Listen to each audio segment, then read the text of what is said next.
I mean, again, he doesn't know who Gabriel is, right? Because he didn't come from an Abrahamic faith. The people of Mecca were pagan. Quran is mentioned, if this book was from other than God, they would have found in it many contradictions. If a book is without contradictions, that has no bearing on whether it comes from God or not. I've had phone books that are inerrant, but I certainly don't think God gave them. That we believe without understanding.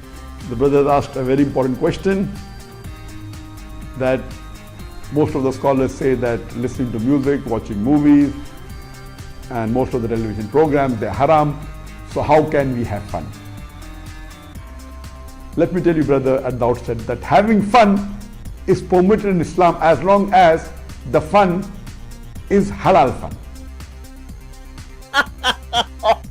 That the standard narrative has holes in it. The Prophet tells us because Satan or the devil sleeps over our nostrils. Those who oversleep and not pray Fajr on time, Satan urinates in their ears. I really do think Jesus was crucified and that he really was dead and buried. He thought that he was a son of God in the sense that he was specially chosen by God. I think Jesus really did think he was going to be the Messiah, the future king of Israel. I mean, that is, after all, why they crucified him.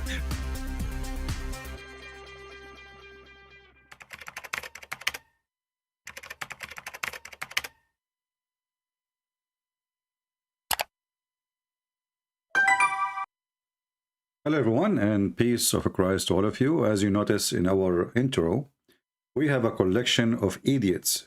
So if you are asking yourself why we are playing those people, because they are the best of the idiots. And they are very funny and very dummy. And yet they think they are very smart. So each one of them here in this intro is there for a reason. Because, you know, they say all the garbage they say and they try later to fix it. And who can fix what they say? It is too late. Today is our topic, as you see in the title. What is the proof Muslims they have that Muhammad is the final prophet? And this is a question was given to Shabir Ali, who is a very powerful in knowledge, by the way. I mean, he is so strong. Look at his beard. You know, you can tell. Those kind of beard, they don't grow unless you fertilize them with knowledge, not with manure. So, you know, what the proof do Muslims have that Muhammad is a final prophet? But shouldn't first you tell us what is the proof that Muhammad is a prophet anyway? If you watch the answers of Muslims about what they claim, you will die laughing. They will say the prophet said in the Quran that Allah said to him that you are a prophet. Have you ever heard of something like this? So yesterday I went to bed and I heard the fly in mosquito saying in my ears, Zibi, you are a prophet. So he said that Allah said to him, and Allah never spoke to him, by the way. The one who spoke to him supposedly is a guy, his name is Jibreel. And as usual, there is no witnesses. And the funny thing about Muhammadan, in case of fornication, they need 4 witnesses. And the 4 witnesses, they have to see, excuse my language, as you know, I am an Arab, and we are, you know, we speak in a rude way, as you know. So, in the case of fornication, you need to see the penis of the man going in and out. And 4 people have to see it. 4 additional to the husband, which means the husband is number 5. So, we need 5 people, or 4 at least, strangers, to see the penis going in and going out to prove fornication. How in the world we did not see Gabriel going in and out, not even once? Are we listening? How come in the case of fornication you need 4 witnesses and they have to see the penis going in as it goes inside the inkwell, as a pin going inside the inkwell?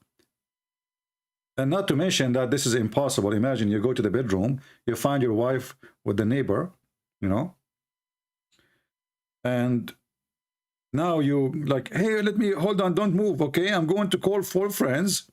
Please don't move, okay? Keep going, keep going, keep going. And, okay, hello, alhamdulillah, Sheikh Uthman, can you, brother, come over?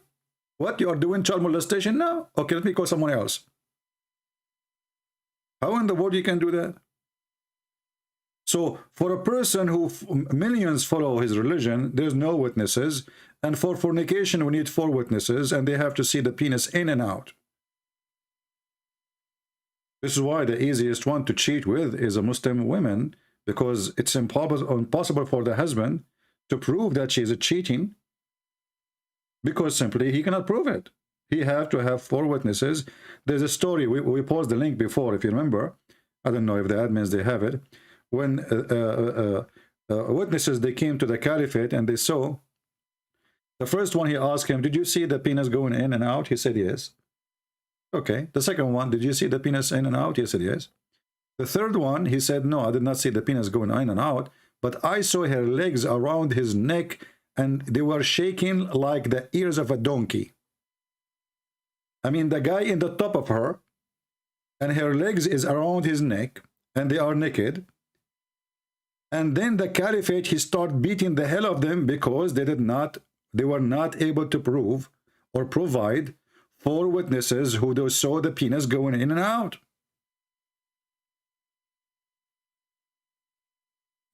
But nobody saw Muhammad going with the angel in or out. So Shabir Ali is going to help us to understand why Muhammad is the last prophet. And right away, you know, when you ask Shabir Ali a question, right away he jumped to say, you know, this is like the introduction. It's like Al-Fatiha. You know, I mean, the question, you have it. It's your program, and the title is made before you go live, and now you are okay.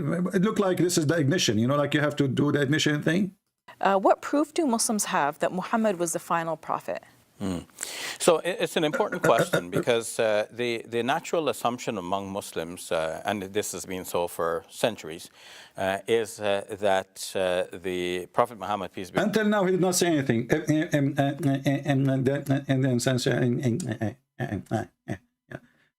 This is how you go. You know, this is how you squeeze a liar. I mean, what is the answer?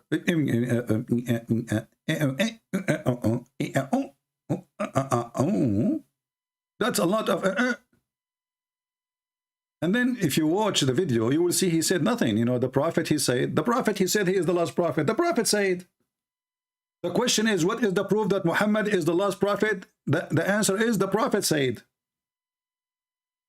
upon him is the last of all of the prophets. He is the seal, final prophet, and no other prophet will come after him. And this has made it possible for Muslims to think that anyone else who claims to be a prophet after the Prophet Muhammad, peace be upon him, must be automatically false. So it gives Muslims the great comfort and assurance that we don't even have to bother about investigating the claims of somebody else. Need to bother. Today this is very helpful, because there are prophets and messiahs all over the place. People are claiming to be prophets and like Muhammad, messiahs. Now, it became a discussion among Muslims, especially within the last 100 years or so, because a man arose in Pakistan who did claim that he is some sort of a prophet. And see, guys, the question is, look at the title. I mean, the people who try to defend Muhammad, they are suffering from low IQ. Where is the answer? What is the proof? Do Muslims have that Muhammad is the final prophet? This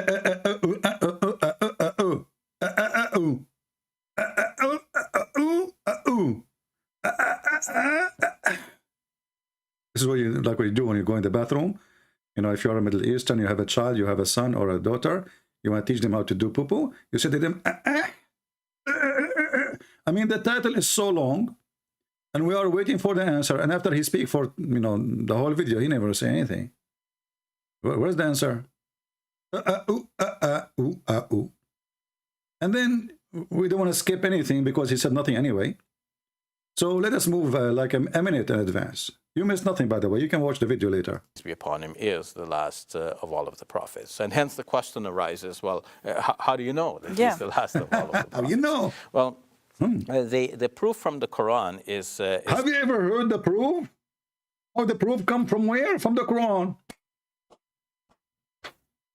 Where the proof coming from?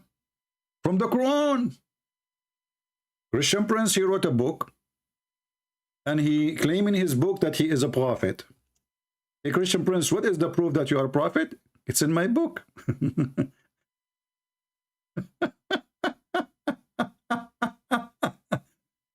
So the guy, he brought them a book, which is not even a book, saying that he is a lost prophet, and that is the proof that he is the lost prophet. I mean, do you see how deep is that? Who can beat this?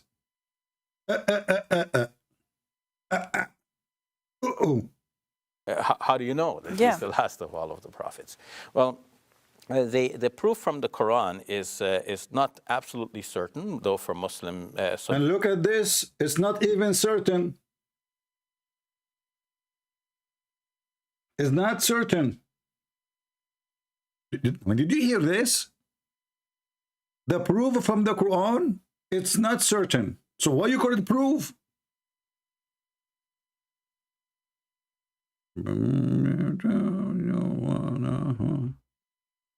That is called Islamic science.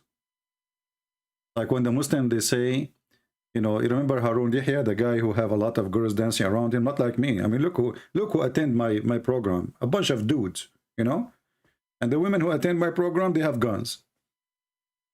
You know, just to refresh your memory, Harun Yahya is the one I mentioned his name in my book. He is the first one who started making those claims about Quran and science, in case you do not know. And actually, I wanted to join his show, but I wasn't lucky, you know.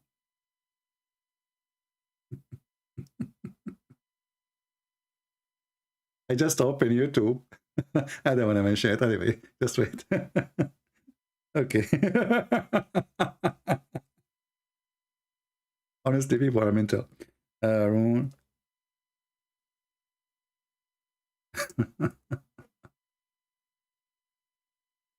Okay, this is our friend, the only one who was able to bring a real proof that Muhammad is a prophet of God. The only one.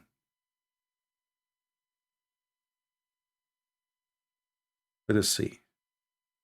And I want to show you how powerful is his proofs. You know, it's not like those Muslims who shish kebab, they talk, they say nothing. Read a proof, read, you know, it's encouraging and it's amazing. Let us see.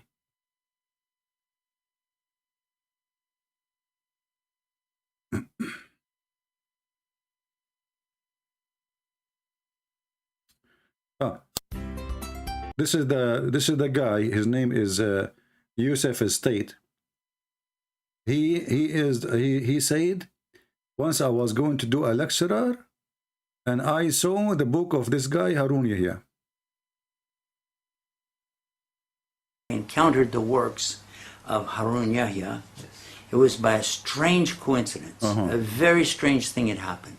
Someone had given me this book that had the head or skeleton, a skull, on this book. And I thought, this is a strange looking book. Strange. And I opened it and I began to read and I thought, oh my gosh, this is finally what we're getting, high class quality material for dawah.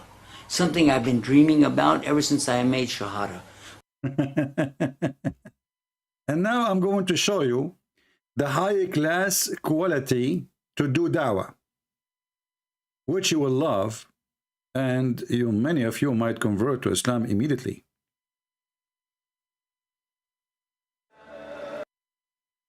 This is the high quality dawah material.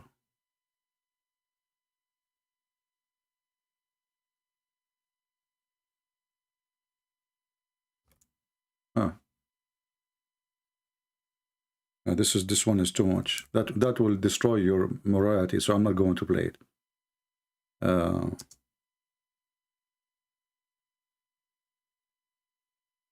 Oh yeah, that is the real quality. Let me block the music so we don't get a strike from the Sharia too. The high quality book written by Harun Yahya. Harun Yahya is a person who do live TV from Turkey to invite people to Islam, and he is the one who come with Quran and science. I want to show you the high quality. First of all, if you look with me, you will see how nice the legs. Look at this. Look how nice the shake. Can you do that? You cannot. This is a very high quality dawah. I'm not playing music because I don't want to drive or not. But here we see how Islamic TV stations work. And this is the guy, the Muslim, they use his book to invite you to convert to Islam. And this is why I feel always that I am really, really unlucky. I mean, look what they have and look what I have. Look at my admins. They scare the hell of me. This is a program. This is religion. This is really, I mean, I want to go there. Guys, sorry, I'm going to buy a ticket and go to Turkey immediately. So I can shake, you know, with Erdogan, you know? Yeah. So what is that? Is that really even a dance? So the Muslims, you know, in order to make Muhammad look like a prophet, they come with tons of lies, and their lies is beyond stupidity. The only thing is not so stupid is this dance. Look at this. Is that a dance, or this is a what? I think this is the gym. I'm not sure. Okay, I will stop here. We go back to Shabir Ali, and what is the proof that Muhammad is a prophet? The Quran said that Muhammad is a prophet, but this is not certain, and is the last prophet, sorry, not the prophet.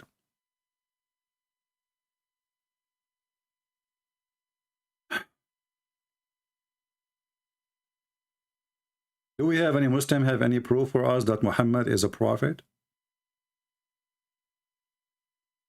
Do we have any Muslim here between the bushes?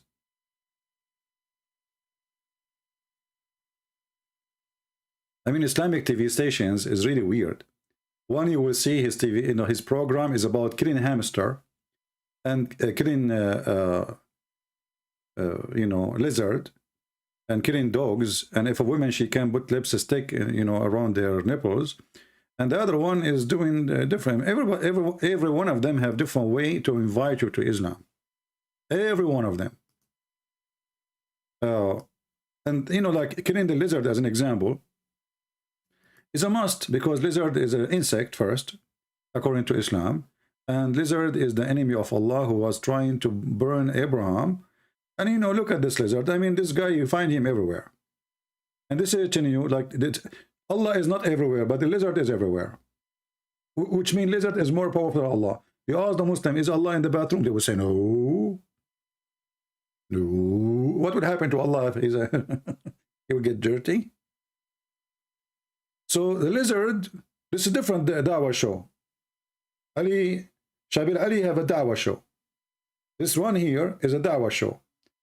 Adnan Oktar, Billy Bensin, you know, Hishik, is all of them is dawah show. Dawah, which means to invite you to Islam. Is justifiable, and it's a legitimate thing to do. Likewise with the house lizards. And there is a hadith in Sahih al-Bukhari where the Prophet told us, alayhi salatu wasalam, that when Prophet Ibrahim, peace be upon him, was thrown by his people in the blazing fire, all the creatures of Allah used to try and put off the fire. Did he say all the creatures? Is that including pigs? And dogs? Cockroaches? Flies? Mosquitoes? Hummingbird? Mice? All the creatures of Allah, all the creatures of Allah, they want to put the fire down. Look like all the creatures of Allah used to be firefighters, and they work in the fire department. They have good training. Except who? And put off the fire, with the exception of the house lizard. Unbelievable. It used to try to blow so that the fire would grow. And this shows you that No, this is showing me that Muhammad is true prophet. I mean, as long as the story is coming from Muhammad about the lizard trying to burn Abraham by blowing air at Abraham, I mean, that's it. I'm truly, truly, truly convinced that Muhammad is a prophet now. And he is not only the prophet, he is the last prophet. And actually, there's many ways to convince me. If you could not convince me by evidence, you can make a show like this and get girls like those. I would be convinced immediately. Look at this. Look at my table and look at his table. Look how many iPads he have. I think even the iPad he have, they are females. Unbelievable. And yet they say to you that the Christians, those kuffar, the Christians, they don't believe that Muhammad is a prophet. I mean, if Muhammad isn't a prophet, how in the world he knew that in the time of Abraham, his people, they try to kill him by fire, and all creatures, they try to put the fire down, except Mr. Lizard. And here we need to ask ourselves, why lizard is so evil? We need to think about it. Any Muslim can tell us why lizard? Who told the lizard to do so? Who told him?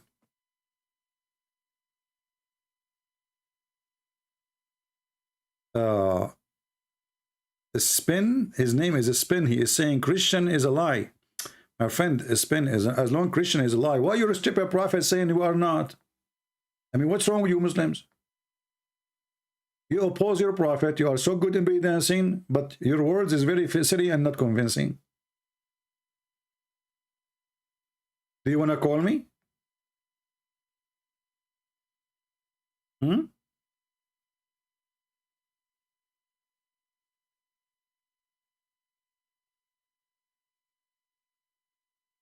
Any Muhammadan? Why the lizard he did this crime? And how Muhammad, who told Muhammad this information? It's not in the Quran. How Muhammad received his knowledge? Muslim, they will say Allah sent him Quran. Okay, well, there is nowhere in the Quran speaking about Mr. Lizard. Peace be upon him. So where this information coming from? Anyone? I don't know if there is anyone.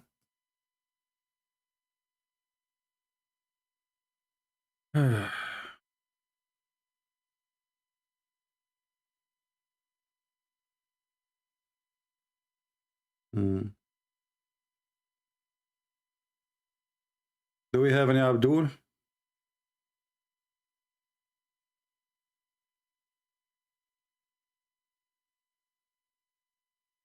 Any Muslim would like to help us?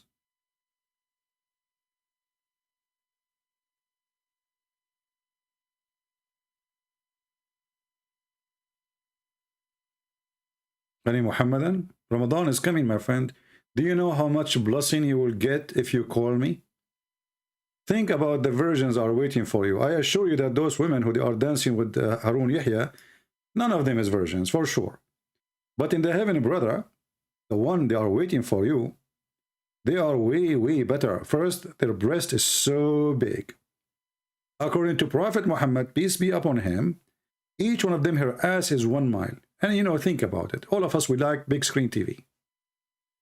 I mean, they can say no, they can say yes, they can lie to you. But reality, all men, they like big screen TV. Muhammad, he thought about it. How I can make those men go and fight and die for my sake. So he promised them women, their ass is 1 mile. And you know, 1 mile ass, if you think about it, it's so small. We men, we like it better and bigger. What if I invite my friends for a barbecue, as an example, or hiking over the hill? And I have like thousands of friends. I have 83,000 subscribers in this account only. What if I invite them to hike over her ass? 1 mile will do nothing. Especially if she puts some lotion or oil and she is doing suntan, and all those 83,000 try to hike. Man, the floor will be very slippery. So when a Muslim, he says to us that Muhammad is a prophet, based on what? Based on the 1 mile ass, or the endless penis, or the lizard who tried to kill Abraham, or the shaitan who piss in your ears and sleep in your nose, or Satan who jump inside your mouth when you do yawning. Is that what the proof you have for us that Muhammad is a prophet?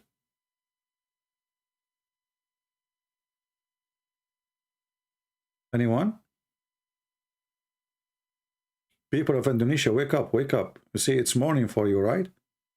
Wake up, Malaysia, Indonesia, whatever, Shisha. What's wrong with you? Drink coffee, so come on. I thought if I mentioned the 1 mile ass, all of you will wake up. I will scare the hell of you. Still they are sleeping. Do we have any Muhammadan would like to call us?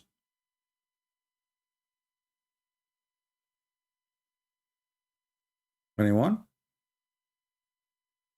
So what is the proof that Muhammad is a prophet? Until now we have zero answer.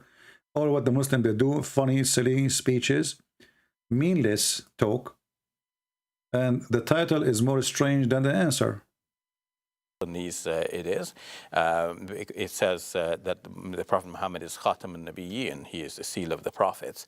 And for Muslims, that means that, okay, that's it. He's the seal. It's like the last thing that goes on the envelope. The last thing goes in the envelope. Who said that? The Quran. And who brought the Quran? Muhammad.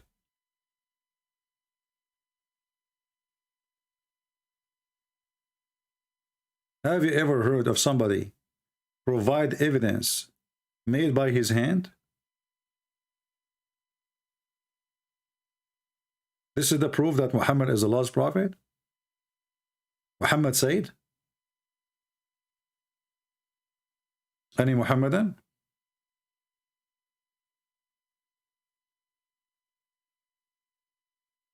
Anyone? Who is a Muhammadan? We heard nothing, we saw nothing. I see no proof, I see nothing except stupidity. Who want to help us? Huh?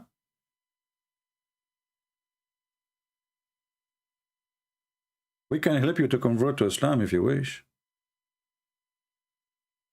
Look at this. Actually, if you look in this video, you will notice many things. Here you see how much they love their country.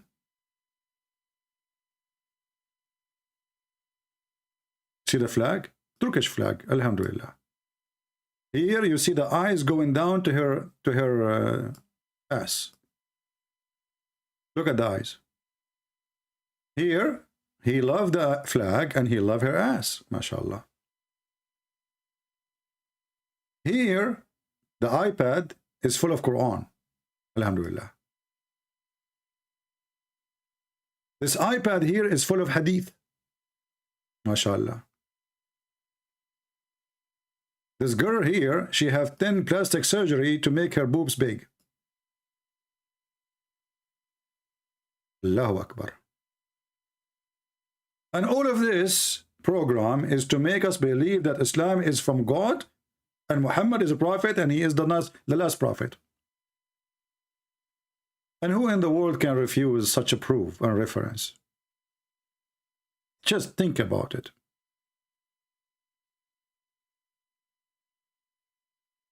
Any Muhammadan? I mean, how in the world I'm asking Muhammadan to call me right now and I have this picture on the screen? Let me change it. They will never call in this case. What's wrong with, you know, do you think really they will call you and you have this?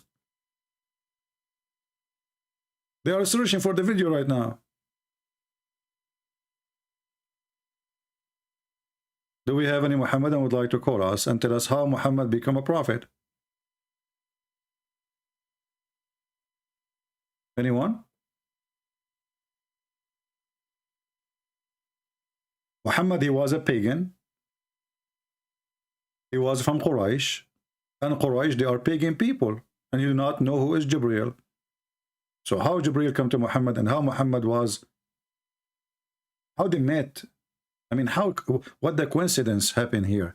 So Muhammad was in the cave. A guy come to the cave and he told Muhammad, read. Muhammad told him, I cannot read. The guy, he squeezed him.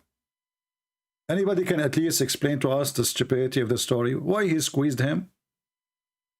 Why he told him read and when the guy do not know how to read?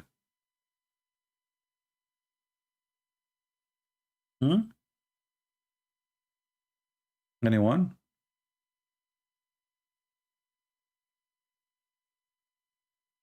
By the way, there's a prophecy I said many years ago, and it happened, you know, and this is why now I'm thinking about myself to become the last prophet, because I came after Muhammad. You know, I prophesied that in the North Pole, there will be a lot of snow.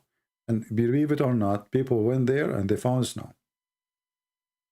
And I prophesied that at that day I was talking, I said, this month, a lot of women, they will have their period. And you will never believe it. According to United Nations, millions of women have their period at that month, you know? So, you know, like I was able to recognize myself as a prophet, and this is why I called myself the Arabian prophet. Like, look at me. How I know that? As an example, I prophesied that rabbits eat grass and they eat carrot. And scientific study proved that rabbits, they eat grass and they eat carrot. Nobody knows this stuff. Nobody.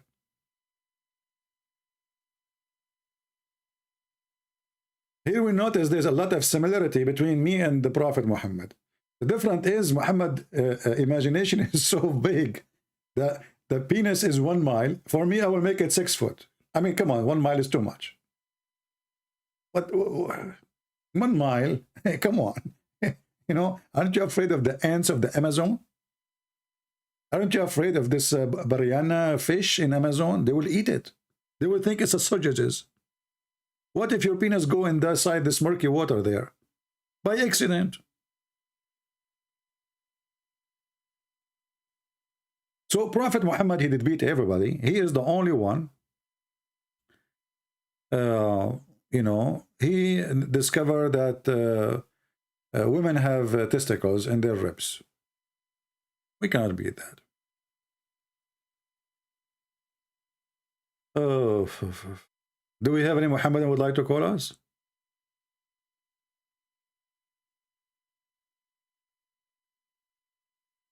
You thought I am a prophet until I heard about my insult, my friend. The prophet insult, the prophet didn't insult.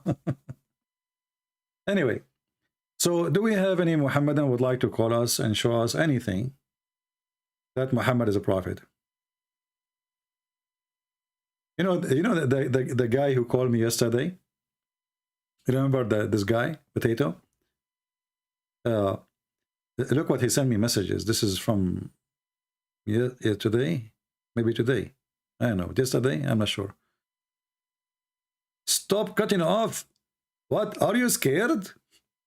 Remember him yesterday? I'm scared.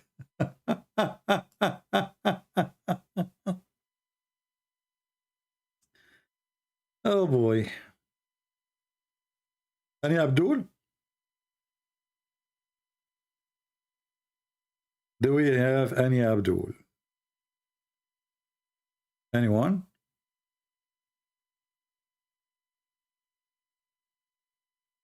So you Muslims, you have zero proof. What you have actually is just a stupid story made by a stupid man, proving to us that Muhammad can't be a prophet. As an example, if we go in the Quran, we will find that the God of Islam, Aka Muhammad, claiming that Allah, he sent hail from mountains in heaven.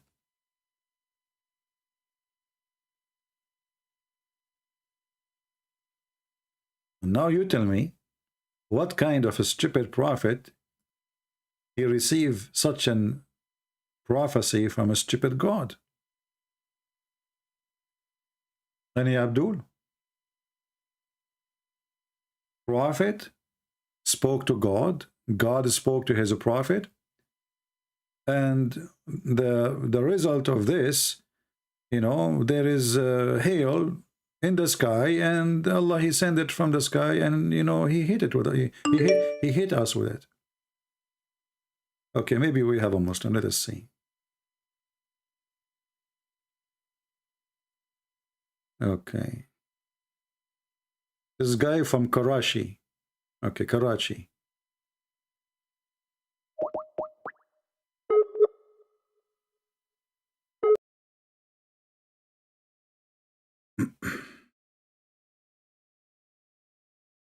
Let us see.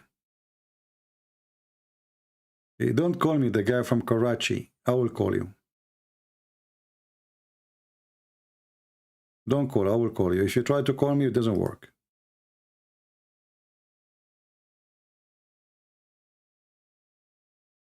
Here we go.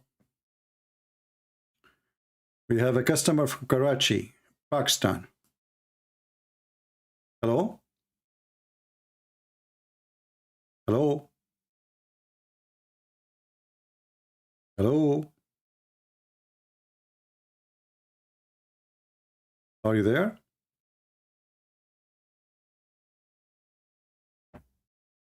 Do you hear me?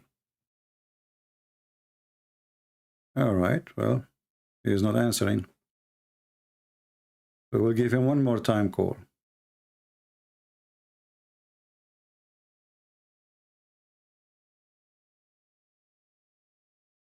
Let us see.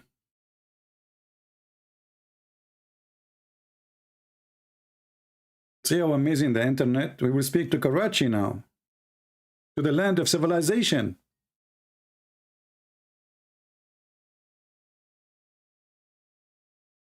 He's not answering.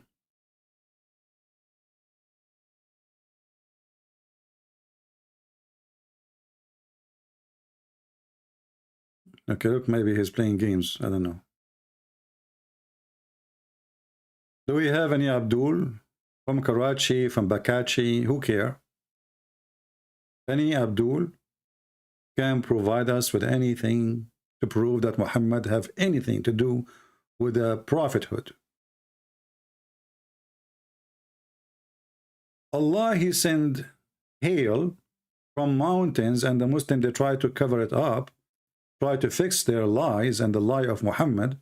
They say he sent down from the sky hail, and they put a bracket like mountains.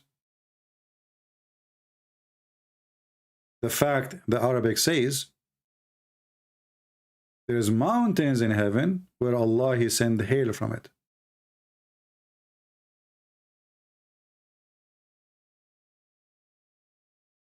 What kind of a prophet he say such a stupid thing? Any Muhammadan? So now, because Allah, he spoke to Muhammad, and as you know, Allah supposedly is God, and he knew what we don't know. So because he see what we don't see, and obviously he see nothing, he come with a solution to understand how the hail is formed. Simply, there's mountain, like Avatar movie, and those are flying mountains in the heaven. They are mountains of ice. Allah, he break ice and throw the hail on us.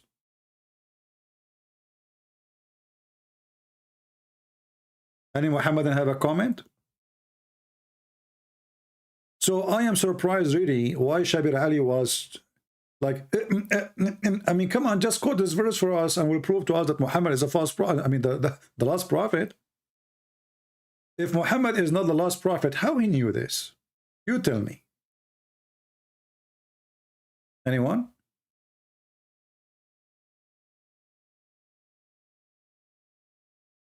Any Muhammadan?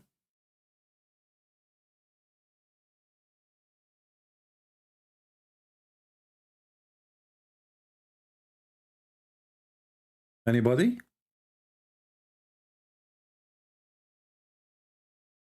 Nobody? Shall we go to the go back to the Bay dancing then? Where is, 10th amazing fact about the Prophet Muhammad, 20 amazing fact about Prophet Muhammad, 70 amazing fact about Prophet Muhammad. And let me tell you the most amazing fact I see, that your prophet is the most stupid prophet ever. And this is a fact in front of your eyes.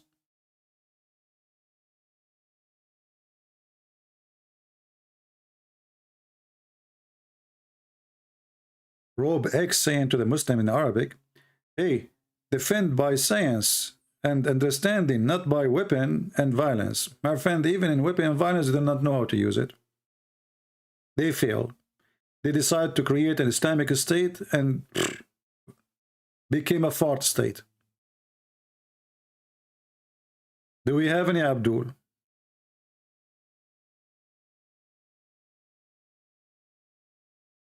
If you call me and you convince people that Muhammad really is a prophet, or even if you defend, just defend. Do you know what kind of beautiful versions Allah will give you? I mean, did you think about it? Don't you want to have some females like this? They do the turkey dance. Look at this. Don't you want to go to heaven and those females are waiting for you? And they're blonde.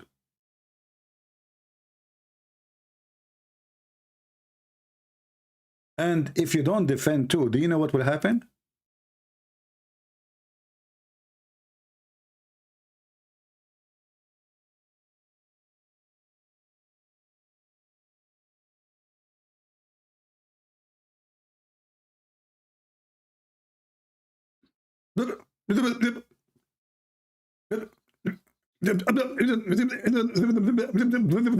They get excited.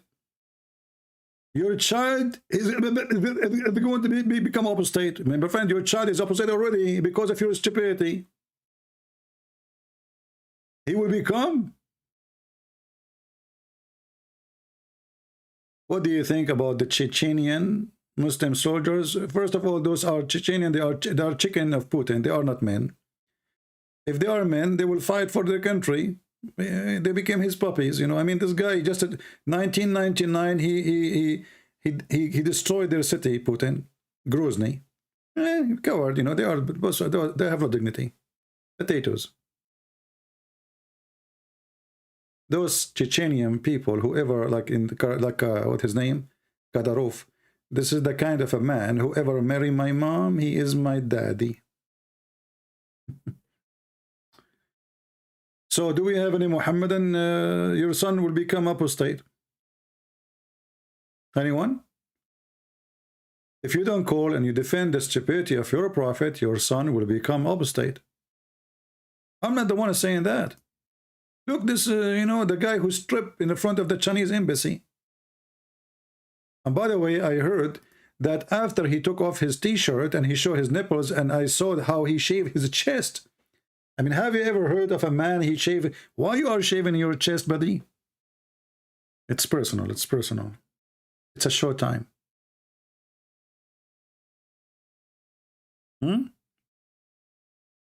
Your son will become apostate.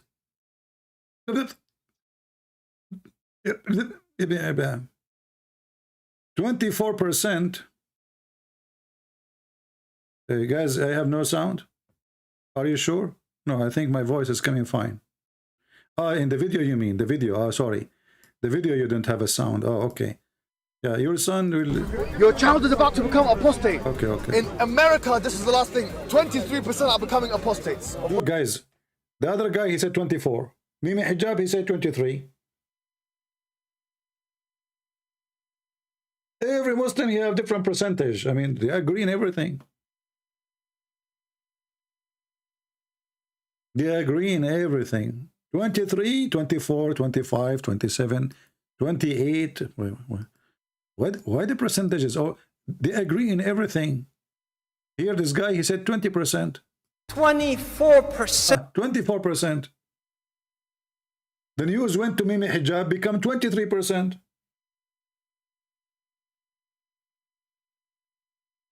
The news will go to the other guy, will become how many?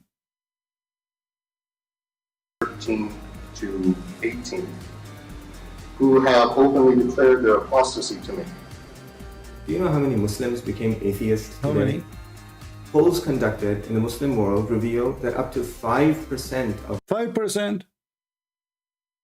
One he said 24, one he said 23%, and one he said 5%. I mean, Muslims are truthful people. Their numbers is always accurate. I mean, do you see how we even close the numbers? 24, 23, 5%.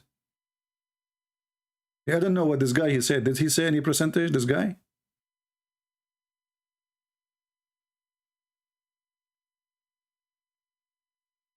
Shocking things that I have experienced over the course of those years are the number of young boys and girls aged between 13 to 18 who have openly declared their apostasy to me. Do you know how many Muslims? Oh boy. What do you mean? Is that why you have programs like those to keep them Muslims? You say to yourself, let us do break dancing and hishik bishik and black label and drugs and hashish. This is the only way we can keep them Muslims. Well, Islam is the best black label. There's a Muslim woman actually. She was going to Hajj. She's very old.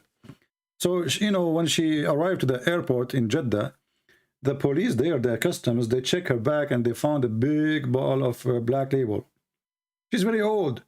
The policeman, he said, aren't you ashamed of yourself? In your age, coming to do Hajj, and you have a black label whiskey with you? The woman, she said to him, my son, I cannot go around the Kaaba. I drink black label, and the Kaaba go around me. I mean, that's it. You have to go around the Kaaba. I mean, you have to. If you don't go around the Kaaba, we'll drink black label, and the Kaaba will go around you. Hey, by the way, Muslim, why you have to go around the Kaaba 7 times? Why? What will happen when you do it 6 times? 5 times?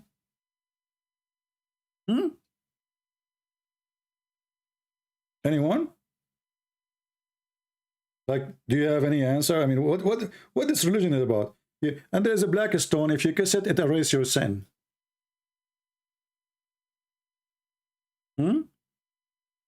How does stone erase your sin? I want to learn. I want to buy a stone like it. Any Abdul? Actually, there's a guy. You know the guy. His name, the one who claimed to be the Messiah, the Mirza Ghulam. He have a friend. This guy, he claimed that when he went to the Kaaba, he did not go around the Kaaba. The Kaaba went around him. And this guy is a very well-known drug dealer. Any Muslim can tell us? And you know, the funny thing is that Muhammad, he used to go around the Kaaba. He don't even walk. He's riding the camel. Can you believe it? He go around the Kaaba riding the camel. Some they say a donkey. Why he was doing that?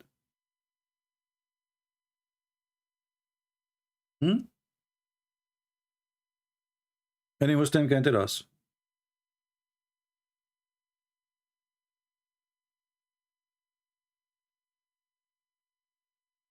Any Abdul?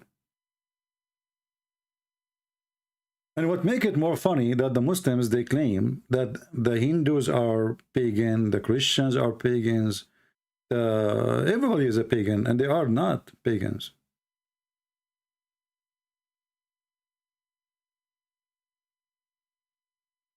Any Abdul?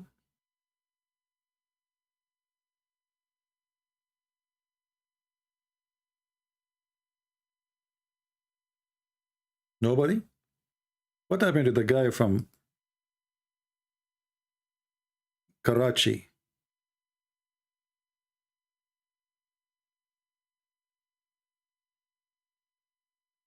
Maybe he thought if he called me in Skype, he will be able to get my IP, maybe. Yeah. God bless you, brother.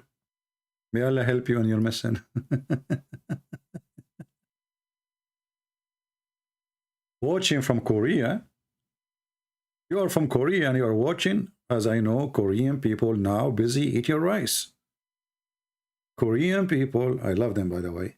They make rice juice, rice cake, rice bread, rice. I mean, everything is rice.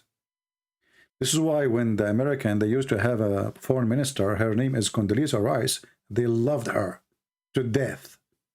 They don't want her to let go back. They want to eat her alive, you know? Yeah, rice and kimchi, rice and kimchi, rice and kimchi, you know? And then Condoleezza Rice, she went there, and everybody want to take a hug. I want to go to Korea and change my name. I will call myself Christian Rice. Hijab. Abdullah. Alhamdulillah. Any Muslim have an idea what's happening here? Why nobody want to call?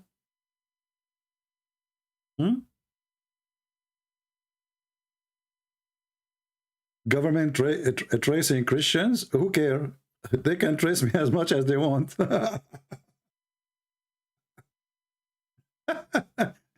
My friend, I'm the last one to worry about it.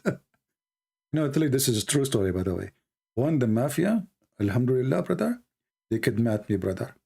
And they called my father and they told him we wanted $3 million. My father, he responded to them. And he said, I will give you $3 million under one condition. Don't bring him back. Just keep him there. So, like, you know, they let me go because they could not take it no more, you know. The first day, second day, they went nuts.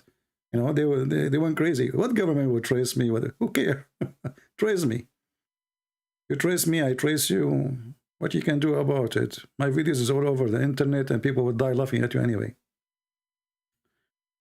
Do we have any Abdul here? Anyone? What is the customers? What you did to the customers? You made them run? Okay, forget about the, you know, I mean, this guy, he said 20%, the other guy said 24, this guy said 23, this guy, he said 5%. I mean, come on, who cares? It's okay. I don't believe that Muhammad sallallahu alaihi wasallam was a messenger of Allah. I mean, look at this stupid idiot. Muhammad sallallahu alaihi wasallam. I mean, the guy is dead. And the Muslim, they cannot say the name of Muhammad without saying Allah, pray on him and salute him. Have you ever heard of a God salute the dead man? I mean, who is the God in Islam, Muhammad or Allah? Shouldn't it be the opposite, that Muhammad is praying to Allah and he salute Allah? No, in Islam is the opposite. Allah, he prayed to Muhammad and salute Muhammad.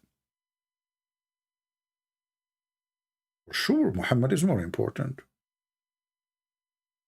Muhammad, you have a wife, she is 6 years old. Do Allah have a wife 6 years old?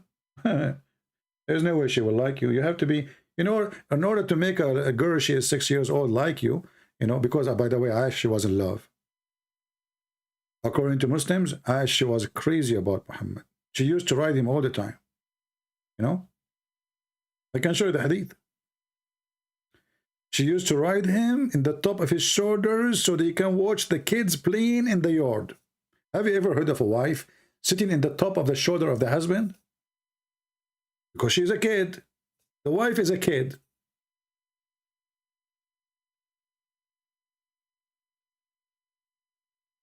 Any Abdul?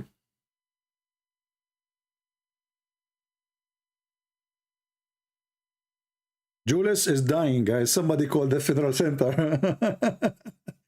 Here we go. Julius is dying. And later, his wife, she will call me and she will curse me. She'll say, may Allah kill you. You killed my husband from laughing. You're dying. Just leave, man, before you die. You know, take a hike. He's dying.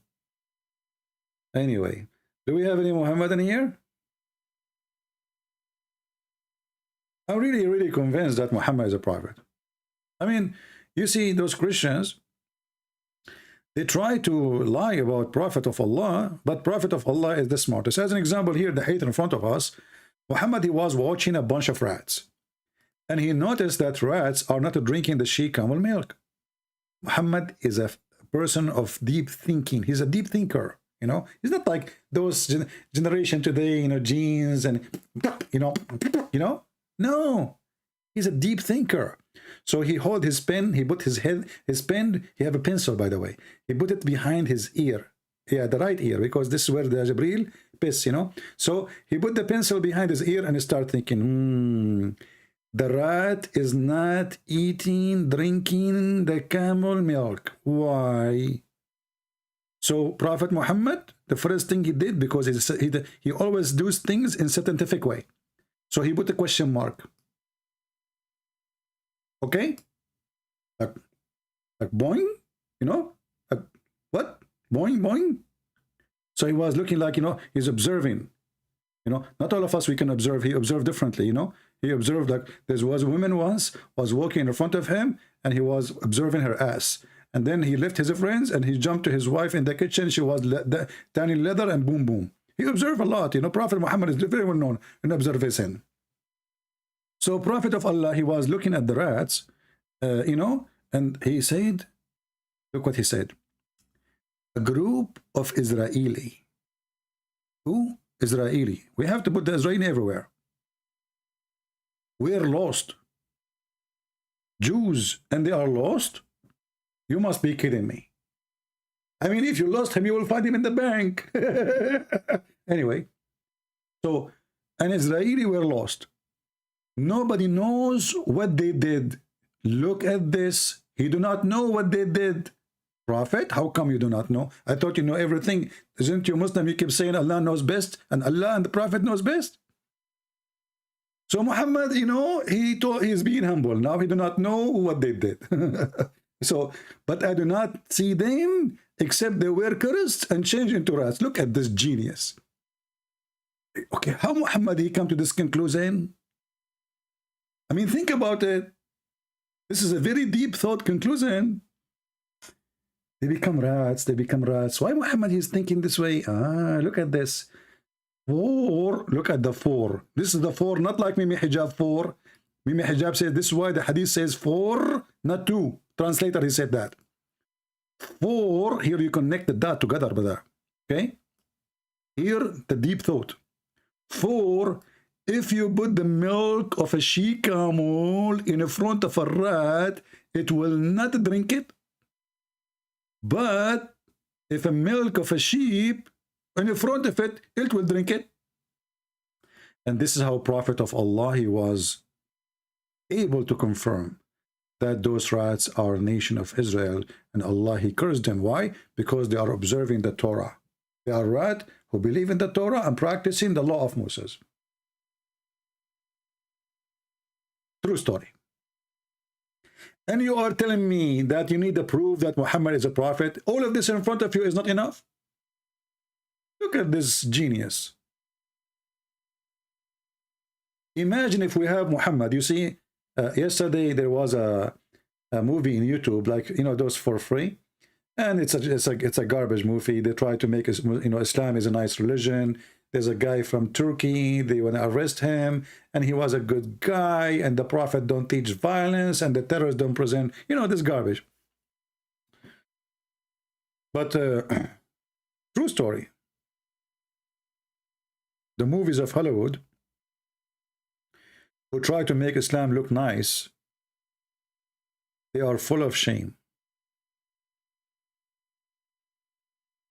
What do you think about the 10 commandments were never mentioned in the Quran? Well, you know, the Muslim, they will say to you, no, they are mentioned. They will say to you, well, you know, the Quran forbid you from killing, as an example, you know. But they will not tell you that the Quran forbid you from killing a believer. And in the same time, even believers, you can kill each other. Actually, Muhammad, he made one verse in the Quran.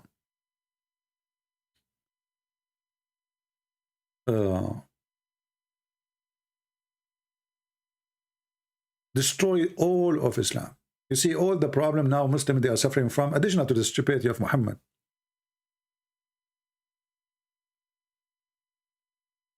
Muhammad, he made one verse. It made Islam ended in his lifetime. If Muhammad, he come with a verse from his supposedly so-called God, and he said Muslim cannot kill Muslims. Kill Christians only, kill Jews only, kill Hindus only. Muhammad, he is so evil to the point. He established a kingdom of self-destruction. If you go to chapter 49, verse number 9, this is a verse about Muslims are allowed to kill Muslims.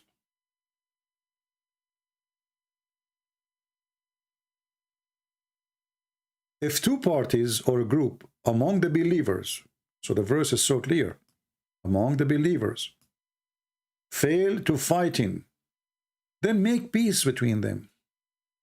But if one of them rebels against the other, then fight you all against the one who rebels against the agreement or the peace. And you know what the Muslims happen now, what they do, each group, they will say, it is them. It is them. It's their fault. So you will see Al-Qaeda fighting ISIS. ISIS fighting Boko Haram. Boko Haram fighting Tutu Haram. Everybody is killing everybody.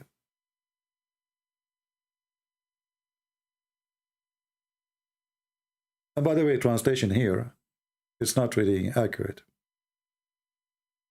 as usual.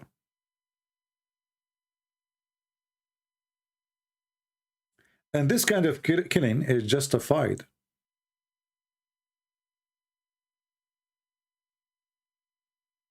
And this verse actually made the end of Islam from a long time ago.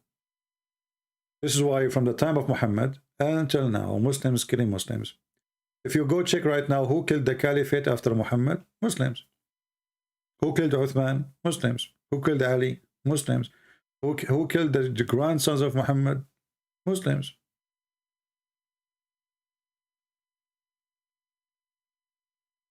According to Muslim resource, as an example, Umar al-Khattab, the one who Muhammad, he claimed that he is going to be a prophet after him, if there is a prophet after him, he went to the house of Fatima, which is supposedly the daughter of Muhammad, but she is not, according to my knowledge. He broke her door, and even he ordered to burn the house of Fatima.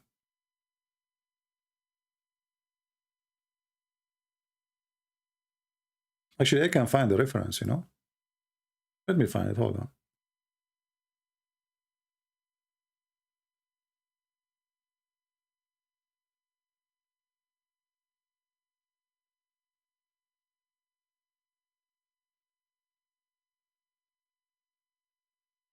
According to the Shia, even he caused the discourage of Fatima.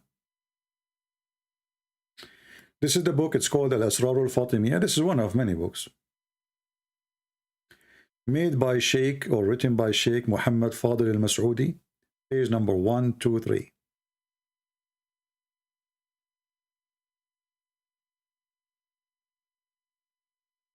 Here it says, and he is quoting from the book, it's called Al-Milal wal-Nahl. إن عمر ضرب بطن فاطمة عليها السلام يوم البيعة حتى ألقت الجنين من بطنها وكان يصيح أحرقوا دارها بمن فيها. Umar, he hit the stomach or the belly of Fatima, so she did have this courage of the child she was carrying, and he was screaming, burn her house and whoever is inside the house. Who did that? Umar ibn al-Khattab.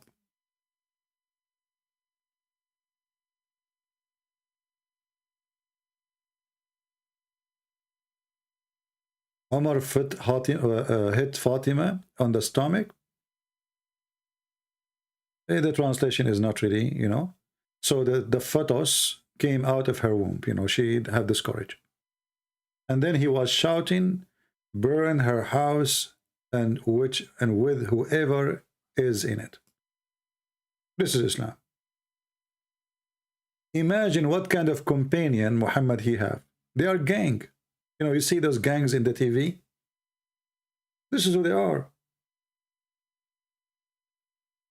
How in the world a person who was the most close friend supposedly to Muhammad, he go to the house of his own daughter, he put his foot in her belly and she is carrying a child, and he calls her right immediately, according to the story here.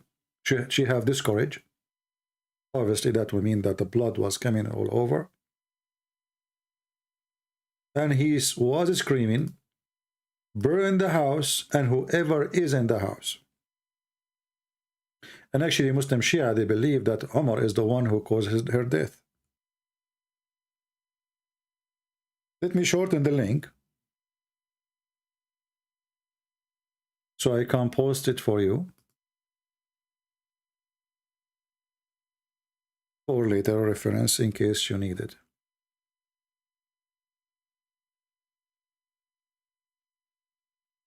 All right.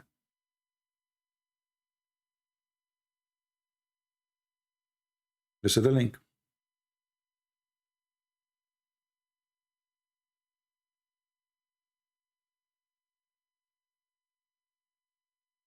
Any Abdul?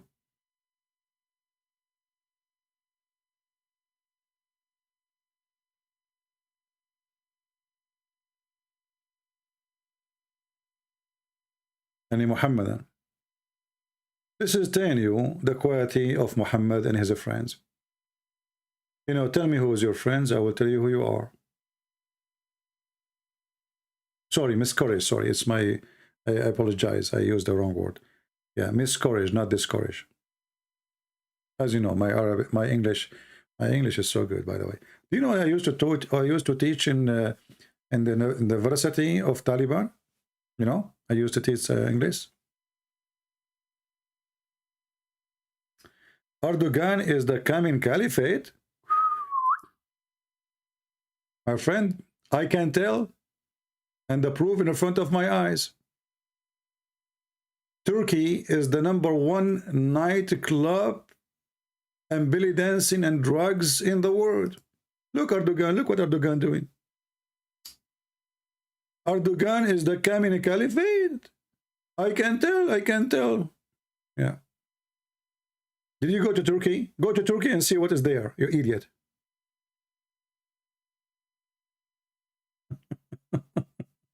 Turkey. Did you go to Turkey? Nobody wear underwear there.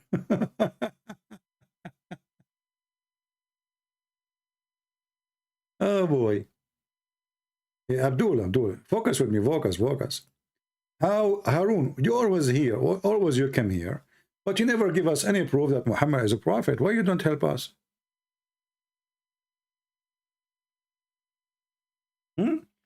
Why Muhammadan don't really help us? What's wrong? What is missing?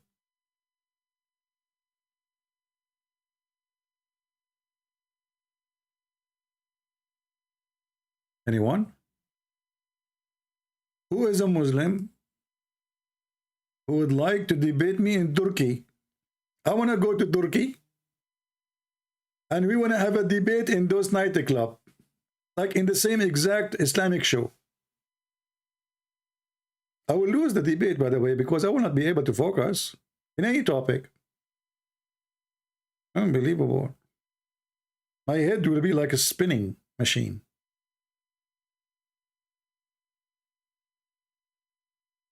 Any Muhammadan?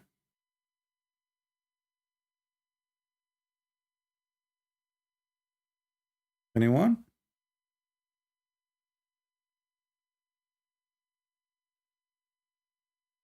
Do you know, by the way, what Harun is? Harun is a cat. I mean, this guy, he called himself Harun.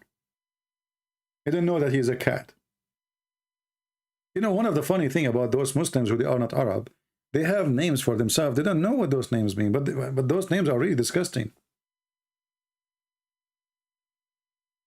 Like Muhammad last name is dogs. His wife, her last name is donkeys. Can you believe it? And then you ask a Muslim, is the dogs are clean? They say, no, dogs are dirty, filthy. So how your prophet last name is dogs?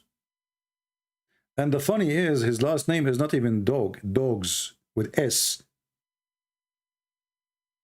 Not dog, dogs.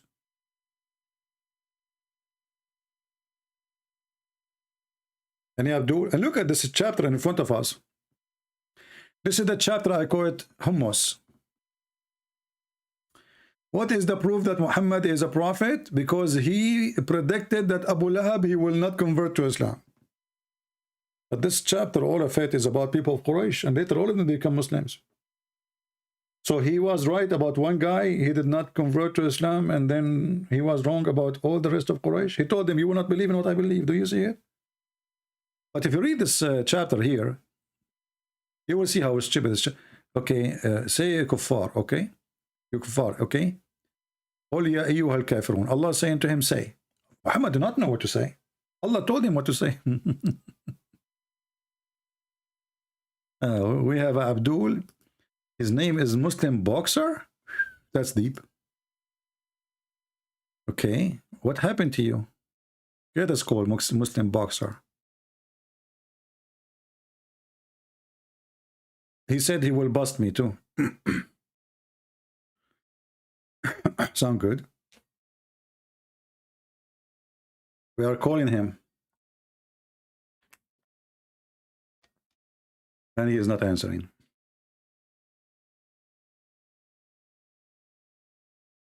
Answer, Abdul, or I will block you. Oh boy.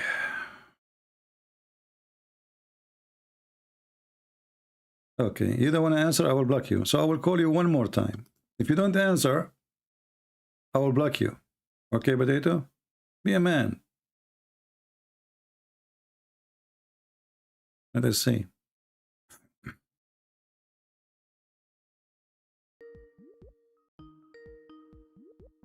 He's not answering. Okay, let me block you. Coward. Any brave Abdul? So, oh, kuffar. Okay, kuffar. I worship not what you worship.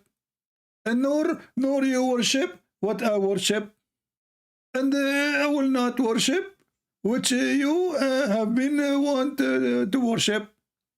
Nor you will worship what I worship. You have your religion, I have mine. What the heck? What is that? This is a guy who is suffering from bankruptcy, and he tried to fill his account with zeros. You think if he had more zeros, like if number one is 0, doesn't matter how many zero you add after that, still it is 0. So if you change this thing, if you kuffar, if you worship what I worship, let us make it, you know, I eat not what you eat, nor you will eat what I eat. And I will not eat what you eat, because you will not eat what I eat. And I will not eat what you eat, because you don't eat. And I will not eat what you eat, because you don't eat what I eat. And you have your food, I have mine. That's God. That's God behind this amazing Quran. What is this? And later all of them, they worship what he worshiped. Actually, they are worshiping what he worshipped even in the time he made this verse. Because the Arab, they worship Allah before Muhammad even was born. Isn't it Muslim, they say that Muhammad, his father, his name is Abdullah, which means slave of Allah.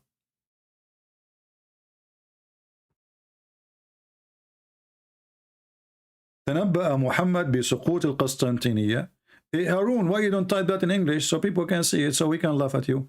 So guys, Harun saying that Muhammad, he predict that the Constantinia is going to occupied. Hey, Abdul, that hadith proved Muhammad to be false. Do you know why? Because Muhammad, he said that the Turk are people of Gog and Magog. Never fight them if they don't fight you. He never said they will become Muslims. And Muhammad, he said to the Arab, who they are in front of him, you will open the Constantinia. But that will happen in the hour. In the judgment day. Do you see it? Do you see how stupid your prophet is? So your prophet, he predict that when the judgment day is coming, you will take the Constantinia.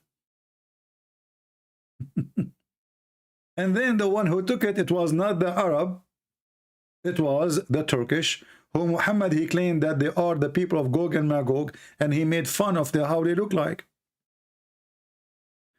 Try something else, my friend. You are talking to Christian Prince, and that's why you don't dare to call me. See this hadith in front of you? It's Sahih. Sahih. Your prophet proven to be a scam.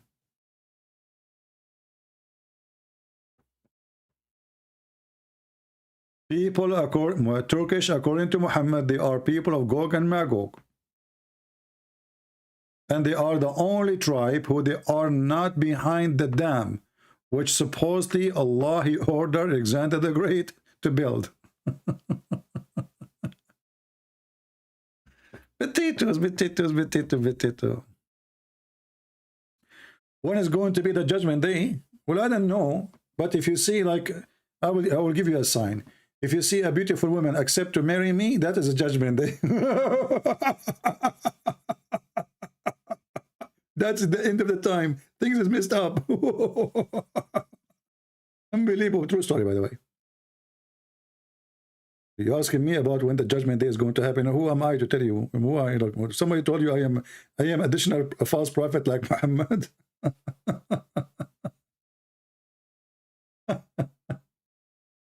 Oh boy. Any Abdul?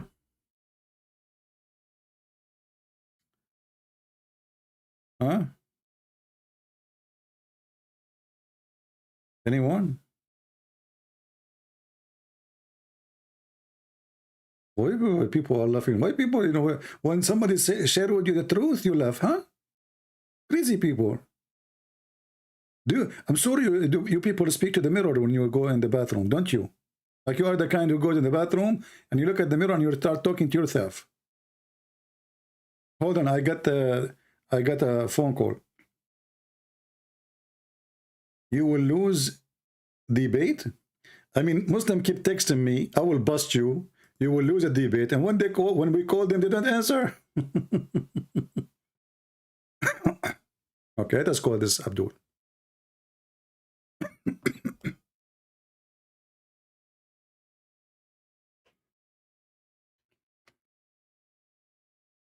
Let us hope he will answer.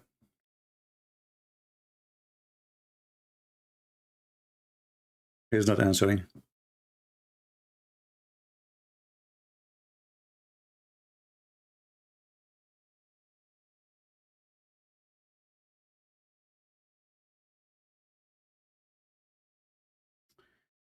All right. We lost connection for 20 seconds, I guess. I think now it's fine.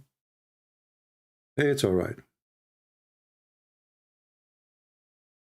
We are calling this guy.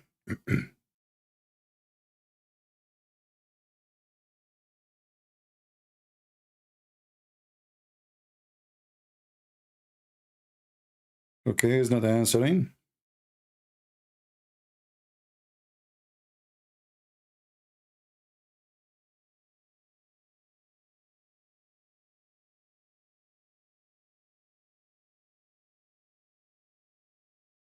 Okay.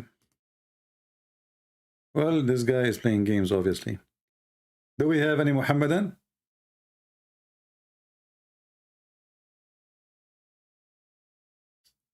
Do we have any Muhammadan? No, Muhammad, you do not need to reinstall your Skype. Your Skype will work. You just answer. Let me call you. You're not answering. This is the last time I will call you. If you don't answer, I will block you.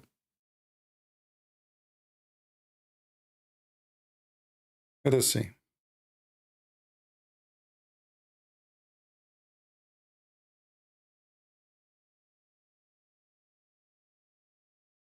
Hello?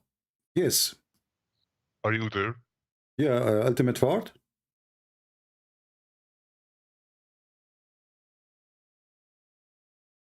Why you are changing your voice?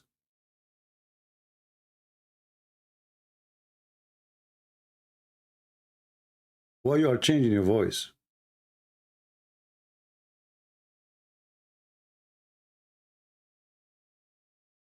Just get lost.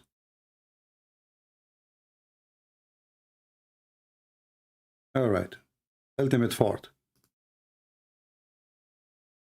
Do we have any real Abdul?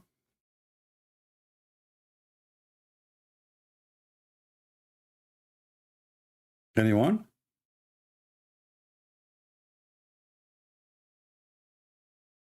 Any half Abdul? 20% Abdul.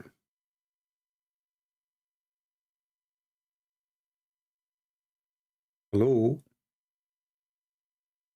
Hello, hello. Hello, hello.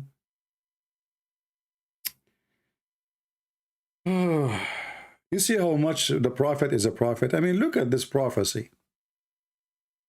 You know, actually, if I take this sentence here, 2 words, قيام الساعة.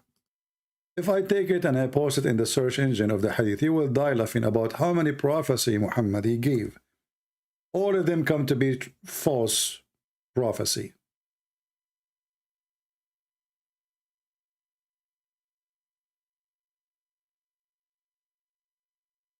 Look.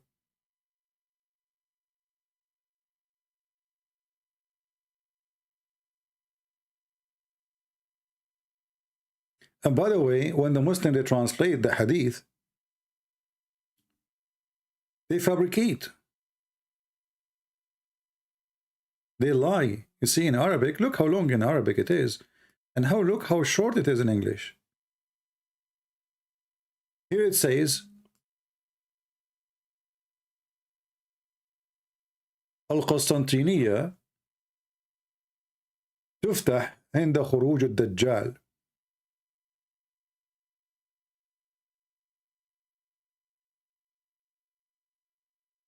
Constantinople is going to be occupied when the Dajjal come out. But the Dajjal is the one who come at the end of the time, and then the Christ, the real Christ, will come and will kill him. A cowboy fight, you know.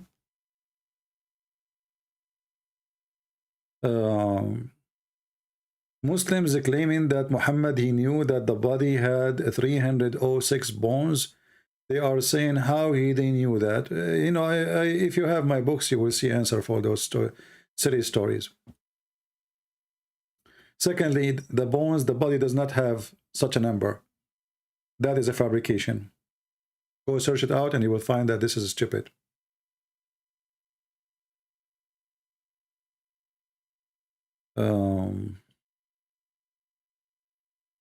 Never take what Muslim they say to you. Let us say the Muslim they say something. Go check it out. And you will find it's false. Any Muhammadan?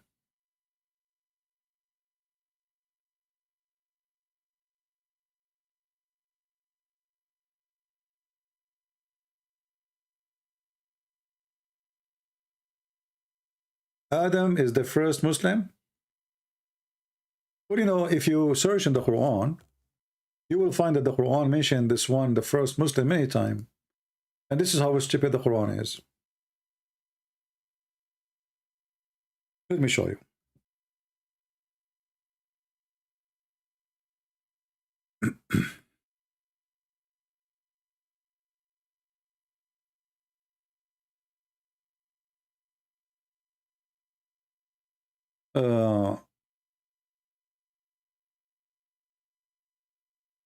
if you go here,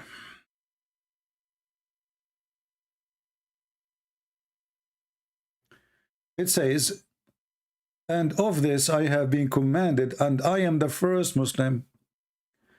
This is a chapter 6, verse number 163. Who is talking, Muslims? Any Muslim can help us? Who is talking? Islam, my friend, Islam, stupid religion. So, is Adam the first Muslim? Is Muhammad is the first Muslim? Is Abraham the first Muslim? Who is the first Muslim? This is what happened when you have an idiot. He claimed to be a prophet.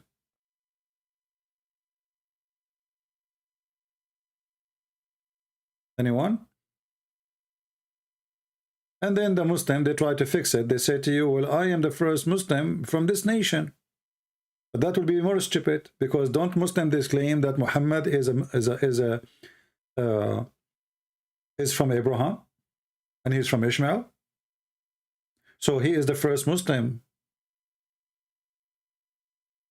Before, from this nation is the only one? I thought Muhammad is from Ishmael, as they claim. Right? Stupidity. Do we have any Abdul? And actually, when a Muslim they say is that Muhammad was from Ishmael, you can debunk that so easy from the Quran. The Quran confirmed that nobody came to Mecca before Muhammad. Nobody.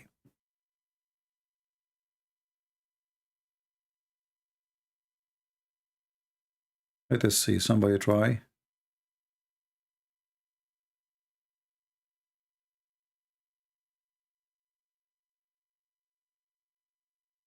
Somebody's asking me questions, which is silly. Don't send me a text message if you are a Christian. I will block you.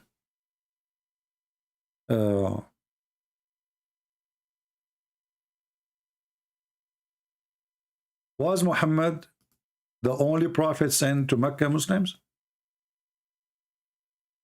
Look at those verses in front of us.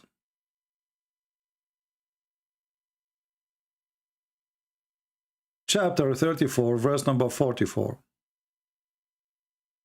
And we had not given them scriptures which they could study, nor send them before you, Muhammad, a warner or a messenger.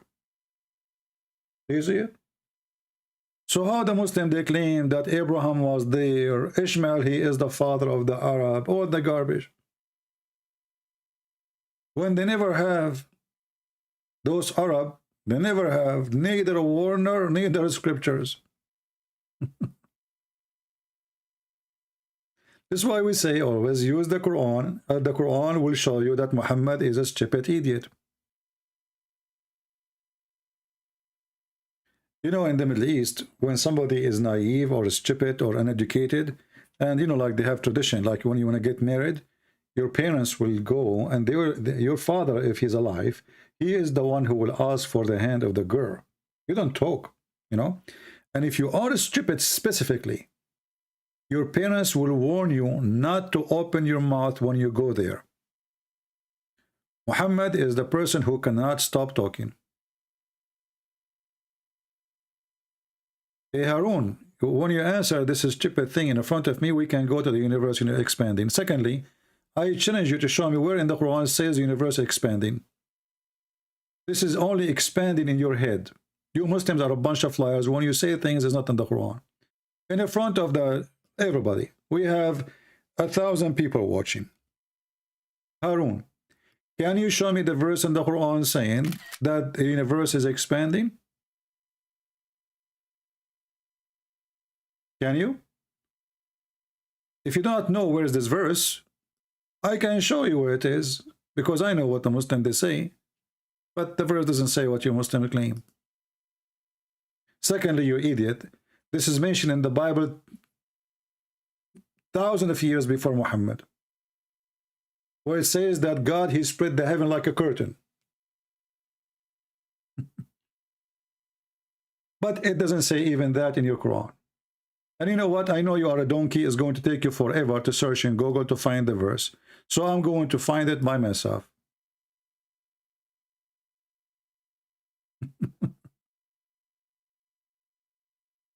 Where in the verse it says Allah, He spread the heaven? Huh? Do you see why we laugh at your prophet and we laugh at Muslims lying?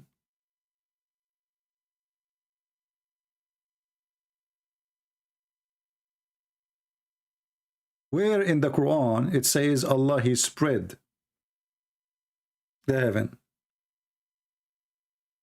This is your fast translation. It says we are able with more power. If you don't believe me, go open any interpretation and you will see this is what it says. Secondly, if you read the verse carefully, you will see that your God Allah is a fraud. Because the verse saying that Allah, He constructed the heaven with His hands. If you read the translation saying, with power did we construct the heaven. This is goes for people who do not speak Arabic. But here, the word bi'aydin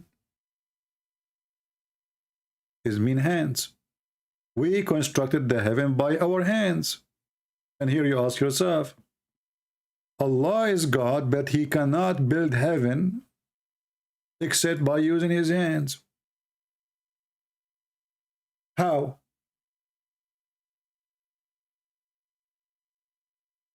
It took him an hour to find it, guys. I have it in the screen from 5 minutes ago. Harun, potato. Show me in the verse where it says Allah expanding it. This is false translation. Nowhere here it says Allah expanding the heaven. Allah, He built the heaven by His 2 hands, and He can do more. That's what the verse is saying. Do you want me to show you the interpretation? Muslims, they love to lie. They worship lies. Everything about them is a lie. When you see the Muslims saying that in their translation, ask them where is the word expanding it. Here is not about expanding, it's about making more, and we are capable of more. Do you want to see? Okay. Chapter 51, verse number 47.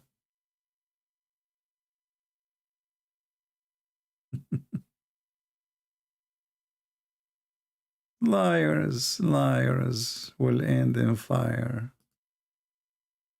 They love to lie.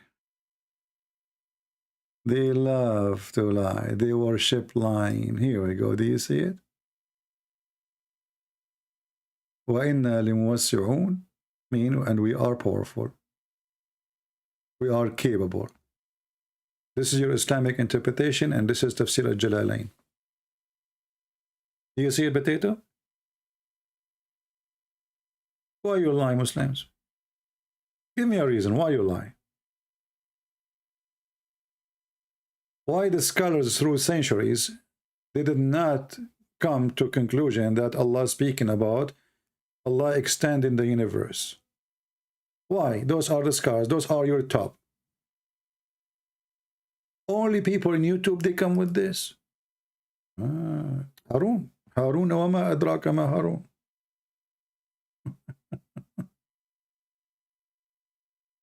Harun wa ma adraka ma Harun. Do we have any Abdul? Hasbara? Hasbara, he knew Arabic, and what we would do with him if he knew Arabic? You are a liar? Okay.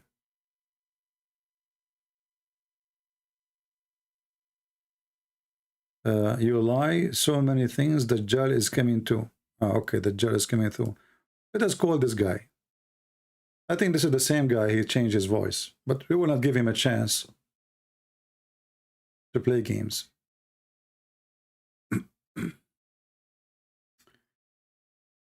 If you are a smart Abdul and you think you can make it and survive calling me, text me and I will call you immediately. Hello? Hello? Hello? Yes, you are a Muslim, my friend? Yes. Okay, you are saying I'm a liar. Why I'm a liar? You lie about many things. Like what? Like the hadith about Jannah. Which one? A lot about Dahman. It's not a true hadith. Oh, but it is hadith. Yes, but it's not true. It's not. Okay, so you are saying that this hadith is written by Muslims, but it's not a true hadith, right? Yes, it's not sahih. Okay, let me ask you then.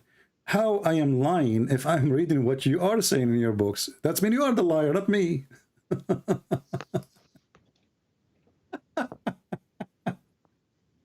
Are you there? Yes, I'm there. Okay, no, you are not there. I'm here. You are there. Listen.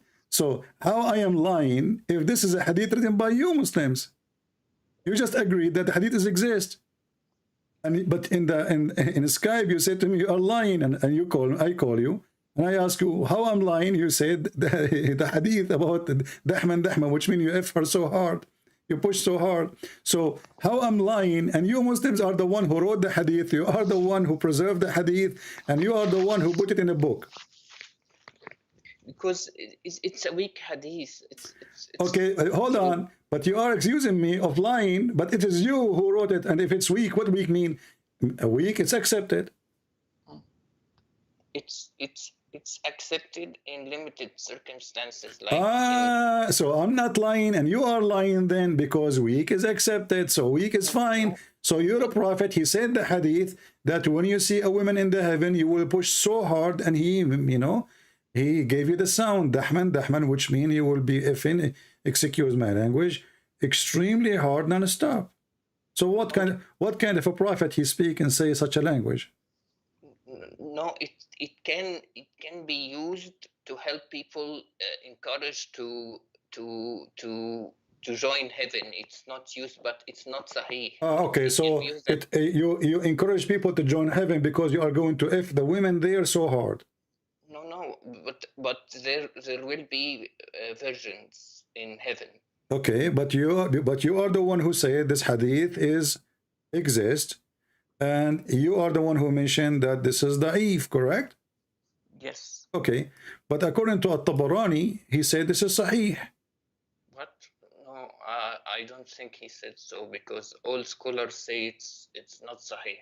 Okay, it says here أخرجه الطبراني في المعجم الكبير, etc. And so, okay, but anyway, so you Muslims are very confused about what is very authentic and what is so authentic. But this is not my problem. Here, look what it says. If we ask the Muslims what the word nikah mean, what you will say? What nikah mean? Nikah means marriage, because look what it says here. This is your Islamic website, and this is Lisan al-Arab, which means the dictionary of the tongue of the Arab. وَدَحَمَ الْمَرْأَ يَدْحَمُهَا دَحْمًا أي نَكَحَهَا.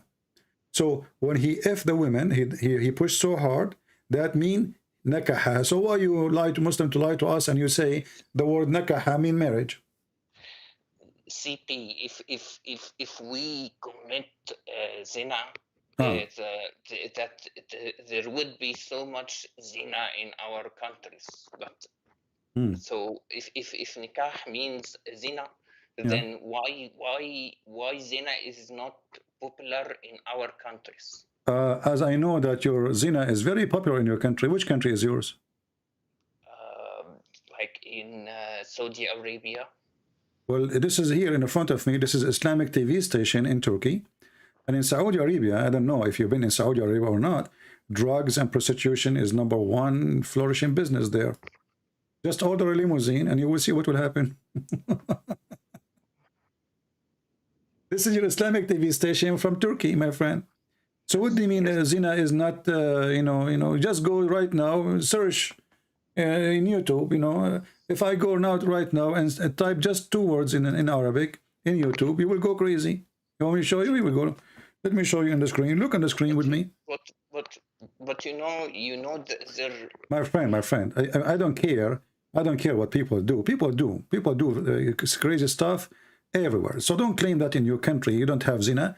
Islamic countries are, go to Morocco. What is number one business, in Morocco? Drugs, prostitution. Go to all those countries. Go into Europe. Who is the one who in charge of prostitution? So don't tell me we don't do those things. But we don't judge religion by what people do. People, they do things. Religion can teach the opposite. But your prophet taught you to do adultery. And not only that, your prophet, he taught you that adultery is a destiny, correct? No, adultery is not a destiny. Okay, so can you read for me the hadith I'm going to show you in the screen? Is it sahih? I will No, read it's it. not sahih. It is very daif. Read it.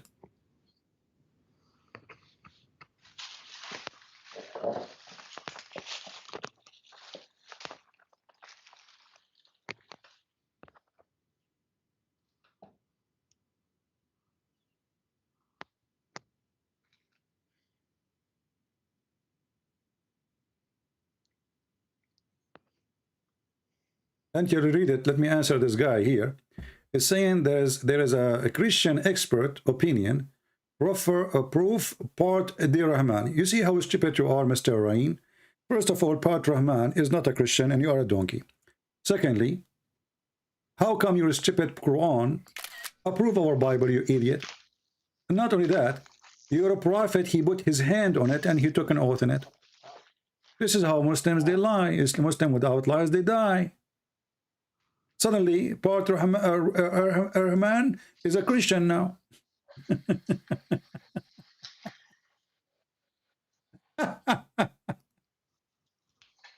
Anyway, did you read what in the screen, Abdul?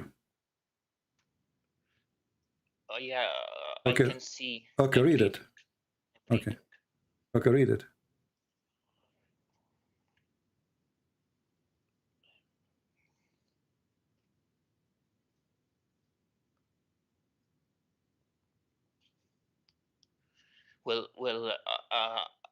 This hadith is sahih. My friend, why you are terrified to read it? Read it. We will see if it is sahih or not. You are the scholar. You will tell me.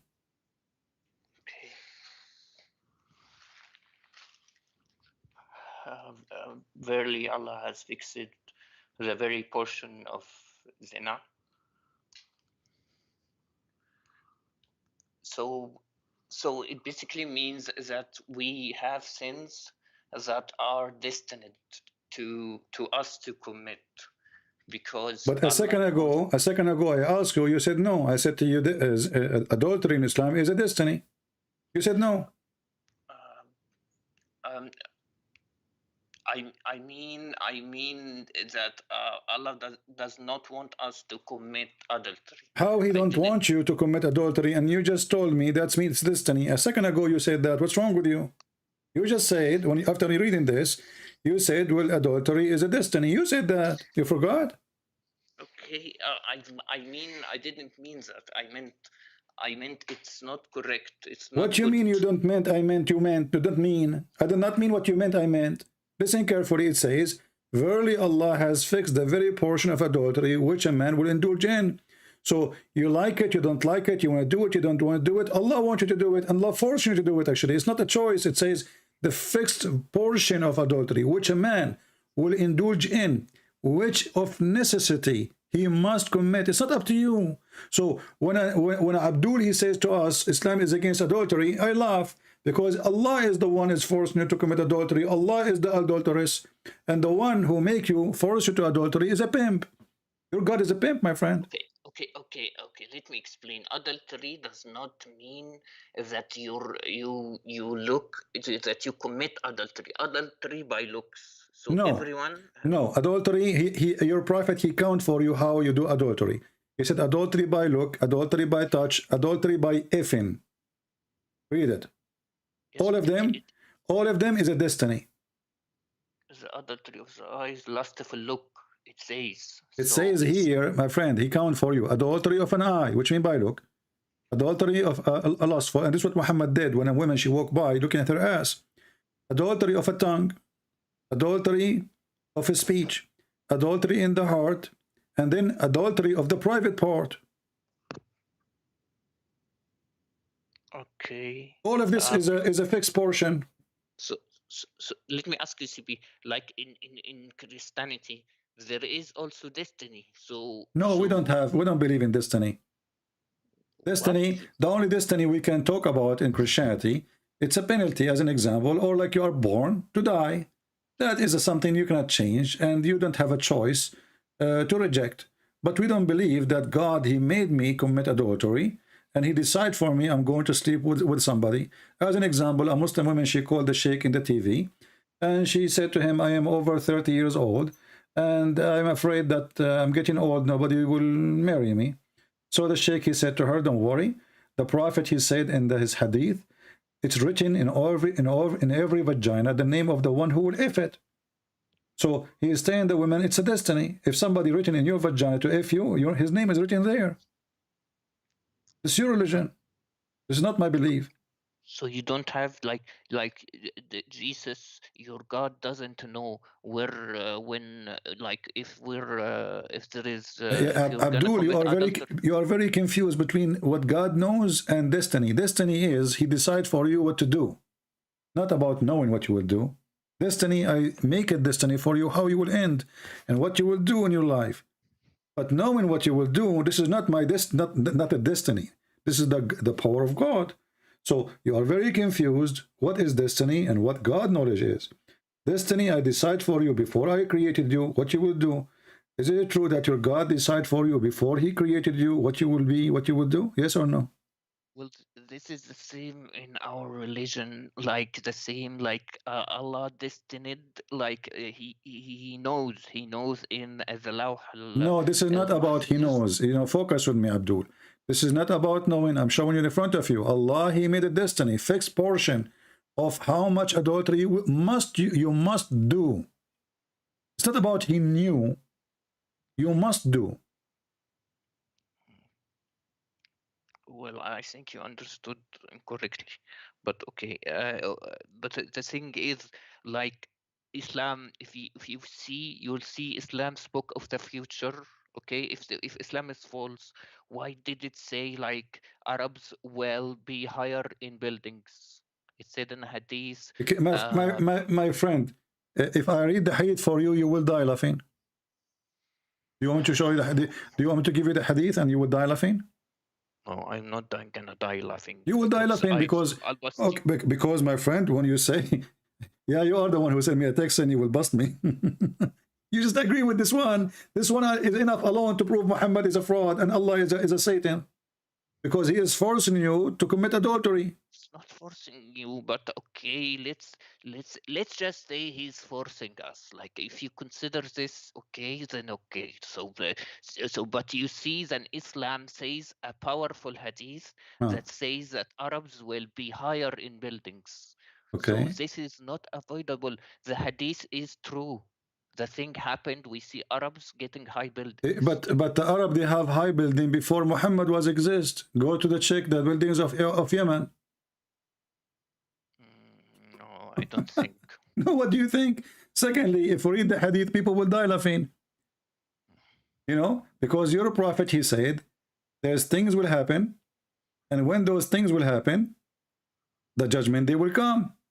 No, it's gonna be near Judgment Day. No, this is, he said, my friend, when a Muhammadan, he says something, you know, we laugh always because Muslims, they are very confused and they take things for granted without reading. Did you read the hadith yourself? I read the hadith. Okay. Okay, yeah. What it says? The hadith says, يأتي زمان يتطاولون الحفاة الرعاة يتطاولون في البنيان, which means the barefoot naked will have higher buildings. All right, but this has happened since when? Since when? Since about 100 years ago. And this the judgment day come? No. Okay, and he said, and when you see the women, she give birth to her master. Well, okay, it happens. But isn't it your prophet? He have a woman. Her name is Mary the Copt. and supposedly she gave birth to a child, and this is the son of Muhammad, that will make him her master. But she didn't have a son. No, she does. According to Muslims, she does. She did have a son and he died. So this is what happened during the time of Muhammad. And secondly, there's nothing happening here, as you see. And then if you count, you know, Muhammad, he claimed that this is the sign of the hour. He said they are 5. In different hadith, he says they are 10. In different hadith, he says they are whatever. So this guy, he keep saying things which is stupid things, and he contradicts himself. So let me ask you, to make it simple. What is the last thing will happen before the judgment day, according to Muhammad? Ad-Dukhan. Ad-Dukhan. What is that? Okay, just a moment. Dukhan, which means the smoke. Okay, what is that?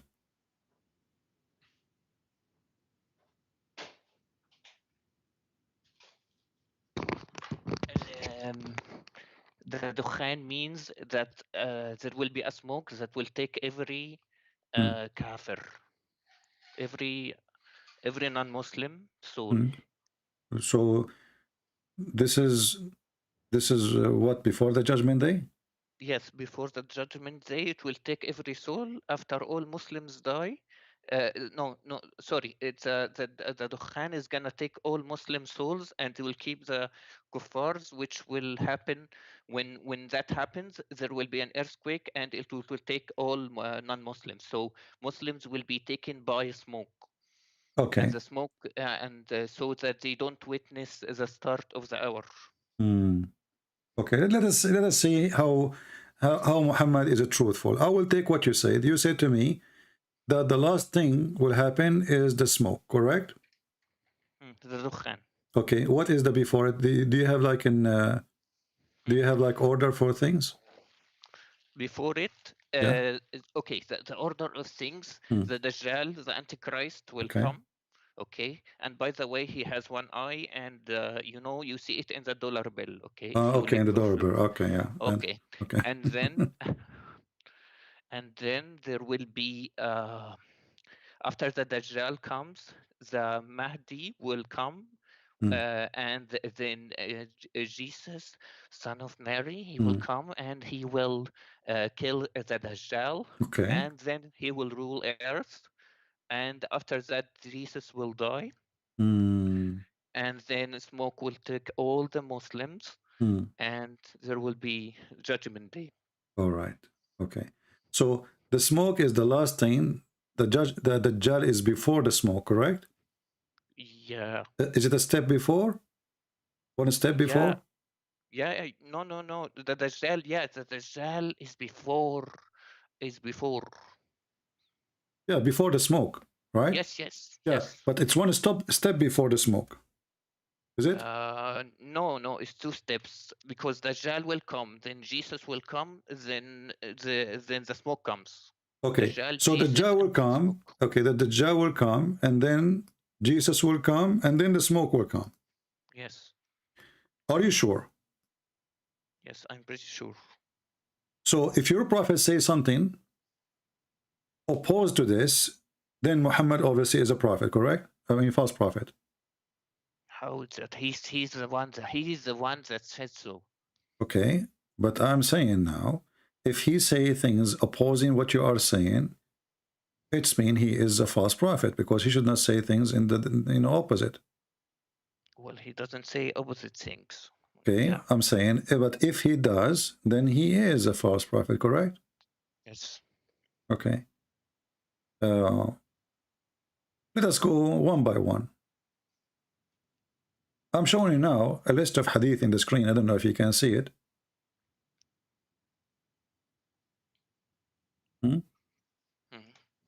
I'm checking, okay? And this is one of them.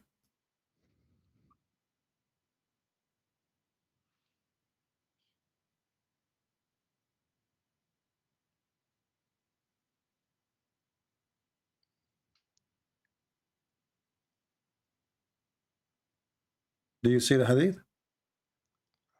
I see you scrolling.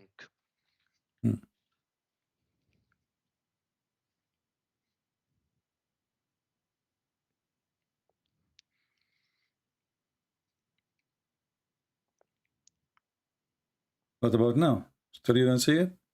I see. Okay. It says the last hour would not come until Muslims fight with the Turks, people whose face would be like hammered shield, wearing clothes of hair Okay. and walking shoes of Okay. hair. So what do you understand from this? What I understand from this is one of the signs of the hour. Okay. So when the first time the Muslim they fought with the Turkish? It was a long time ago, so From the time of Genghis Khan? yeah. And where is the judgment day? And isn't it the Turkish now are Muslims? Yes. Okay. So how he considered them that this is from the end of the time sign, and those are your enemies. And not only that, in different hadith, Muhammad, he claimed that they are from the people of Gog and Magog, which means they are pure evil. And he's making fun of their look because they are Asian, as you see. He claimed that their face, as if it's hit by a hammer, they have a flat faces, and they are wearing hair, and they are wearing shoes from hair too. So the Muslims will fight the Turks. The Muslims. Did you see the Muslim word? Yes, I see. Okay. So this is a sign of the judgment day. And this has happened long time ago. And the Turkish now are Muslims. So Muhammad, he predict a lie about the judgment day. And then he predict another lie that the Turkish are the enemy of the Muslims. And they are from the people of Gog and Magog. And when you fight them, this is Gog and Magog fighting you. Okay, you need to understand that this doesn't mean they are Gog and Magog. This means like we already fought them and we battled them. I heard you speaking about this is one of the early signs. My friend, I heard you like saying like Arabic word. Do you know how to read Arabic? Yeah. So if I show you that your prophet, he said they are Gog or Magog, what you would do? I don't think he said so. Okay. What if I show you? What if I show you what you would do?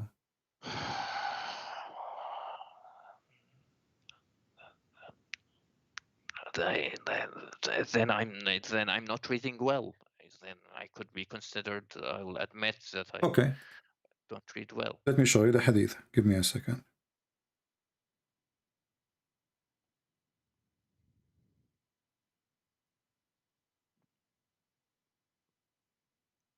But make sure it's Sahih. You will see.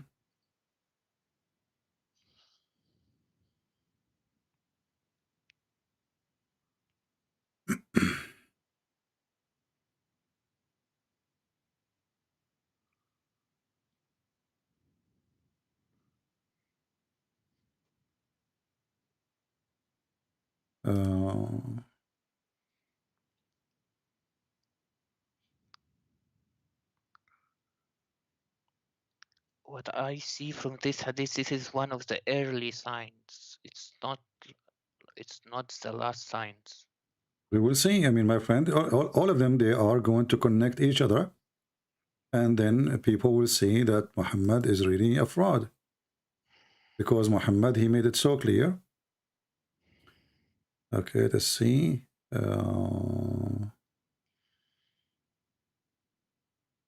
Let us open the tafsir, the chapter of Al-Kahf, verse number 83.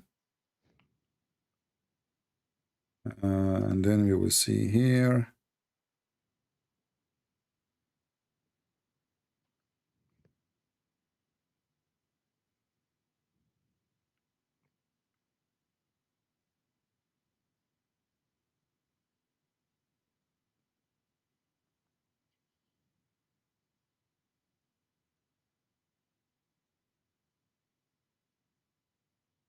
Okay, I'll wait for you on the screen.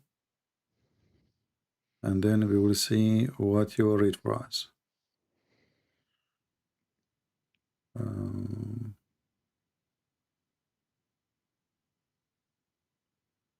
I'm pretty sure it's not referring to the Gog and Magog. Okay, we will see in a second. Just give me a second. Okay. You will see that. You know, we don't say things unless we can prove it. And we can provide reference for it. Otherwise, there is no meaning of speaking of something. I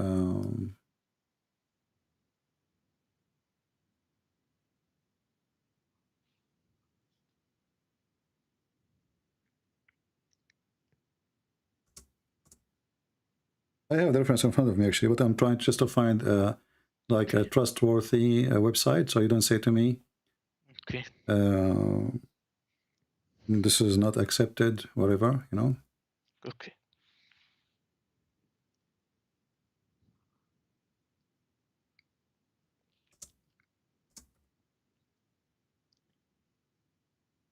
All right.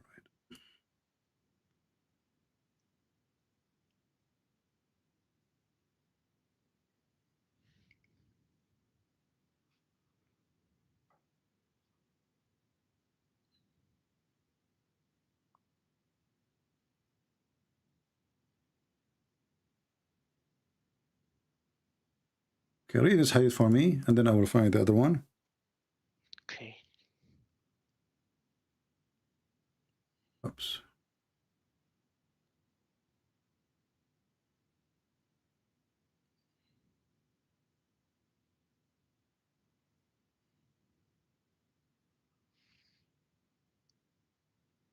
Read.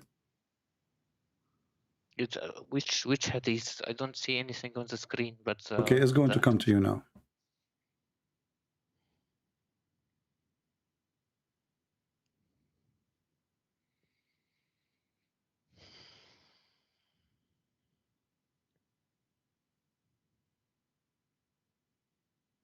See it now? Yeah, I see it. Okay. Read. I'm not a student, so okay, so I read. Okay. What? I'm not a student, so I read. I read. I don't need to read loud. No, read so everybody can hear you. You know, we are talking, right? This is people are listening to us. Okay, I'll bust you. Uh-huh. Okay, the Prophet sallallahu alaihi wasallam came to visit me on one day, frightened, and he said, "La ilaha illallah." There is no true God but Allah. Woe to the Arabs because of an evil which has drawn near. Today, an opening of this size has been made in the barrier retaining Yajuj and Majuj. And he sallallahu alayhi wasallam made a circle with the thumb and index finger. I said, "O Messenger of Allah, shall we perish while we still there? Will be righteous people among us?" Yes, when weakness becomes I don't see the rest of the hadith. So what your prophet, he predict what? That Yajuj and Majuj will come out. When? In his time, right? No. What do you mean no? Read it. He said today he's away to the Arab, you know, disaster. Yes. And not only that, the hadith in different places says he woke up so scared. You know, he was so scared, so terrified. Actually, here it says that. It says he was frightened. He come to visit me in the day, on one day, frightened. And he said, "Oh, there's no God but Allah. We to the Arab, because of an evil which has drawn near." Today, not next week, not next century, today. So your prophet is speaking about Gog and Magog to come in his time. Right? Did they come in his time? Yes, maybe they may have come from his time in the Chinese, could be in China, could be in any other country. It doesn't have What to do you mean? be the You know, he said, "We to the Arab." To the Arab. Do you see the word Arab? Yes. Okay. So they will come to the Arab. They will not go to China. How you can solve this problem now? So CP, like Yajuj Majuj is also a new religion. Don't change the topic. Your prophet, he's a liar. And now I will show you about the Turkish too. We are not done with the Turkish. So your prophet, he predict in his time, the people of Gog and Magog, which is not even a human according to him, they will come and they are the one who will destroy this earth. And not only that, your prophet, he claimed that Gog and Magog, they will use arrows when they fight Muslims too. Is that correct? Okay. Okay. Yes, correct. And then the Muslim will use the arrows to make fire for 7 years. Is that correct? I'm not sure about the 7 years. Yeah. But I can show you the hadith. But I can tell you that Einstein said that World War IV will be fought with swords and arrows. What? Yeah. So they will. Okay. So they have to be. Arrows is not. I mean, arrow is an arrow. Is not a nuke of Putin. So arrows is arrows, and he make it clear they are made of wood. Even the Muslim, they will use it for fire. So this will happen to the Arab when the Muslims, they were only the Arab in his time, and that happened supposed to happen in his time, because as you see, he just woke up. He is so frightened. He is so scared, and he is warning about something happening now. Did Gog and Magog come yet or no?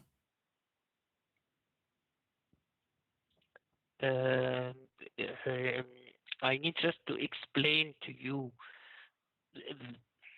that they came out, but they didn't come to the Muslims yet. No. You see, you are ignorant in your book. The Quran says, "Min kulli hadbin yansulun" or yansilun.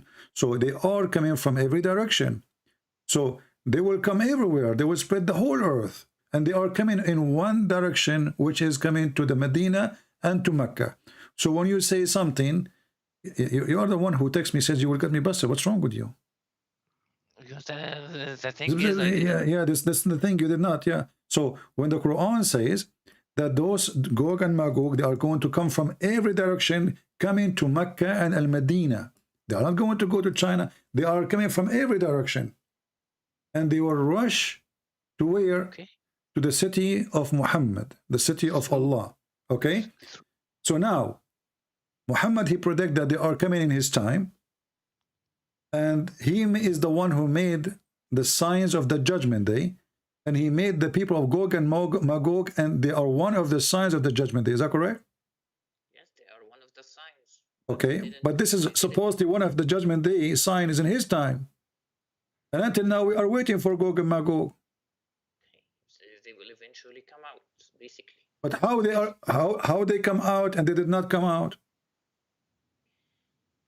They didn't come out to us, to Muslims yet. The thing is. Okay, listen, just to make it simple for you. You remember when I asked you the order of things? Yeah. Okay. And you said to me the last thing is the smoke? Yeah. Okay. And I confirmed to you, I said, are you sure the last thing is the smoke? You said yes. I said, if I showed you that it is not the last thing, the smoke, that means Muhammad is a false prophet? Correct? No. Okay. Okay. So now let's focus in the Gog and Magog and the smoke.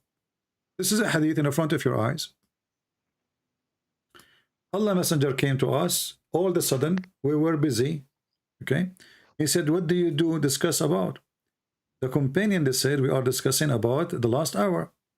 Thereupon he said, it will not come until you see 10 signs. Remember, you count for me few, but now we are 10. Okay, what is the 10th thing? He mentioned the smoke. This is number 1. Then the Dajjal. Then the beast. Where is this hadith? I don't see this hadith. This is the Da'if hadith. Yeah, I saw it. I said, what do you...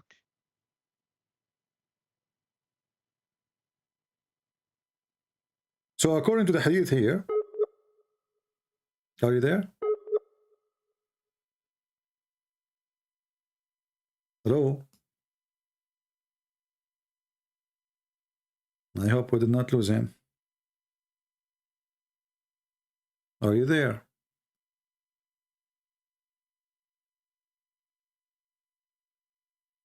Hello? Let us call him again. I don't know what happened. Yeah, I hear you. I hear you. I All hear right. you. Do you hear me? Okay, continue reading then. So as you see here, the first thing will happen is the smoke. The second thing it will happen is what?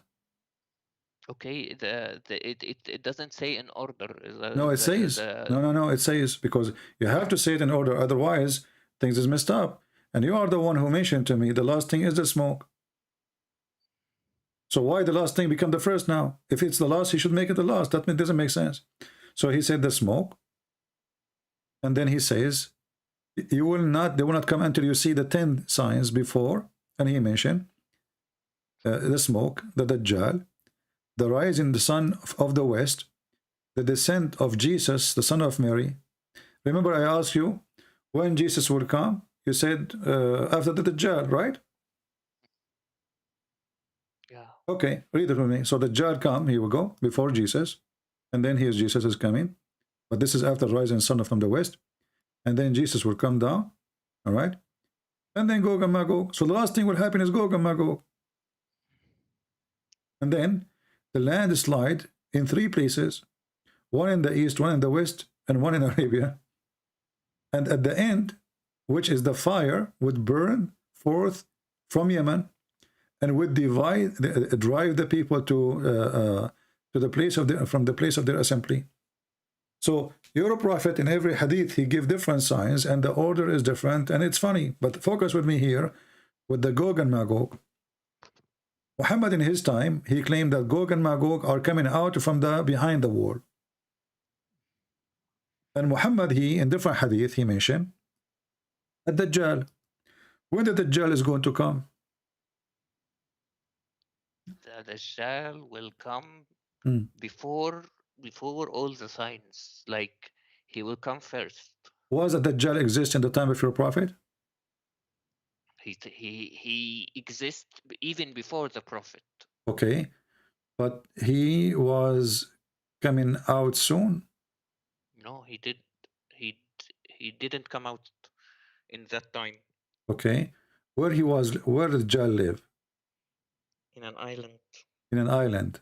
Okay, and what he is doing in that island? He's chained. He's chained. And who is the one who told him that the Dajjal is chained? Is it Allah?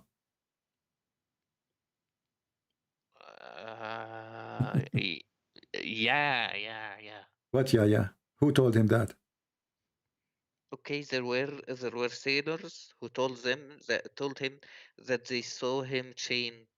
So a guy, he came and he told Muhammad he saw the Dajjal, and when Muhammad he told the people that the Dajjal is an island, didn't Muhammad confirm that from his God? Yeah, he confirmed him with him. With who? With Allah. Where? He just heard the story from this guy. He said to him, he saw him with a woman. Her name is a Jassasa. She is a beast. And then he saw a Dajjal, and Dajjal, he said to him that he's going to come out when the lake of Tabaraya is dry. Is that correct? Lake of Tabaraya, the one in Palestine is dried. Okay. It's dried now? Yeah. Where is the Dajjal then?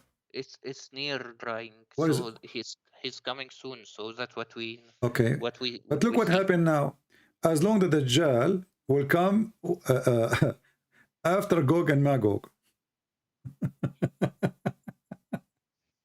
When did the Dajjal will come, you said? You said after Gog and Magog, correct? Or before? Before. Before Gog and Magog, correct? But Gog and Magog, they are coming in the time of Muhammad. That's why Muhammad he was saying, "We to the Arab." He was frightened, correct? No, we will fight them after the Dajjal. My friend, did I show you just 5 minutes ago, your prophet, he woke up from his sleep. He was terrified. He says, "Are we to the Arab?"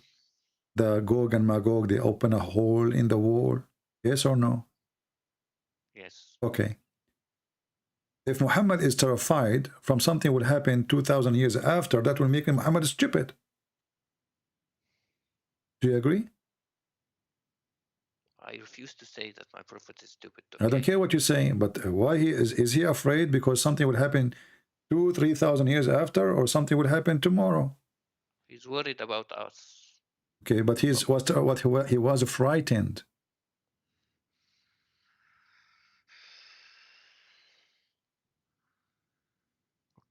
Okay, and he said to the Arab, right? And when you say you are worried about us, you are not an Arab. So Gog and Magog, if they attack, they will attack when the Muslims are only the Arab at that time. And he predicted that to happen in his time. And he was terrified. And then when he mentioned the story of a Dajjal, he said that Dajjal exists in his time. He is just in an island. He's terrified about the Arabs because we Arabs in the future. He's worried about the future. What do you mean you Arab? Are you an Arab? Yes, I'm an Arab. Speak to me in Arabic. Go ahead. كيف حالك؟ No, speak to me in Arabic. Speak. الرسول صلى الله عليه وسلم قال إحنا الساعة You are not an Arab. Stop lying. You are not an Arab. Whatever, like you're not an Arab. This is not an Arabic. I mean, you know a few words in Arabic, and you're trying to say to me you are an Arab. Why you are lying? I can read to you any Arabic text. You are not an Arab. Okay, whatever you okay, see. so don't lie. Shame. You know, it's a shame to lie, and you claim to be an Arab. No, you know what? As long as you claim to be an Arab, that will make it even easier for us. Let us do this. So now we have Gog and Magog, and they are behind the dam, beyond the dam, which Alexander the Great he built to forbid them from coming out. Correct? Yeah. Okay. Where is this dam, and where are they? Gog and Magog. Why we don't know where are they? Like just like you. We have right now satellite. We knew even what is under the ground. So why we find oil before we dig. We find copper before we dig. We find, you know, they have like satellite to sensor whatever, blah blah blah blah. How come? And Gog and Magog, they are huge in number. The ratio of that Gog and Magog is 1,000 to 1, which means if we are 7 billion, they are 7 trillion. So how come we could not find one of them? Okay, so just like you can't find the Gog and Magog in your religion or the Antichrist. No, we do not. We don't have Gog and Magog. It's in my religion like yours. Your prophet, he's told about Gog and Magog, and the Bible is about a location. Doesn't even say people who they are behind the dam, and it's a location. You're a prophet. He come with the story, and we do not know where the story coming from. Well, I admit that we don't know where they are. Okay, but hold on. The Quran says that Alexander the Great, he built a dam made from copper and iron, correct? Okay, this is when, how many thousand years ago? Before the prophet, like from the time of Alexander the Great. So listen, if I build a wall since 4,000 years ago, 3,000 years ago, 2,000 years ago, from iron and copper, what will happen to this wall?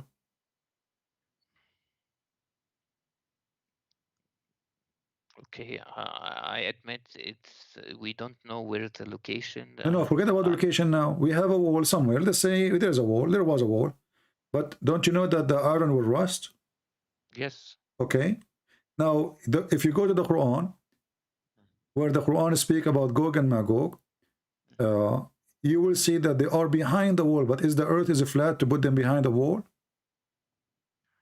No, yeah, like they made a wall like in a cave or something. No, it's not a cave. It's a, you know, you claim that you are a person who study, and you claim that you speak Arabic. So you do not know that he built a dam between two mountains? No, that was saying something like that. No, there's no cave. So there's no cave between two mountains. So as long as it's between two mountains, that's maybe behind those two mountains, correct? Okay. So let us say if I draw for you in the screen, I will draw a mountain. This is a mountain here.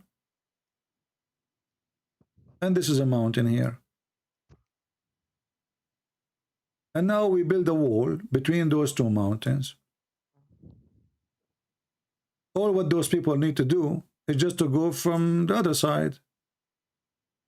The earth is not a piece of cake and there's an edge where nothing you can continue. They can just go around the mountain. They can even climb the mountain. So what building a wall will do? See, he built more than one wall, like a wall from the side and from the other side to make sure they don't pass. What other side? It says he built a mountain between he built a wall between two mountains. Why you are adding things? Why you are adding things to the Quran? He built another wall. Where it says that? Okay, I admit, like, it doesn't say that. Everything I say something to you, each time I say something, you say I admit, but at the end you admit nothing. So as long we have a mountain from one side and the mountain from the other side, and then we build a wall, how that is preventing those people from coming to us? It doesn't have to say it clearly, but I think there is another side of they made another side of the wall. Okay, let us say we build, how many walls he built? That could be two walls. So okay, basically it doesn't let us say we build two walls, but still they are between two mountains.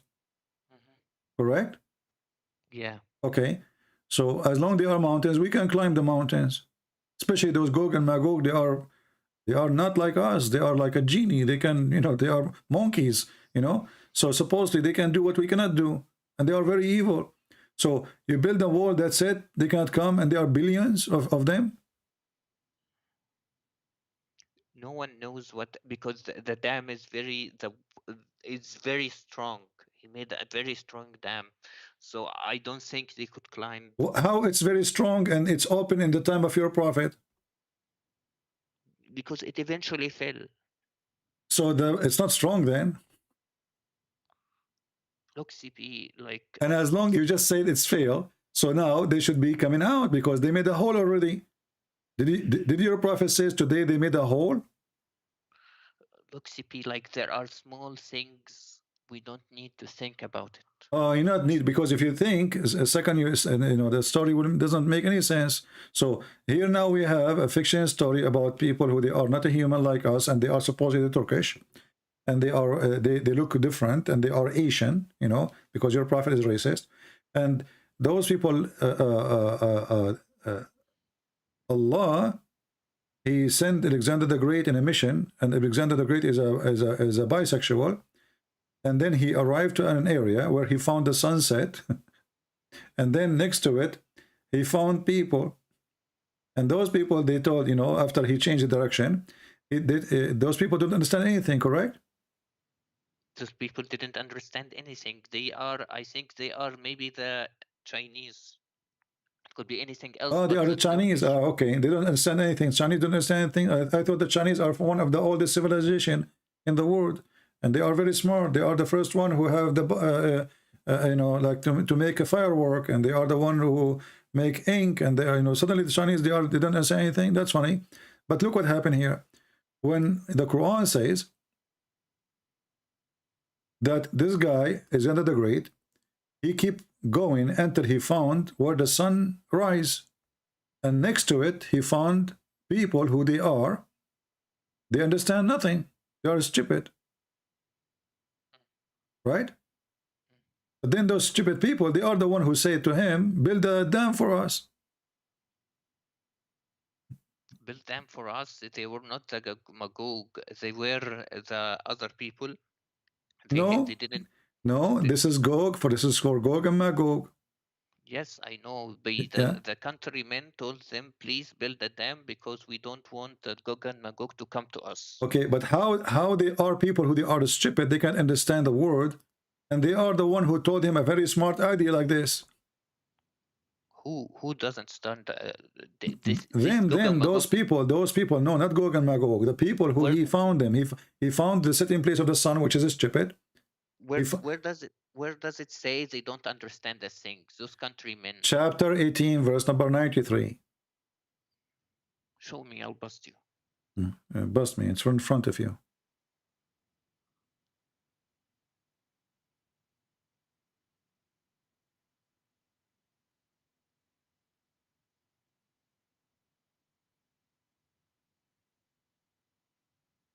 Read.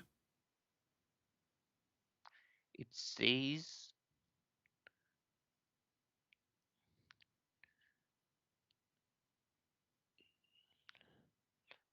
لا يكادون يفقهون قولا, which means they barely understand the word. Exactly. You just said where it says that. You said to me, I will bust you. So I did bust you. So as you see, he didn't understand the word. So how did he understand the word? And then they are the one who told him what to do. How the stupid one is the one who advised me what to do. They barely understood the word. It's very different. Like you may talk to another foreigner person, but if he doesn't, he can understand some words and he doesn't understand other words. Like he could just point. He doesn't. My friend, it says barely they understand the word, which means they are stupid. And let us go for the sake of argument, they don't understand the language he speaks. But how they don't understand the language, and they told him, even they said his name, and they said to him, look what he said. They said, O Zul Qarnayn, Gog and Magog, people of a great mischief in the earth, shall we then render thee tribute in order? They are even paying him to build a barrier, correct?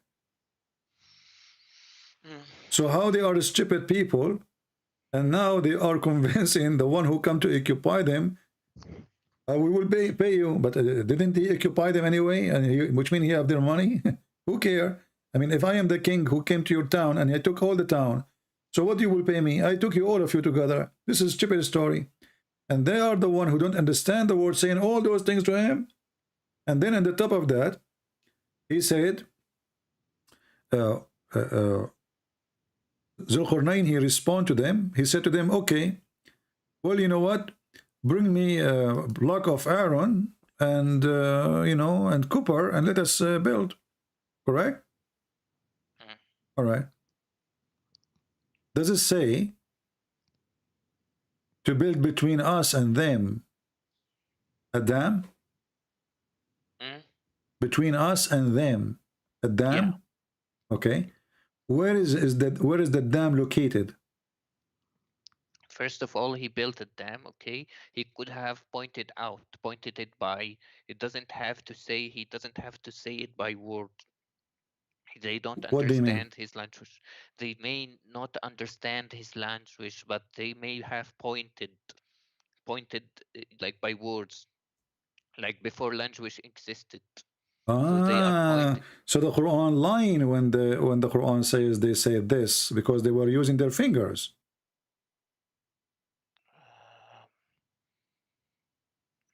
That means they did not say that. They used their fingers to talk to him. You don't have to point at the small stuff. You don't need to. No, we have to show how stupid Muhammad is. Remember. You're causing people to doubt, like. So do you doubt now?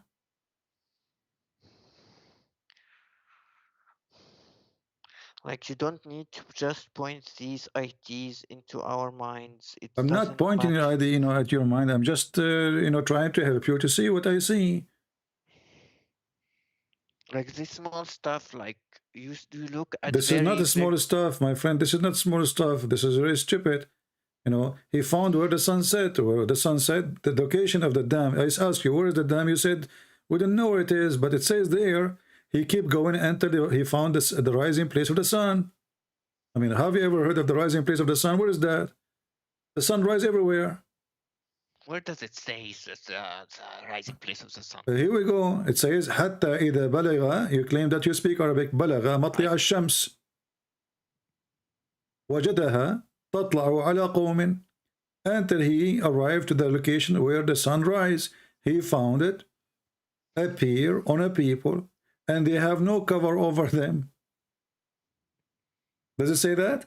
They have no cover upon them?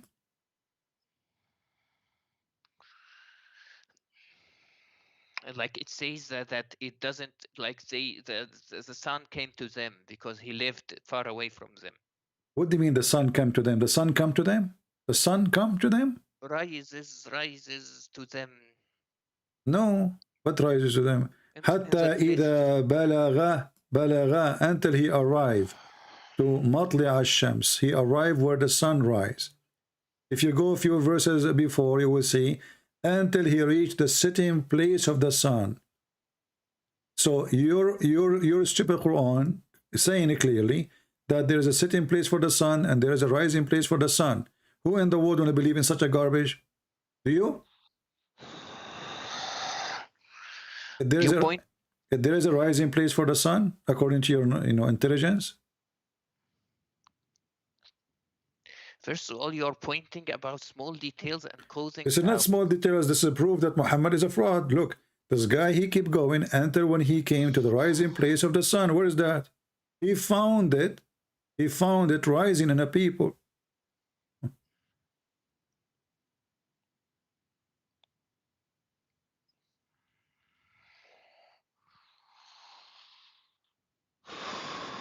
So according to your prophet, there is a rising place where the sun rises, and there is a place where the sun set.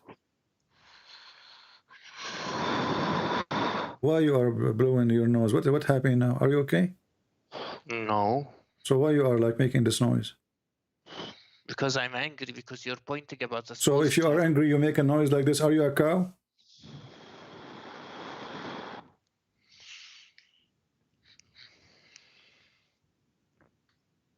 We found he came to the rising place of the sun.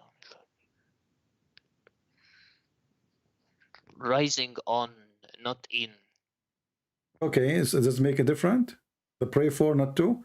It's rising in a place. The sun, he entered, he keep walking, until he came where? The rising place of the sun. He found it rising on, not in, for sure. It's not rising in their ass. It's rising on them. So what kind of God he think that the sun rise in a place, a certain place, the rising place of the sun? Where is that? The sun rise everywhere, even in the North Pole it rise.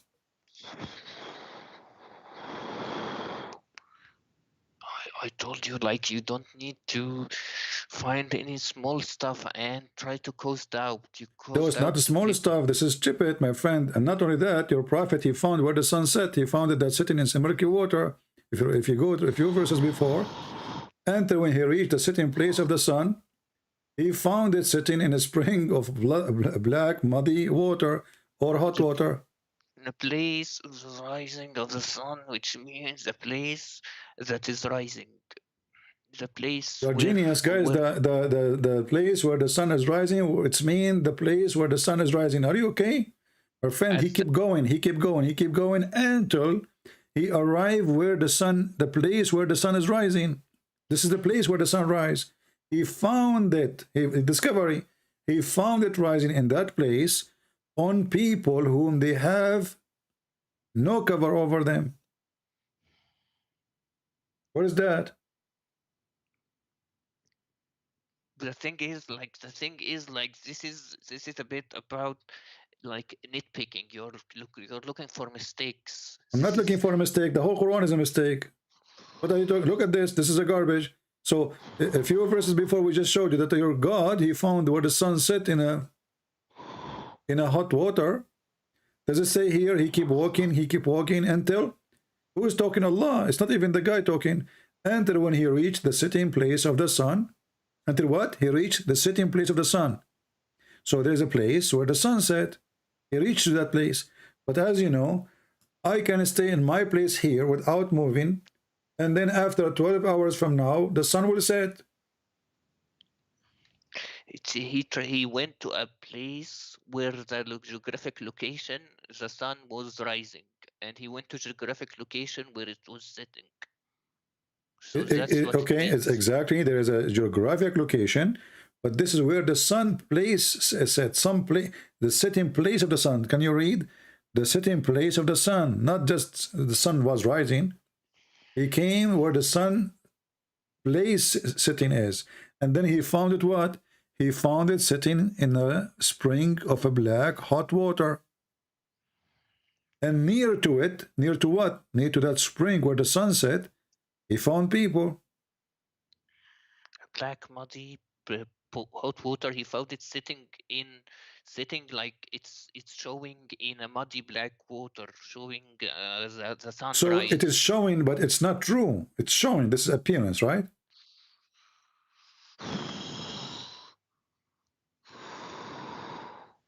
There is a view where the mud, where sun is on the mud. Like there is a view, a specific view. That's what it means, because you don't understand the Arabic word. Let me ask you. So I understand Arabic and you understand Arabic. So listen carefully. So if somebody understood this, that the sun is sitting really in spring of water, are you saying he's stupid if you understand it this way?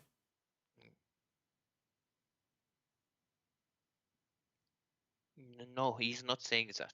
Okay. You know, I'm not saying he said that or not. I'm asking if somebody understood this verse, that the sun really set in a hot spring water. If he understand this, and they are saying the verse doesn't say that, so if you understand in such a way that the sun set in a muddy spring hot water, that person who understands this is stupid. Do you agree? Okay. Yeah, that's correct. And I need to tell you that this ayah does not mean it's sitting inside the muddy water. Okay, so now me and you, okay, no problem. So there's the view on the this view, one. okay, It says that but we the agree. sun is views on the muddy. All right, but we agree, me and you, that the one who understand it, as I said, that the sun set in a spring of muddy water, hot water, this person who understands this way, he's stupid. He do not know how to read, correct? Yeah. Okay. What if I show you that your prophet is the one who said that? Then I'm a donkey, okay? You will name a donkey? No. Okay. I'll be the donkey if that's true. No, then he have to be the donkey, because you are the one who said that the one who understands it such a way is stupid. Read it. Here we go. No. You said, everybody heard you. Everybody heard you. I asked you the question twice, 3 times.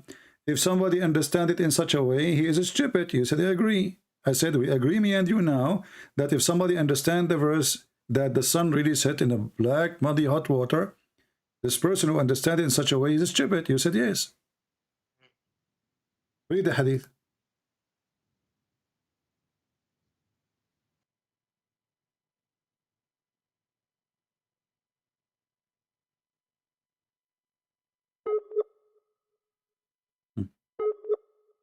Now the connection decided to be bad.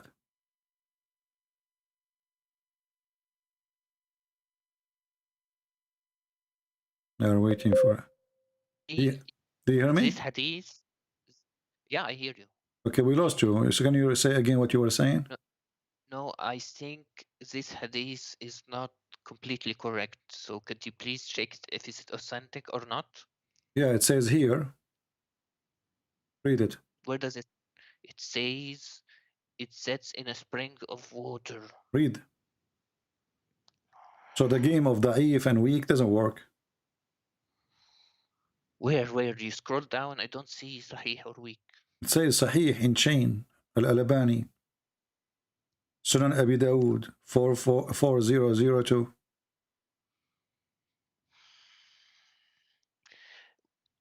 The ulama said this hadith is not completely correct. What ulama? You never heard of it. A second ago, you never heard of this.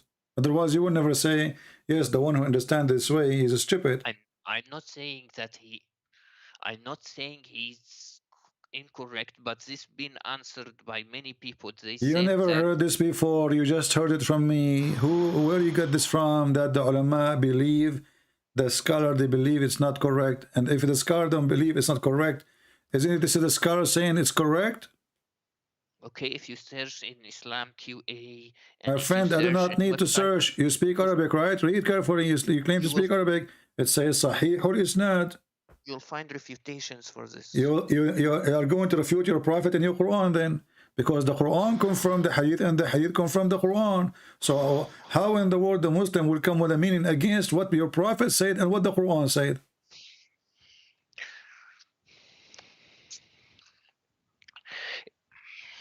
This is confirmed exactly what is in the Quran. So how in the world the Muslim can deny it? It's not against the Quran. It's not opposing the Quran. Both of them, they are in agreement. So the Quran is authentic, right? The Quran is authentic. Okay, and the Quran says he found it sitting in a muddy spring of water. He did not say he found it as if it was sitting, correct? But then you don't understand Arabic. No, I understand the Arabic. The one who made the Quran, he cannot say he thought. No, he did not say that. Can't he say it appear like if it is? No. And as you see, it's a spring of water. He found it. He found it. وجدها. وجدها. Exactly. Found is a report of a fact, not imaginary. When you say I found, when I say I found, you are talking about something is true. It happened. It exists. It's not a theory. It's not a thought. It's not imaginary. I found it. If you go inside your house and you found, you know, I found my my donkey eating the grass. You are reporting a find. It's not I thought. And the one is talking is Allah. It's not even the guy. You probably never heard of refutations for this. My friend, I am the one who hear all refutation. You are talking to Christian Prince, and you are the one who said you were going to get him busted. Okay, like quoting about small doubts is not the answer. It's not the answer. Like this is like it's complicated Arabic. Arabic is more complicated than this translation. I don't care how complicated Arabic is my first language, and this is stupid Arabic anyway. Because if Allah, what Allah trying to say to us here? Tell me. Here we go. Go ahead. I'm listening. Is what the word spring present. He found it in a spring. Spring. Do you know what spring is? Spring is not even a river. It's not even a lake. Okay. So how you explain to me the word spring? Like the Muslim, they lie, they say, like, don't you see the sun go in the ocean? This is not an ocean. This is a spring of water. And it's a hot water. Hamia.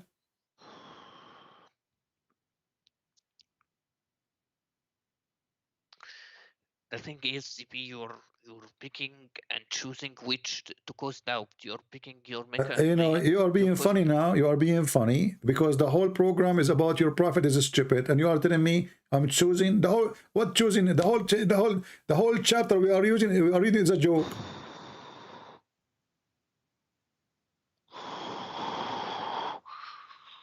What, like you even like if you read your book, you will find errors. So why don't change the topic. Don't change the topic. And suddenly, you know, look. And when you read this stupid Quran, you see, you said to me, you know, remember I said to you, he built a dam between two mountains. Yeah. Okay, and you agreed. Yeah. Okay, what the word mountain in Arabic? Jabal. Jabal. Okay, read with me and laugh.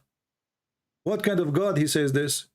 حتى إذا بلغ بين السدين. Where is the mountain? Until he arrived between two dams. So did he build a dam or he arrived between two dams?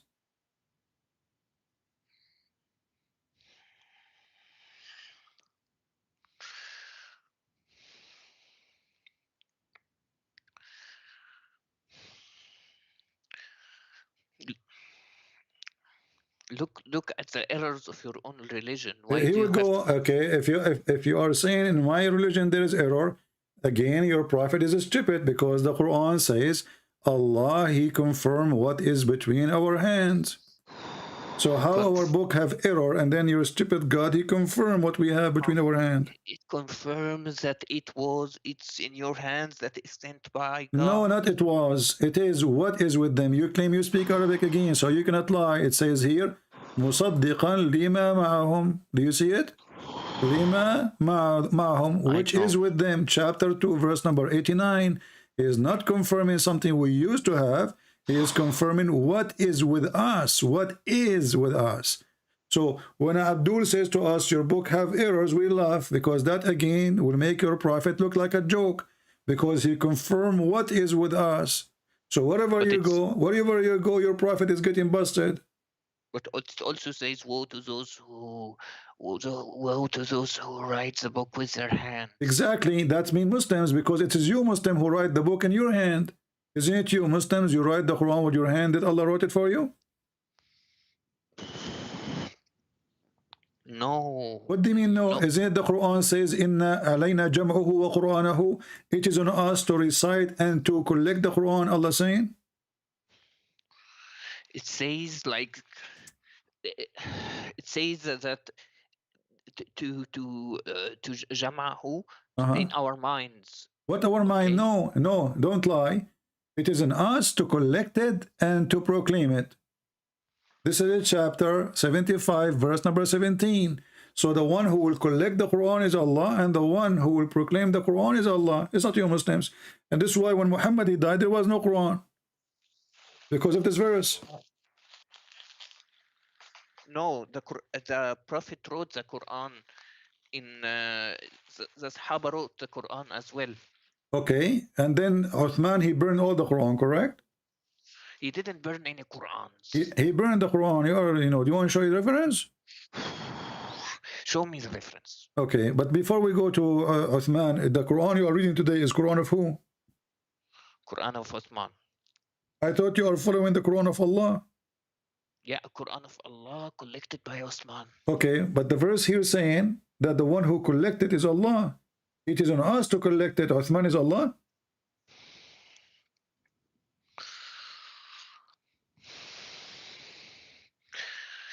So you're saying your Bible was not it was not joined by men, by I'm not talking about my Bible now, my friend. You're really confused. Allah, He promised that He will collect the Quran, and now you Muslim, you don't have even the Quran of Uthman. The Quran you have today is called according to, starting from Hafs end with Uthman, but you don't have the book of Uthman. So, and not only that, you said to me that your prophet, he wrote the Quran, correct? Yeah, he wrote the Quran. Okay, is that the one which the goat ate?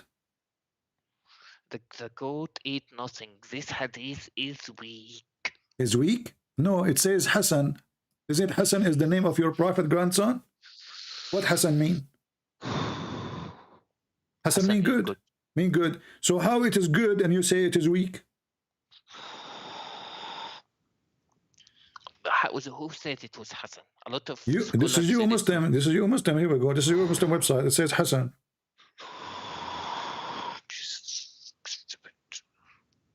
The Muslims are stupid, right? I agree. No. You said that. You said this is stupid. This is the Muslims stupid. I heard you. I believe everything that in the hadith and okay, Quran, listen. It says here the verse of stoning to death and breastfeeding for adult 10 times revealed. Can you recite for me the breastfeeding for adult 10 times? I'm listening. That's abrogated but not enrolling. No problem. It says abrogated, but do you know the verse? How you abrogate something you do not know? The verse of stoning abrogated. I'm asking about the breastfeeding for adult. I like breastfeeding for adult. It's my favorite. What kind of God he order his followers to do breastfeeding for adult?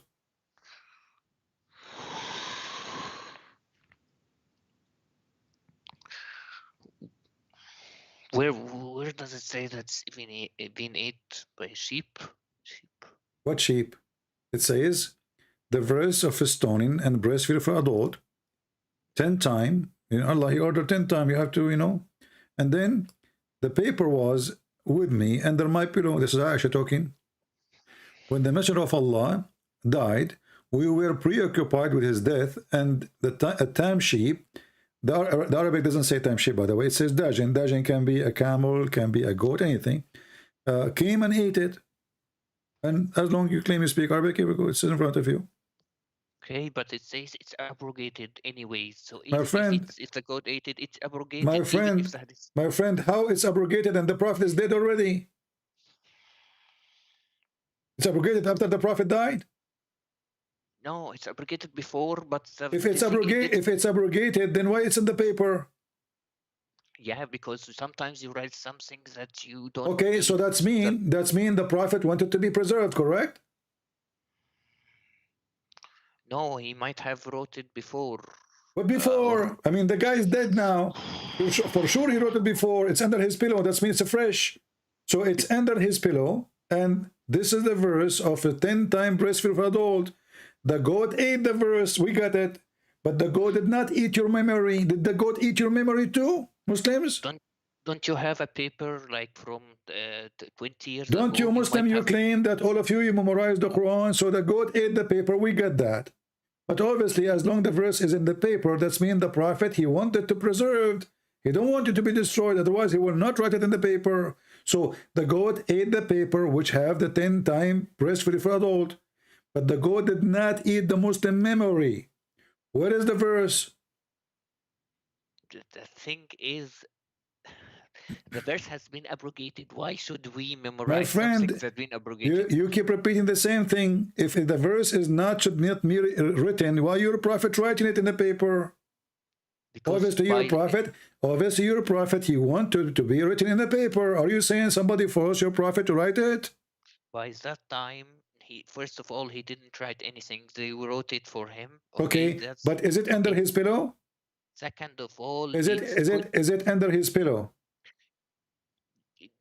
According to this hadith, okay, so that's under his pillow, not under the pillow of the neighbor. So the prophet is the one in charge of his bedroom. Otherwise, somebody else sleeping with Aisha, according to you then. So as long as so don't say that, okay, so the pillow is the pillow of Muhammad, the bed is the bed of Muhammad and Aisha, and the Quran is under the pillow. So that verse is written by the command of your prophet, and he wanted to be there.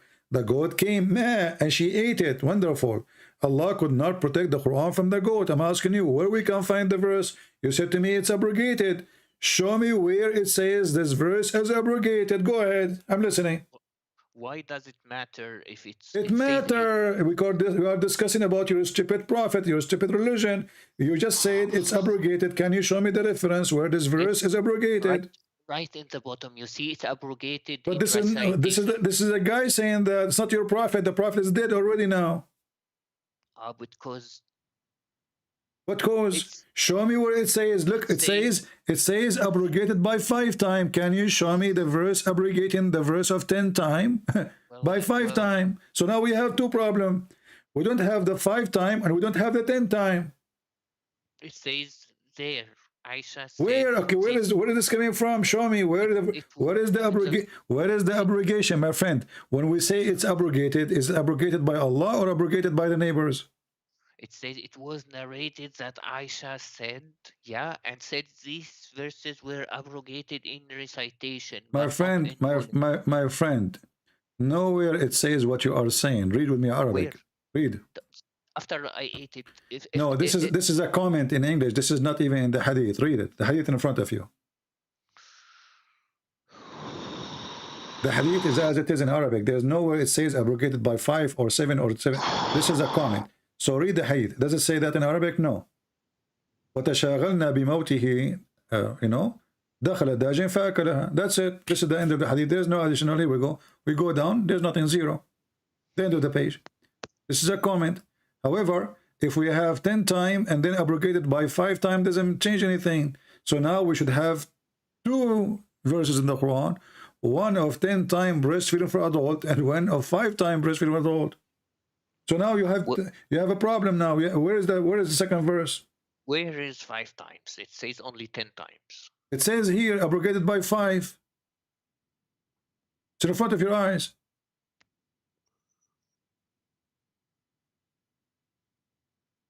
It doesn't say where's the number 5. Here it's in front of you. Can you highlight?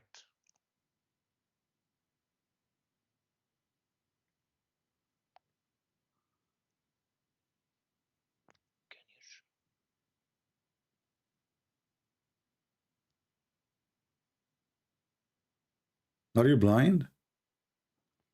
Okay, I'll read for you. The verse of stoning and breastfeeding an adult 10 times were revealed, and the paper was with me under the pillow when the messenger of Allah died.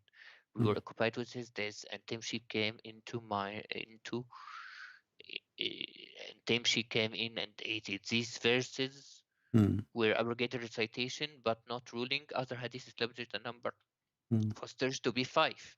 So other hadith said it's 5. But anyways, in any case, it says a commentary, like it's been abrogated. It's in the commentary. Abrogated in the commentary? But this is not in the part of the hadith. And secondly, if it's abrogated, no problem. What is the verse? What is the verse? What is the verse of 5 and what is the verse of 10? It's not meant to be And abrogated. what kind of God he order a woman, she is adult, to give her breast to a stranger 10 times? Where does it say stranger? Well, Beware does of it say Prophet's breastfeeding?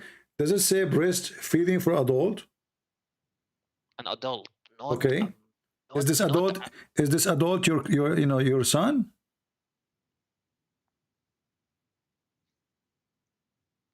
Does it say you're breastfeeding for your son? Maybe the neighbor, he's a child, okay, but we are talking about adult. Do you Muslim women give your breast to your son when he is 18 or 19 or 20? Do you do that? Okay, the thing is, you know, this hadith is a lot of scholars say it's not sahih. First of all, second of all, even if Second of all, first of all, and third of all, did Aisha, she practice breastfeeding for adult 10 times? CP, you are getting on my nerves. I'm getting wherever I want to get, my friend. You are in trouble. Is it true that Aisha, she ordered her nieces to do breastfeeding to anyone when I enter upon her? Yes or no? No, no, no. Read the hadith. It's in front of you.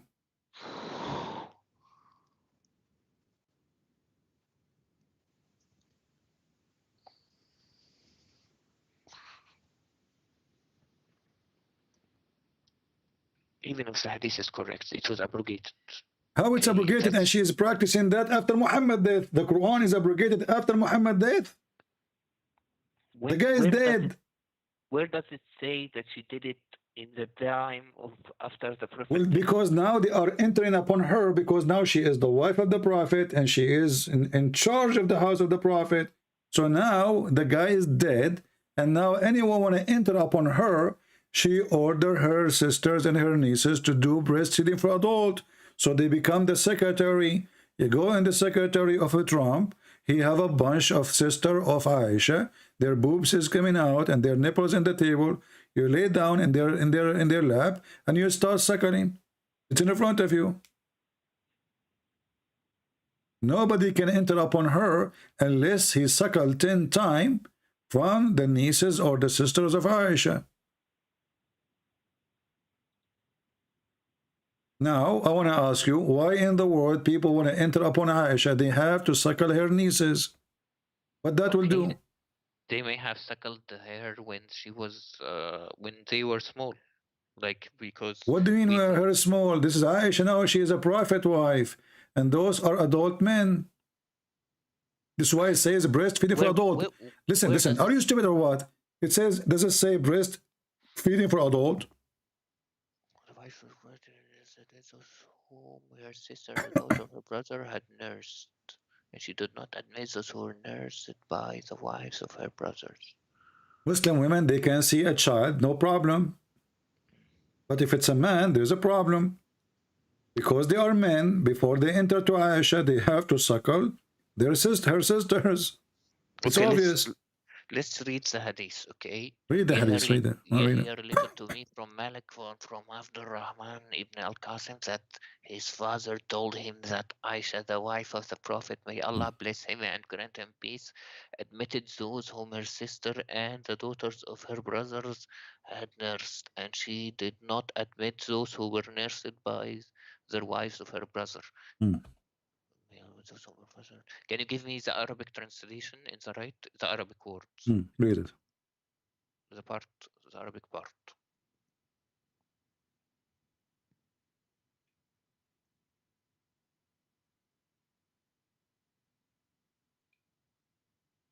The Arabic. I have it in front of you. It's not showing at the screen yet. Let me see. Okay. I don't see it on the screen.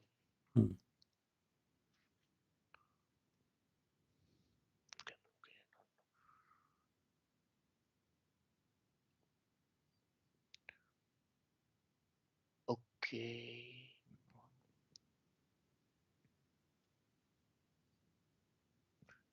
أنه أخبر أن عائشة زوجة النبي كان يدخل عليها من أرضعة إخواتها وبنات أخيها ولا يدخل عليها من أرضعة نساء أخواتها.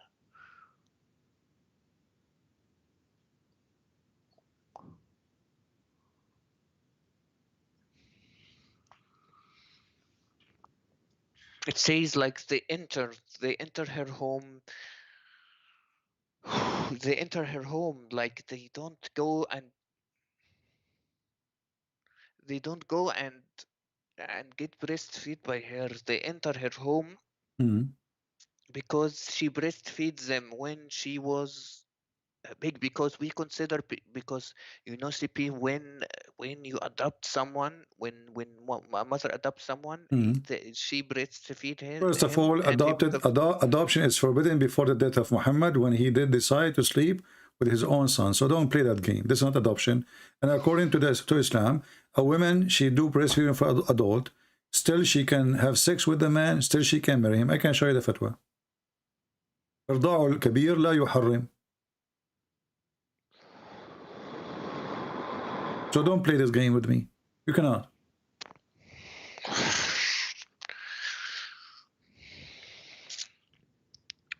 Okay, it's like CP, like does it say that she breastfeeds these guys? No, she ordered her sister because supposedly she is the big woman. You know, she is the, you know, the leader now.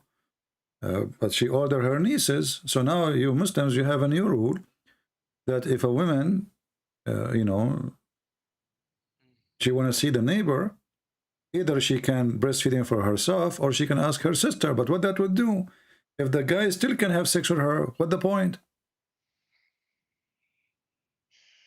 And this is another hadith which is sahih. It says it clearly that Aisha, she ordered her sisters and her nieces, you know, to do breastfeeding, and even if it was a child or it was an adult man, doesn't matter.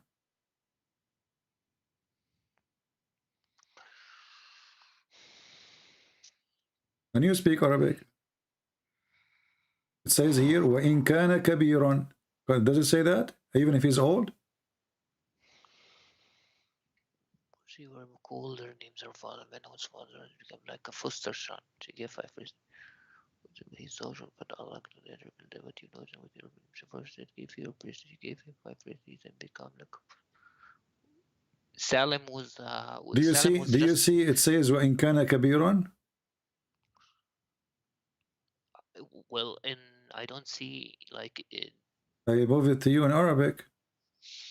تأمر بنات أخوتها وبنات أخواتها أن يرضعن من أحبت عائشة أن يراها ويدخل عليها وإن كان كبيرا. 5 رضعات. Does it say that? So she ordered her, you said to me where it says adult. So she ordered her sisters, her nieces. Nobody can enter upon her unless they suckle them. Here it says 5 times. Even if he's old, grown man. Correct?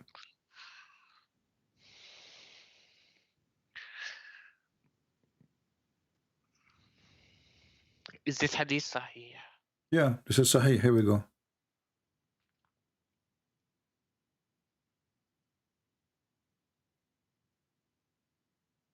Would you prove it? It's in front of you. It says sahih. Okay, I'm checking because you know the screen doesn't come instant. Let me check.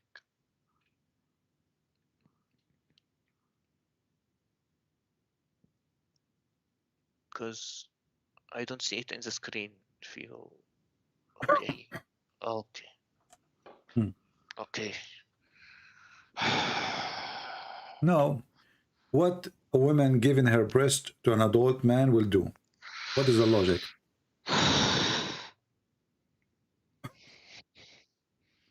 You have 1,400 people listening to you, and I want you to convince them. What is the logic that adult women, she gave her boobs to a man? What that will do exactly? That will make him excited. That will make him horny. I never heard of a religion, in order to see a woman, legally, you have to suckle her boobs first. So in Islam, we cannot shake hands with Muslim women, but we can suck their nipples, hold their breast, and put our hands around their waist. What kind of religion this religion is? You do realize a lot of scholars. What's sakrurar? What's sakrurar? Who cares sakrurar, ma sakrurar? My friend, this is your religion, and this is your prophet, and this is, and listen, the one who revealed this verse is Allah. I don't care what the sakrurar are saying. And as you see, all reference saying that Aisha, she practiced that, and even she ordered her nieces. So you Muslims at the time of Aisha, you have suckling club. You realize the scholars said that You have suckling club. You have suckling club, and not only, I can show you the scholars right now saying that even if a woman, she go in the train, she have to suckle everybody in order for her to be allowed to be with a strange man. I can show you right now. You claim you speak Arabic. I can show you the video from Egypt. A woman, she is in the TV. She asked the Sheikh from Al-Azhar University. She said to him, "Are you saying that all those men who they are with me in the studio, and the engineer and the decoration and the electrician and the one who work in the sound, the DJ, all of those I have to suckle them?" He said, "Yes." The scholars says that it's not in. It was in a cup. It's not on by. That is stupid, because you speak Arabic as you claim, and now you cannot run away from this. How it is in a cup and it says yarda. Yarda from radda. Radda, which means you use your lips. Rida'a min al-majaa. You don't, yarda is not a drinking. What cup? And I will go with this stupid thing. Let us say in a cup. So now the women, what she put in the cup, this Sahla bint Suhail is not even a young woman. She don't have even a child. So do you think women, they have milk in their breast? Anytime you squeeze it, milk come out? Do you think they have a tank full of milk? This is stupid, my friend. They have no milk there. So they were suckling what? So the scholars you are talking about, they are a scumbag trying to find a solution for the stupidity of your prophet. And your prophet, nowhere he said to the women, go and give him a drink of milk. He said, ardi'i. This is why the women, she said, how I'm going to suckle him? Did your prophet say to her, suckle him, or he said a drink? Not only the scholars said that, the Sahaba. No, there's no Sahaba. That's false. Show me the hadith where the Sahaba says that. Don't go there, my friend. Did your prophet say suckle, or he says drink? Do you see the book? Look. What the name of the book? Suckling. Do you see the name of the book? Suckling. So when those stupid ones, they say to you that this is a drink in a cup. So why it says suckling? Suckling is not drinking. Drinking is something, and suckling is something else. So when I drink now the milk of the cow, I'm not suckling the cow. I'm drinking milk. There's a huge difference between suckling and drinking. As you see here, it says he had nursed them. She's doing nursing. Does it say he said suckle him? Cedric, like it says. Suckle him. Do you see the word suckle? Do you see the word? Do you see the word suckle? Do you see the word suckle? Do you see the word suckle? Suckle him. He did not say give him milk to drink. And this woman, she is not that young to give her breast have milk. The word rida does not always mean direct contact. No, it means that. This is why the word is suckling. And this is why the woman, she said, how I'm going to suckle him and a grown man? If it's just a drinking, you can anyone drink, all of us will drink. So she said to him, she said to your prophet, the woman, Sahla bint Suhail, she said, how I'm going to suckle him and he's a grown man? So she was surprised of the word suckling. If it's just a drinking milk, oh, everybody can do that. But she was wondering, how can I suckle him as he is a growing up man? Look, Fifi, okay. There are two opinions of this, okay? The scholar said in a cup. I don't care about opinion. The only opinion is in the front of you. It's your prophet. The woman, she did not say, I would drink him. I will give him milk or water. Otherwise, she will not be surprised. She said, how can I suckle him and he's a grown man? So what the problem? The problem, he is a grown man and I'm going to suckle him. If it's a drinking, that's not a problem. She will not be surprised. If he said to her, give him some milk from your breast in a cup, then she would say, okay. But here, because he's saying suckle, then the Muhammad, he says, well, I know he's a grown man, and he was laughing. Okay, let me explain something. Okay, there are two opinions of this from scholars. So let's just like inconsistency. The first opinion says it's a cup. Okay, the second opinion says it was only one time, like at the time of the Prophet, only one time, and it My friend, was. you see, your scholars are stupid. It's 1 time, it's 10 time. Who care what that will do? This is stupid. The son is not her son. The man is not her man. He is not her child. He is not her husband. He is not her brother. And he is a grown man. So what giving milk to a man will do? Explain to me. Go ahead. Stupid. Your prophet is making fun of you Muslims. The thing is, Are like, you Muslims are a bunch of Hindus? Are you Hindus? Like you believe the cow is your mother, etc.? No. Okay, so what the milk will do here? The man is a grown man. It's the thing is, it's not about eating. It's about making him lawful to her. What lawful? Still, he can marry her. You can go right now and you can search, is breastfeeding for adult forbidding the women from having sexual intercourse? The answer, no. لا يحرم إرضاع الكبير. Do you want to show you the fatwa? show me several scholars' opinions on that. Several questions, several scholars. Here we go. Let me show you this fatwa. It says, رضاع الكبير لا يحرم. Here we go. Fatwa number 3901, and this is islamweb.net, and this is your sheikhs. Question: رضاع الكبير. The answer is رضاع الكبير لا يحرم. So what the point? Question is: هل يحرم الرجل الكبير إذا رضع من امرأة؟ أي هل تصبح أمه في الرضاع؟ How about? ما صحة? Listen to the question. So what is the correct that the wife of the Prophet, she did that? Here he says, look at the answer.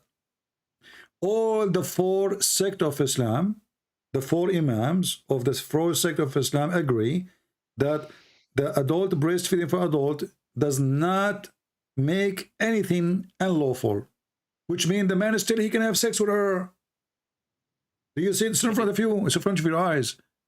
So what the point of this stupid thing? Still the man, he can have sex with the women.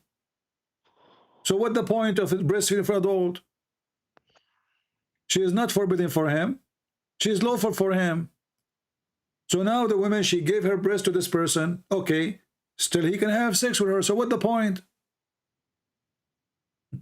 Okay, there's several opinions. Like what's several opinion? It says here does not forbid you from having the women. So you can marry her, you can have sex with her, you can have kids from her. So what the point of this stupid breastfeeding for adult? Nothing. It says here وذهبت عائشة وابن حزم إلى أن أرضاع يحرم مستدلة بأن النبي صلى الله عليه وسلم. So Aisha opinion says. Thank you. Are you stupid or what? So Aisha, she said that this is what the Prophet he did, and she insists. She's against anyone who says like you. She said that this is the right thing. The Prophet, he ordered it. And you are avoiding one question I'm asking. What a woman giving her breast to an adult will do? Making her lawful to her. I just showed you the fatwa. I just showed you the fatwa. He can have sex with her. All the 4 scholars of Islam agree that this kind of a breastfeeding for adult does not make the person unlawful for her to have sex with her. I put the fatwa in front of you, in front of your eyes in Arabic. فمذهب الجمهور والأئمة الأربعة وغيرهم أن إرضاع الكبير لا يحرم. Do you see it? So what the point? Still you can have sex with the women. Why your prophet saying such a thing? Stupid. He's making fun of you Muslims. He's Satan.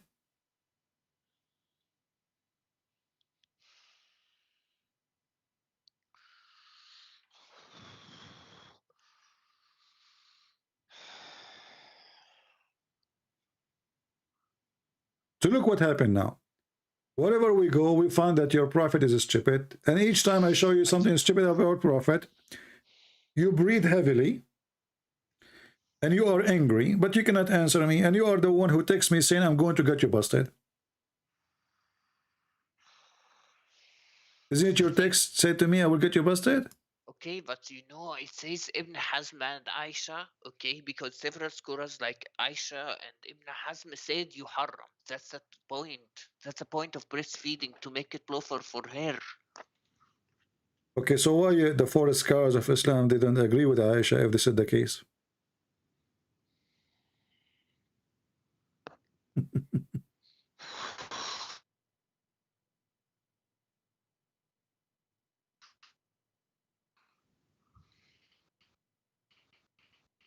Hmm? Right? What? Are you saying the bad word to me now?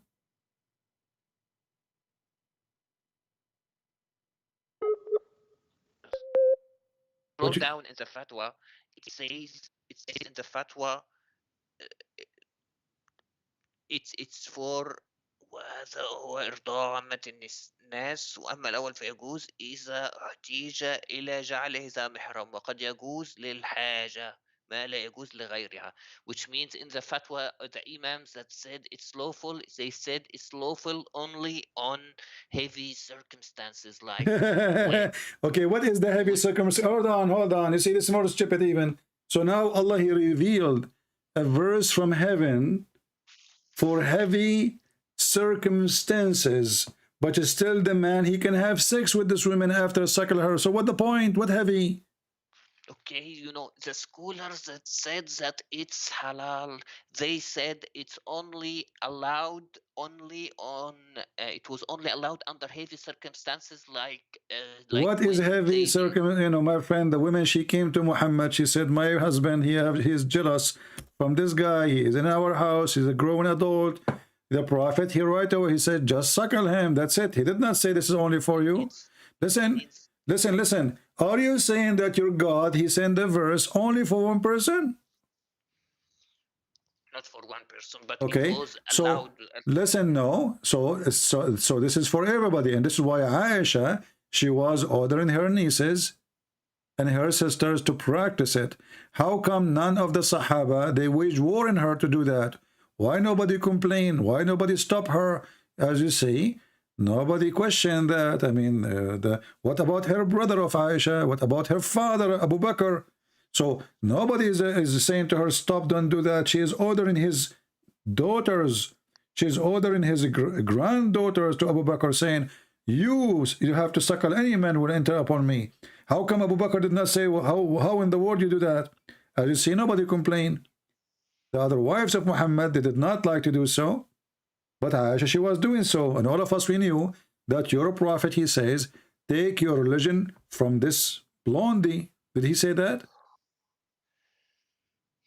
CP, if adult breastfeeding was halal, why aren't we doing it today? Why aren't we Muslim doing it today? Who said they are not doing it? Isn't it the Sheikh of Al-Azhar? He says he is the one who come with the fatwa of breastfeeding for adult just a few weeks ago, and there's a few months ago, and there's another one a few years ago. I don't think he said that, but I don't think we do it. We don't do it. We don't. Because you are ashamed of it. Because you're ashamed of it. Because there's nobody want to do it. Not because it's not there, you know. And this is why when he said that, people in Egypt, they went so crazy. Because simply they are ignorant. He said, well, this is what the prophet said. It's not me.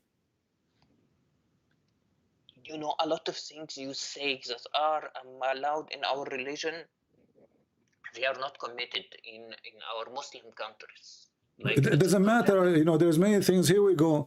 You know, this guy is, you know, sometimes you don't sound like, you know, you are an Arab, but sometimes you sound like an Egyptian. Here it says, Fatwa Irda'ul Kabir. Do you know who is the Sheikh? Look at the screen. Who is the Sheikh? Is that the Sheikh of Al-Azhar? The previous one? Ali Jum'ah?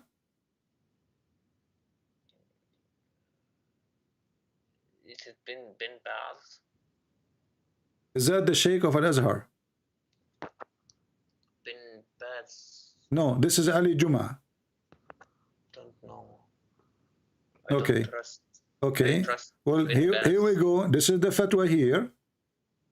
You know, and they, you know, they are, you know, and here it says, أعاد الداعية الإماراتي وسيم سيف الجدل في قضية فتوى إرضاء الكبير. So until now, this is a old fatwa, and now they are talking about it again, and now they are saying we should do it. Some Muslims, they say we should not do it. So, but the fact is, it's your prophet who claimed that Allah sent him verses, and Muslims until now, the scholars, they are saying that, and this is Azhar University, the highest university of Muslims in the world, saying that everybody should practice breastfeeding for adult. And now I'm asking you, when your prophet, he ordered this woman to suckle the man, why? I know Wasim Yusuf, and Wasim Yusuf is not a scholar. Okay. Okay, what about Ali Juma? I don't know. He's not. The Sheikh of Al-Azhar is not a scholar now? He's a Sufi. What about the Deen or Sufi? So what Sufi? You know, all of Turkey are Sufi. So the Muslims, when you ask you how many Muslims, you count Turkey with them. When we say Sufi, you say they are Muslims.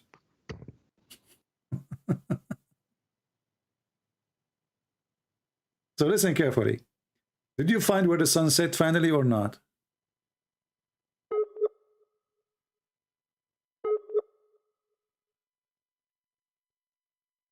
Are you there?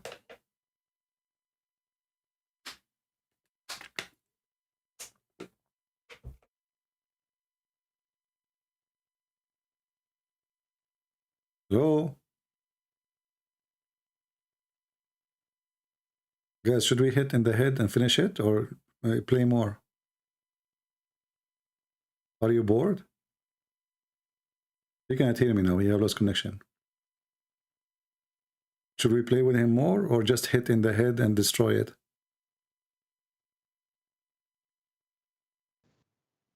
Are you back? I hear something now. I'm back. Do you Okay. hear me? No, I did not hear anything because we lost you. So listen. So now, did you find where the sun set, or not yet? Did you find where Gog and Magog, or not yet? I'm gonna go. Did you find that your God, he destined for you to commit adultery, or not yet? Did you find that Adam did not commit sin, or not yet? Is it true that Adam did not commit sin? Hello? Allah to commit sins. Did Adam commit sin or not? Allah didn't tell us to commit sins. What? Allah did not tell us. I told you 1,000 times, don't use the internet of the neighbors. Okay, listen, I don't hear you. I'm asking about Adam. When Adam commits sin, according to Islam, did he commit sin, or Allah forced him to commit sin?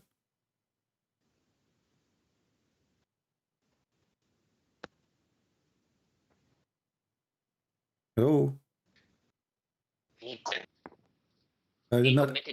He committed sin. What if I show you that Allah is the one who forced him to commit sin?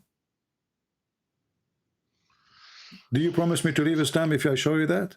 Because that if Adam did not commit sin by choice, that means all of Islam is a stupid religion. If all of us will commit sin, huh? I promise to call myself a donkey if that's correct. What about you call Muhammad a donkey? No, I won't call him a donkey because why? Because it's not your fault. It's not your fault. The one who said that, it's Muhammad, not you. You need to understand that your religion has so many errors at risk. Again, your prophet, here we go. I see your prophet again, that your prophet is a donkey. Because your prophet, he took the Bible, he put his hand on it, and he said, I believe in thee and the one who sent thee. So if my book have errors, then the stupid Quran keep confirming it, Muhammad keep confirming it, the Abdul in YouTube don't. Read with me. Read with me now. You're a prophet. You know, he said that Adam and Moses, they have a debate. By the way, how Adam and Moses met? In heaven. But they are not in heaven now. How they met?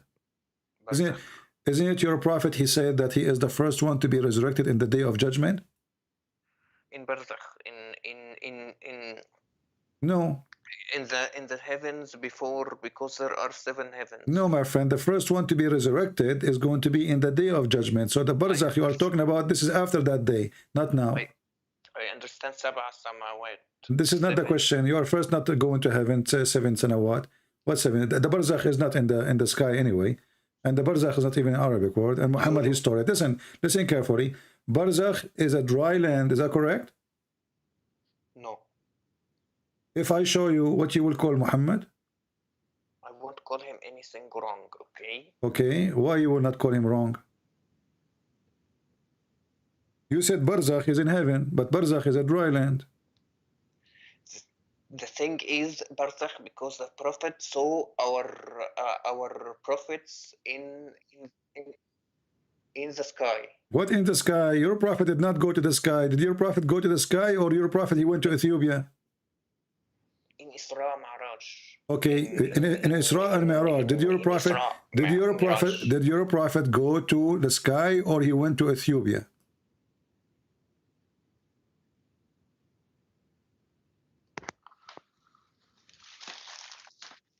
Huh? So Your prophet, he went to the sky, or he went to Ethiopia? he didn't went to Ethiopia. He went Okay, to the sky. so how he went to the sky and he found the river of Euphrates and the river of Nile under the tree of Allah?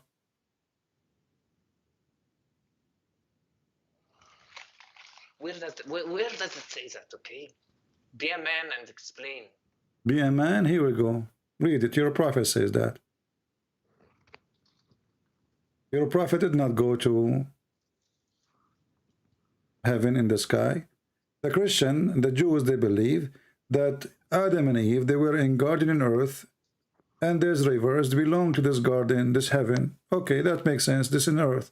But your God, Muhammad, he claimed that he went to see his prophet Allah in the heaven under the tree of lotus tree, and then under the tree he found the 4 rivers. One is Sihan, the other one is Jihan, which is in north of Syria, and Euphrates in north of Syria too. And he found the Nile River coming from there. So your prophet did not go to the sky. He went to Turkey and he went to Ethiopia. Where does it say? I don't see any rivers. It's in front of you.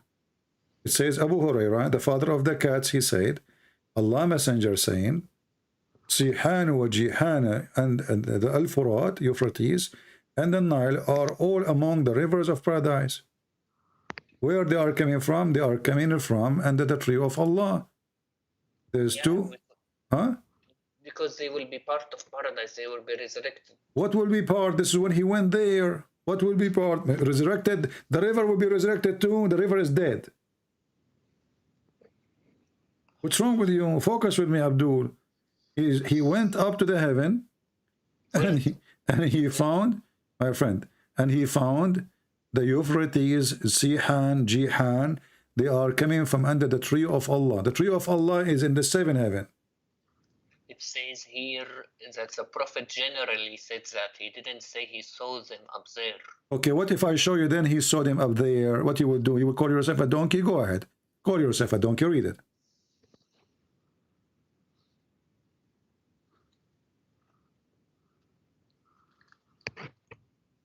Read. I'm reading. It still didn't refresh. Say Allahu Akbar will refresh fast, you know. Read it now.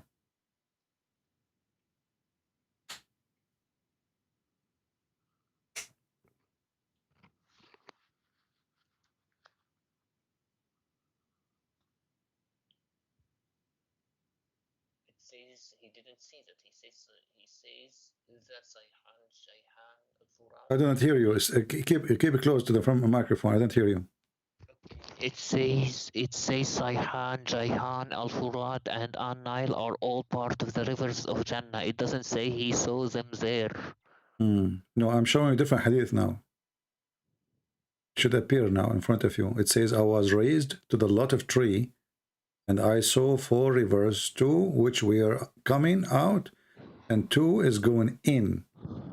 So this is in the heaven of Allah, in the last heaven. And now you can call yourself a donkey with certification, as you promised me.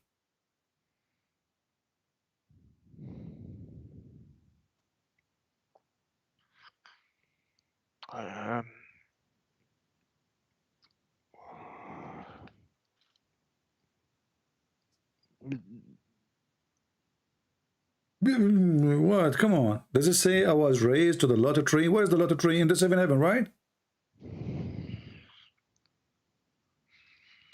This is the tree which is you walk underneath of it is 100 years, and the leaves of it is in the size of elephant ears, and they are made of gold and silver. Like, doesn't your Bible say Don't change topic. You said it doesn't say that. As you see, it says that. So your prophet did lie.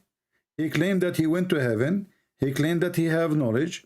And now we find that where he claimed to go, it was the Nile River, which is in Ethiopia, Euphrates River, which is in the north of Syria, south of Turkey.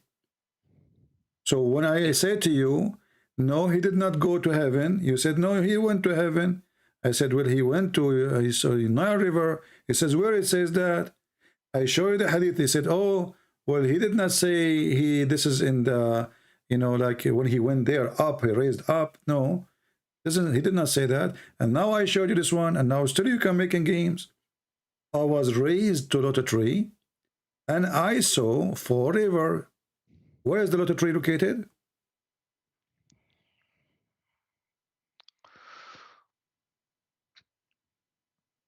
Okay, basically, I need you to understand. And understand where does Lotus Tree exist? Where we can find this tree? Everywhere in the world. What do you mean everywhere in the world? I thought this is only in the heaven of Allah. There's only one. In heaven. But you said everywhere in the world a second ago. No, I don't mean. I mean in heaven, everywhere in the world of heavens. No, it's not everywhere in the world of heaven. Only in the seventh heaven. You're acting like a mule now. Listen carefully. Where do you get this from? It's only in the last heaven where Allah, next to the door of Allah. Allah, he lives next door. He's sleeping under the under the tree like a monkey. So this is where Allah live, the Lotus tree, and he found 4 rivers coming from underneath of it. Like okay, when it says the New Jerusalem in your Bible, does it mean it is Jerusalem? Don't go there. Don't go there. You don't understand even your book. You don't even understand your book. Don't try. Figure of speech. Not figure of speech. No, he went there and he saw them. He said, I saw them. This is not a new Jerusalem, and this is not a new river. He saw them there in his time when he was alive. He saw them there under the tree of Allah, and he claimed that those are the Nile River, those are Euphrates River, and this is Sihan wa Jihan. I'm gonna get you busted, okay? Okay. I'm gonna get you busted easily, okay? And I'll show you, okay? Basically, Allah who created the 2 rivers, can't he create these rivers again in heaven? Can't he do that? But as you see, he says the Nile River. He did not say other Nile River. He said the Nile River is from the heaven. So he did not say additional river. He says, you claim you speak Arabic, and it would make it more funny. It says here, read carefully if you know how to read, An-Nil wal-Furat. He did not say another Nile. He said the Nile, the Euphrates. Which one? The one we know, not different one. The Nile River, the Euphrates rivers, and those are from the rivers of heaven. So he is not saying 2 other rivers. He says the Nile, the Euphrates. When you put in Arabic the same as in English, when you add the AL before the word, it means something we know. That's why it's called al-Tarif, correct? So does it say an-Nil wal-Furat or a Nile? It says the Nile, not a Nile, which means whatever Nile. The Nile River, the Euphrates rivers, they are coming from under the tree of Allah. And I ask you, where the tree of Allah? You said to me, everywhere in heaven, which is a lie. The tree of Allah, the Lotus tree, is only in the last heaven of Allah.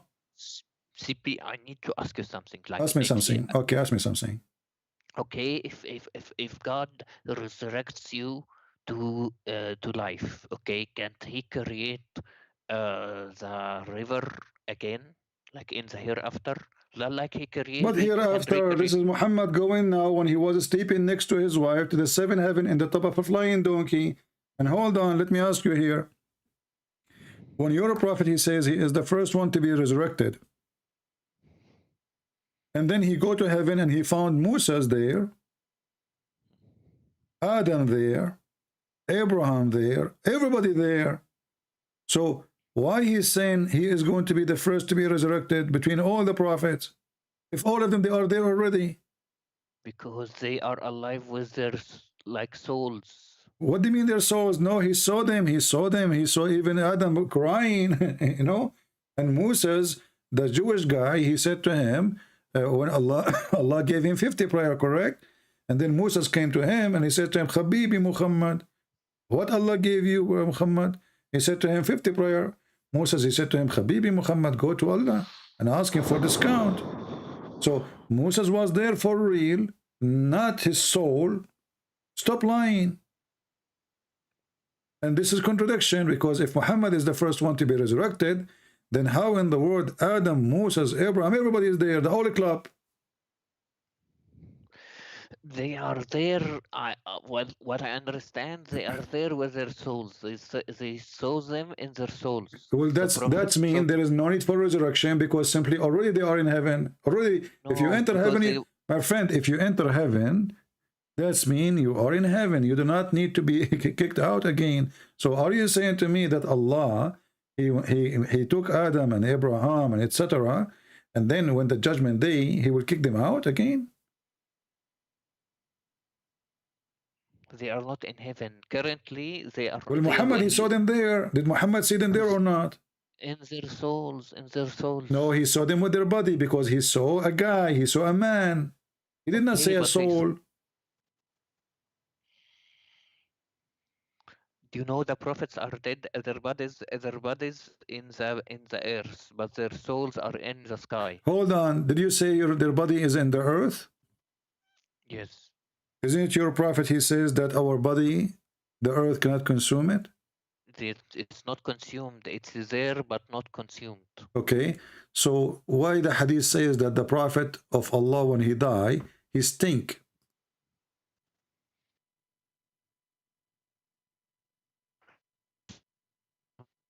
Not a sahih. Not a sahih. How you know? How you know?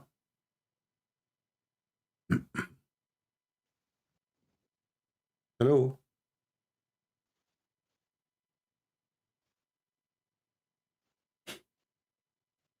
Not a sahih.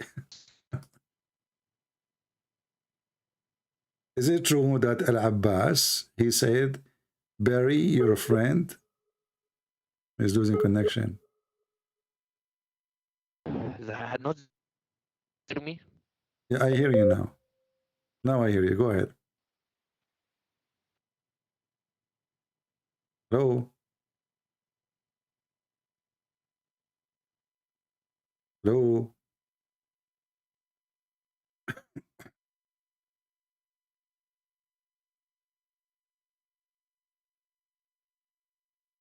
Hello? Hello? Yeah. So, did your prophet stink? He didn't. Okay, he didn't. Okay, so the hadith, the scholars, they say it was a lie. But the scholar says it was a lie. Okay. So okay. Who is the scholars who say it's a lie?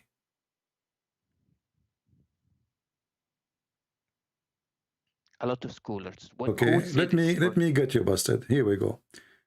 You see, we are showing on the screen Sunan al-Durami. Durami, you know the Durami? Okay. So here it says in hadith number 83 that the prophet, he died in the day of Monday, and he was buried in Wednesday. And then here you will see Ibn Abbas, al-Abbas, he said, Inna Rasulullah sallallahu alayhi wa sallam قد مات وإنه لبشر وإنه يأسن كما يأسن البشر أي قوم فادفنوا صاحبكم فإنه أكرم على الله, etc. Does it say that your prophet, he stink like all human, they stink, and he's dead? Okay, but the scholars said this hadith is false. That's false statement, my friend. Okay, if you search, you can Is find it. Is Sunan al-Durrani is a false book?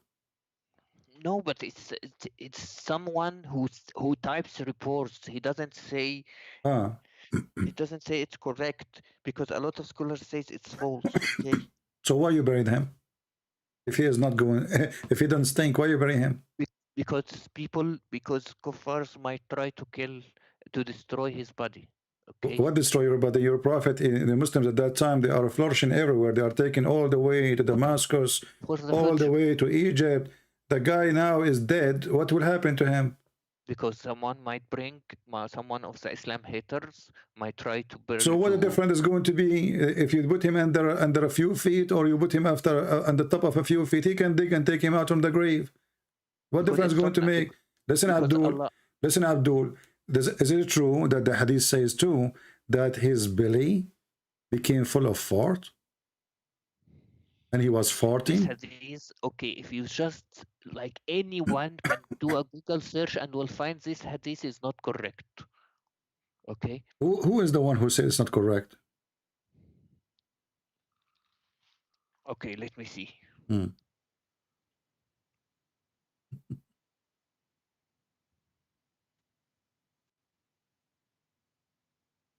Okrama, you're saying someone called Okrama, right? Okrama, there's no Ikrama, you mean? It says. This is Imam Murrah. It's not munqata. It's not munqata.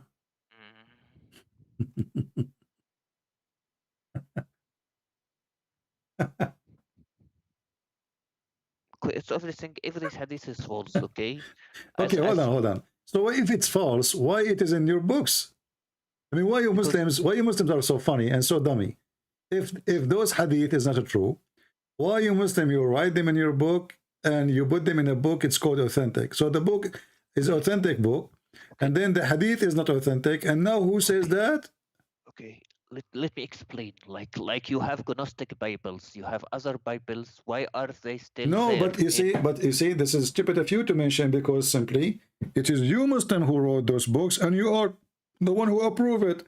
For us, those books are not our books. You can write a book if you want. They are put in a library. Al-Bukhari, who care about the library? In the library, there's my books too. My books is in the library too. You can go check it out. So, if my book's in the library, does not mean that you Muslims approve my book, correct? I'm Christian Prince, and you are a Muslim. So my books is against Islam. So you cannot use my books to be against me, against you, unless I'm showing you a proof from your book. So those are your books written by you Muslims, not different sect, not other religion, not the Jews, not the Hindus, not the Christians. So when the hadith says that your prophet قَدْ رَبَى بَطْنَهُ وَإِنَّهُ يَأْسًا كَمَا يَأْسًا الْبَشَرِ. Do you know what رَبَى بَطْنَهُ mean? The fact is... What رَبَى بَطْنَهُ? It's not a true hadith. Okay. You are saying without even knowing what the word mean. What رَبَى بَطْنَهُ mean? I don't want to say the word, okay? No, you do not know what it says. You are saying it's not true hadith without knowing what the hadith is saying. What رَبَى بَطْنَهُ mean?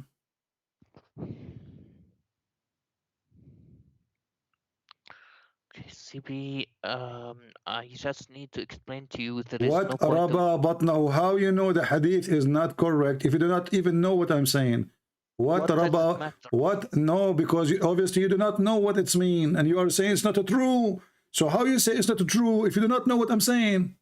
Why does it matter what the word means? Because how you say it's not true without knowing what it says? Because the isnad is incorrect. How you know it's not true if you do not know what I'm saying? Okay, it's not true what? إسناد منقطع. You are saying it's not true. I said to you, قد ربى بطنه. You are saying to me this hadith is wrong or weak or whatever. I'm saying to you, what قد ربى بطنه mean? You said it doesn't matter. How you know it's not true? It's weak if you do not know what the hadith is. Because we don't say it's true or untrue until we find the narrators. So how come you said to me not true without finding what I even am saying? You don't even know what I'm saying. And right away you said to me it's not true. Because it doesn't matter what Rabba Batnahu means, because the hadith is incorrect anyways. It's My friend, but you made the decision is incorrect without knowing what is the hadith. Why we don't compare the hadith to anything else. We find the narrations and we say it's But you just said, you see, you are opposing yourself. You just said it's not true, but you do not know what I'm saying to be true or not. I mean, did you understand even what I'm saying? Let me repeat again. قَدْ رَبَى بَطْنَهُ. What does that mean? You do not know. So how you know it's false if you do not know what I just said? If there's no okay, first of all, CP, like, stop trying to find errors in Islam, okay? Stop trying to find errors. Let's read together. Let's read together and love together. الطبقات الكبرى is الطبقات الكبرى written by the big Imam, the big fat Imam, Muhammad ibn Sa'd. Is he a liar or he is a true Muslim? He writes reports. He doesn't say this is are correct. Like so he report what your prophet happened to him, but he reports something false? He writes them down like something like the Gnostic Bibles. Gnostic Bible, my friend, the Gnostic Bible, my friend, listen, it says here that it says لما قبض رسول الله صلى الله عليه وسلم when he died, the Sahaba they said قالوا فتربصوا حتى ربى بطنه. They waited, they did not bury him because he said to them, we people of prophet, earth don't consume our bodies. So they believed him, so they did not bury him until Wednesday because he stank. It says حتى ربى بطنه, until his stomach became full of fart and his belly became so big. And when this happened to a human being, his body start breaking wind. He's dead, yes, but because the gas inside his stomach make his belly bigger, bigger, bigger, enter the stomach, cannot take it no more. And then what will happen? The fart will come from the dead body. And this is what the hadith is saying. And you keep saying to me, it's not true, but your Muslim scholars are writing it, and you are the one who said to me, they are reporting it. They are reporting something true or not. Okay. Basically, like I said, this is a report that all scholars say it's weak. Just because it's written there doesn't mean it's correct, okay? All right. Your scholars are ashamed of your prophet lies, and they are trying to duct tape the story. So your prophet is full of fart and gas is coming. And then the Sahaba, they said, let us bury him, for he stink. But not antana mean he stink. So why those are the companion of Muhammad, they are the ones saying that. Why those people will lie? And why who carry the story from them he will lie to? And all of you are Muslims. Because this is a long narration. It doesn't... My friend, doesn't matter what long narration, narration. It is you who wrote it. It's you who transmitted it. It's you who brought it. It's you who preserved it. Your prophet was a farting machine. And by the way, is it true that when your prophet he do poo-poo, the earth eat his poo-poo?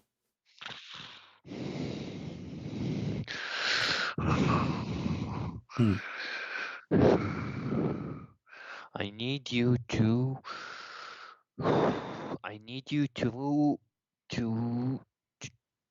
you need to focus more on the hadith that you narrate. A lot of them are weak. This one is weak. These others are like the Gnostic Bibles.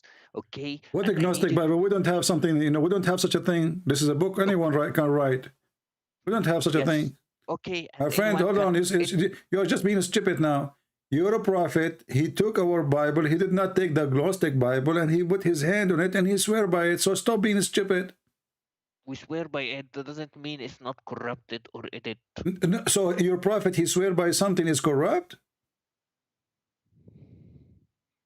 That means he's corrupt. The one who swear by something is corrupt. That means he's a fraud. Because it has some truth in it. But he swear all the book. He says, I believe in thee and the one who sent thee. And we do. Okay, but he said, I believe in thee. He did not say, I believe in some of thee. You realize most of your books have unknown writers. So listen, is it true that when your prophet, when he do shit, the earth swallow his shit and it was so yummy? What? Is it true or not? Or honestly, I want to be sure. You know, because you Muslims, you have a lot of skills with the poo-poo.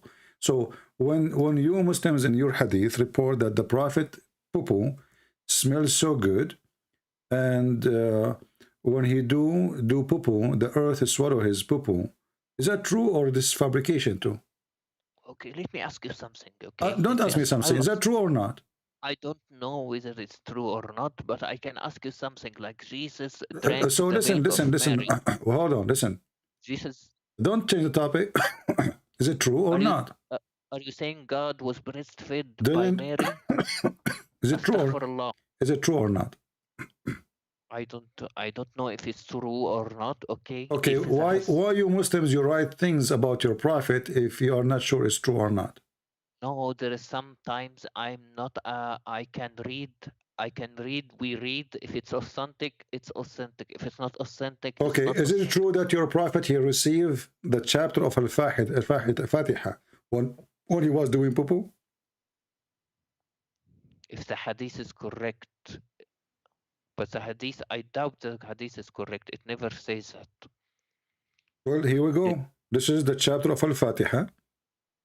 And this is the book of Asbab al-Nuzul. It says that the prophet, he received Al-Fatiha. Each time he tried to get out to do poo-poo, he hear a sound saying to him, O Muhammad, he flee. Whenever he went out, this translation for the word baraza, which means he do shit. So each time he want to do shit, he hears someone calling him, O Muhammad. And whenever he heard this, he used to flee. So what the relationship between the Quran and shit? Can you please prove to me if the hadith is correct? I don't care. This is you're the one who should prove it to me. This is your book. What's wrong with you Muslims? So you Muslim, you have a book, and you write in your book about your prophet, and you put it in a government website, and you publish it, and you translate it, and then you are asking Christian Prince to prove it to you? It's like something like the Talmud. You know the Talmud? Are you being stupid or not? The Talmud is a book we don't approve. So you don't ask me to prove a book I don't approve. This is your book. So what you Muslim do in order to run away from the stupidity, you ask me to prove that this is a true story. If it's not a true story, why you Muslim wrote it?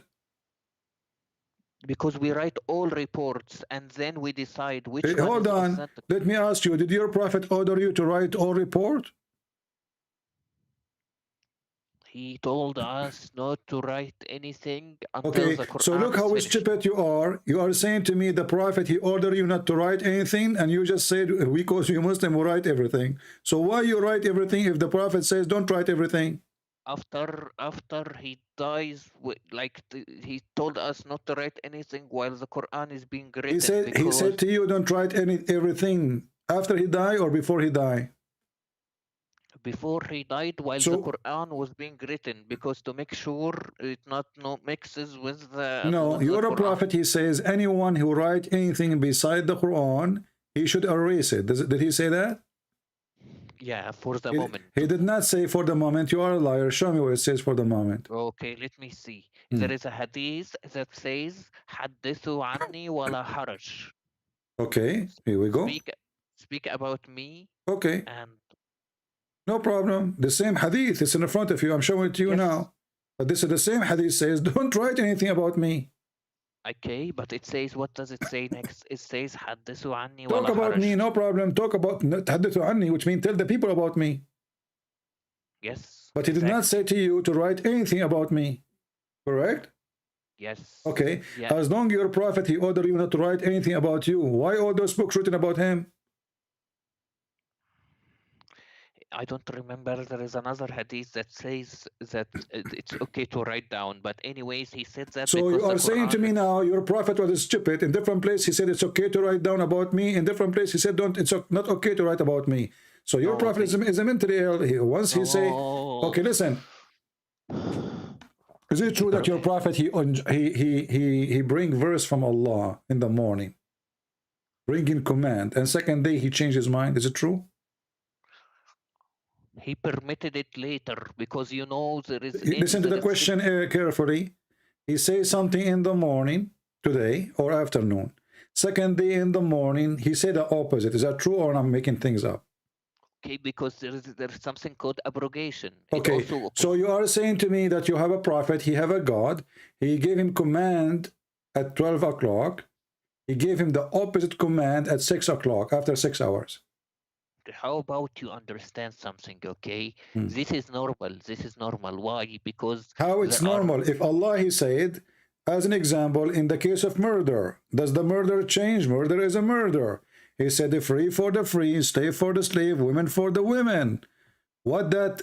Why I need to change it second day? When Jesus said in the Bible, like it's been told, like an eye for eye. But Jesus, first of all, Jesus, he is speaking about law is exist, 1,000 years ago.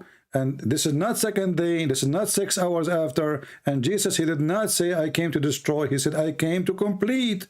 So what it was fit for a time, it doesn't fit for the other time. And what was fit in the time of Moses is still fit in the time of Jesus. What Jesus said, I did not come to destroy. He did not delete any law. He did not say this is forbidden. Listen, don't make things, Jesus, he complete. As an example, he says that, it's been said to you, but I say, which means I complete it. I did not delete it. He did not delete it. He did not abrogate it. But here we have, listen carefully, here we have a murder. Free for a free. Slave for a slave. Is that justice? Woman for a woman. I don't change the topic, okay? No, I'm asking you, how in the world your God, he makes such a stupid mistake? So you're a prophet, false prophet, he make an order in the case of murder. And murder is a murder. Murder in the time of Moses is the same in the murder in the time of Muhammad, the same in the time of Jesus, the same in our time. So if Allah is just, he will not change this law forever. Doesn't matter what year, 10,000 years from now. This is not about drinking alcohol today, tomorrow is not allowed. This is about a murder. Murder is a murder. So when you're a prophet, he says, free for free, women for women, slave for a slave.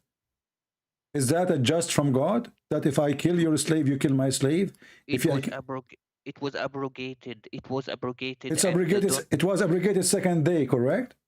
And don't say about this because you'd have abrogation. Listen, no, we don't. No, we don't. That's stupid of you to say. This is the same prophet. This is the same prophet. He come with the law. He published it. Few hours after, he deleted because people listen. Because people they all start laughing at such a justice. So the whole law. Is this written in the book of Allah or written in the book of Muhammad? This verse. Jesus abrogated the whole law of Moses. Okay. He never abrogated one thing of Moses. Yeah, really. Okay, give me one thing. Give me one thing abrogated. Go ahead. Okay. Eye for eye, tooth for tooth. Okay. And then he said, love your enemy. And if someone slaps you from still, my friend, love your enemy will not change that. The one who committed this, just as he said, the one who lived by the sword shall die. Which means if you kill, you will be killed. What Jesus is saying, if somebody hit you in your face, use the Roman law. Don't beat him. Now you have a state, you have a government. They will arrest him. There's a law. If you hit him in the right cheek, you go to jail. So Jesus did not destroy the law of Moses. Still the one who killed will be killed. Still the one who do crime, he will be punished.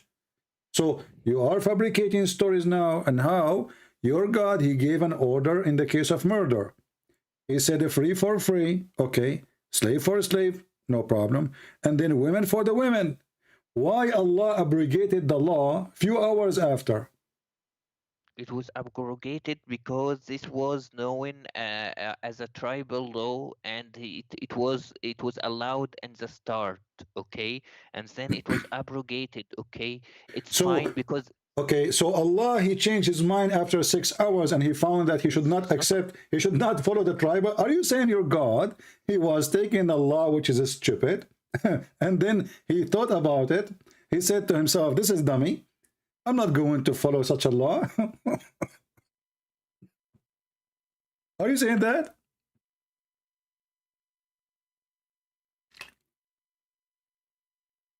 you can I didn't hear you.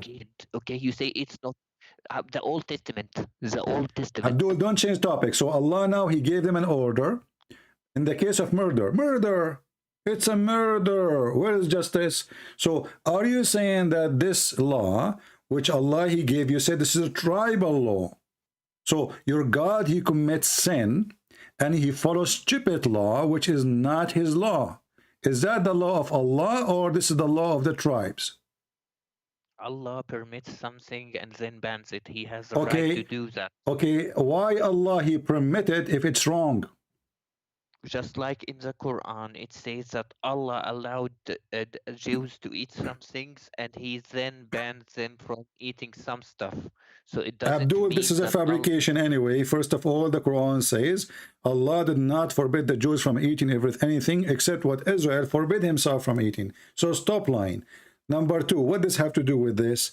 When Allah, he approved this law, was this law wrong or good? Bad or good?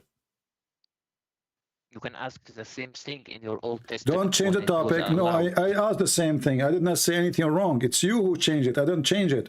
And this is the same prophet. And this is a few hours after. So now Allah, he gave a law. And then the people start laughing at Allah. And then Muhammad, he go to bed. And then he wake up in the morning. He says, Allah gave me better law. And by the way, what is the better law? Do you know?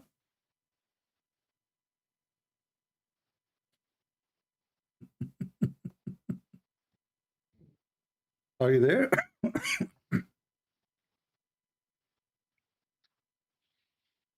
Hello? Can you hear me? Hello. Okay. How many people die wrong by this law? In the case of murder, free for free. So if a white man kill a white man will be killed. If a white man kill a black man will be killed. What kind of God this God is?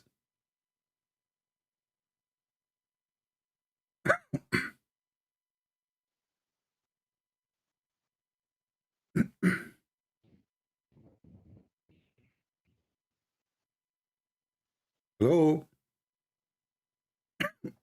I'm losing my voice.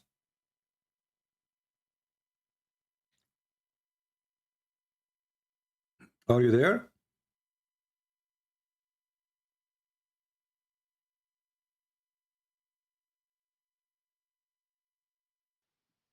Do you hear me? Now I hear you. So was this law bad or good? This law, this verse in front of us, is it bad or good? This is I'm losing your voice. Okay, let me repeat again. Was this verse bad or good?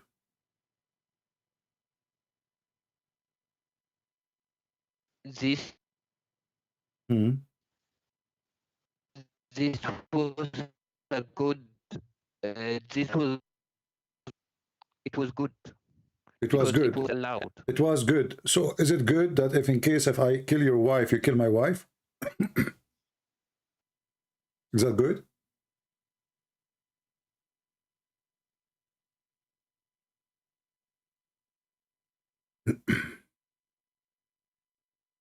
Hello?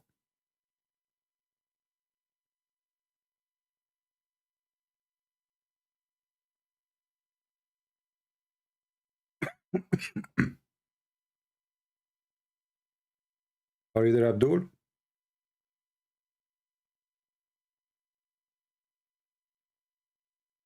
There. I didn't hear anything. So if I kill your wife, is that okay? Is that good? Is it good if you kill my wife, I kill your wife? Is that good?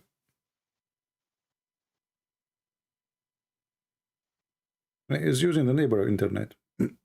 It's it's good. If it's good, why Allah? It was because if it was good, why Allah he deleted then? Because we don't have subjective morality. Our morality is based on the religion, like. But this is the morality of Allah. Is the morality of Allah? If I kill a woman, you kill my woman. Is that right? Is that fair? What about you kill the killer? Why in your Torah it says kill? Abdul, this is not about just killing. If I kill, you kill me. You don't kill my wife. If I kill your wife, I should be killed, not my wife.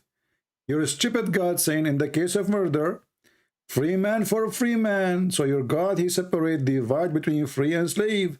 So in the case of a free man will be killed for killing a free man. If he kill a slave man, he will not be killed. And then he says, female for the female, slave for the slave. So if I kill your slave, you don't kill me, you kill my slave. So now we have two victims.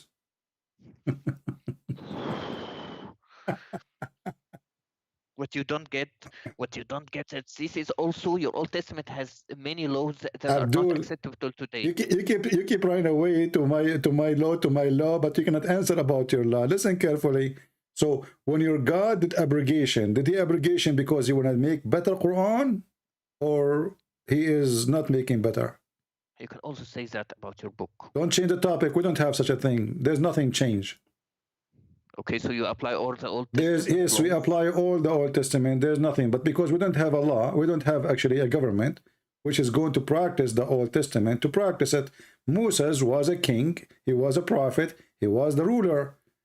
We don't have that. We don't have a government. Go by the Bible. If we do, the Bible will be our law. So stop being stupid now. I'm asking you, when your God, he abrogated this verse, did he make a better verse or not better verse? I cannot answer this, okay? Why you cannot answer this? What's the problem?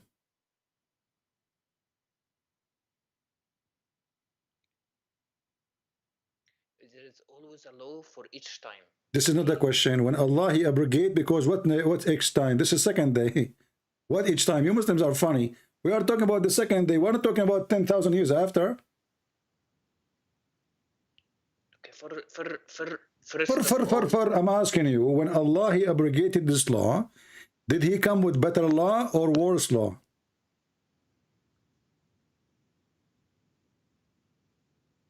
It came with a better law, better than the tribal law. Okay, so this was the tribal law, not the law of Allah then. Because Allah permitted it. Like okay, so listen carefully, guys. Allah, he accept that tribe law to be his law, and then Allah, when he went to his office for a few hours, he said to himself, this is a stupid law, I'm not going to follow the tribe law. That's what you just said.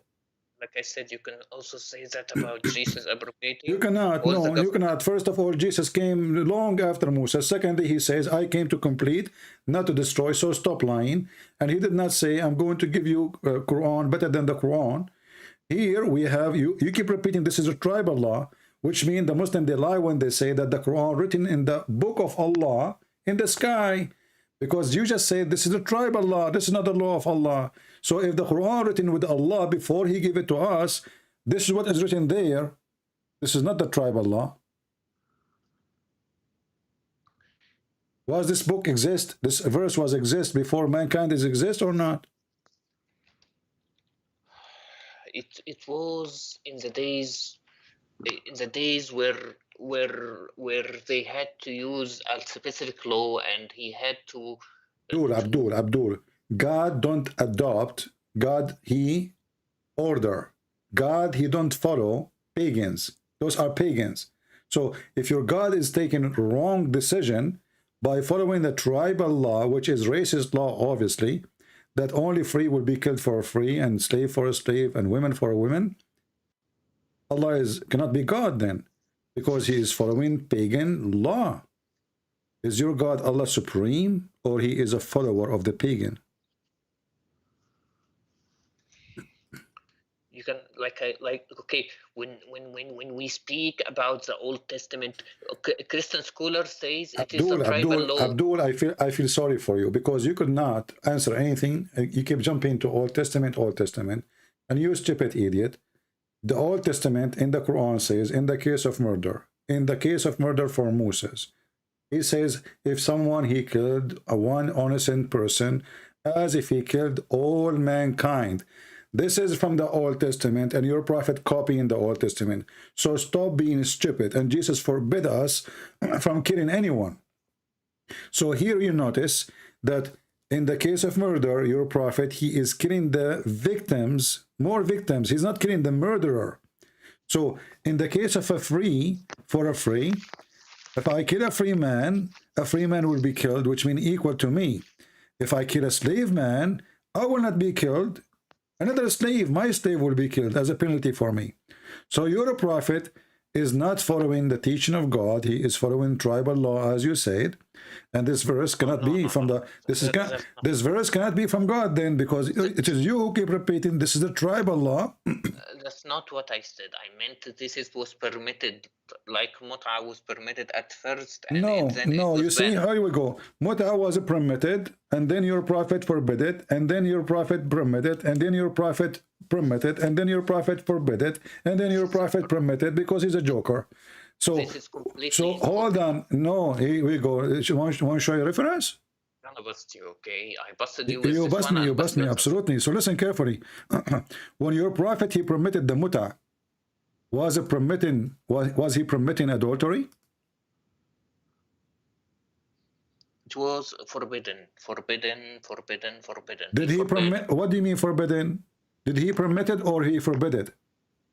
He forbid it. He permitted it at first. I allowed it. Okay, hold on. Who is the one who gave a permission for the mut'a first?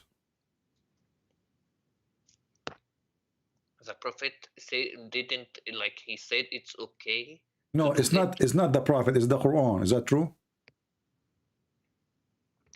In Islam, perfectly what the prophet does is what Allah told him. Okay, because the prophet is Allah. So look, guys, listen carefully. Allah, he said in the Quran, chapter 4, verse 24, you do mut'a. No, Muhammad, no. What? No, it's in the Quran. Read it.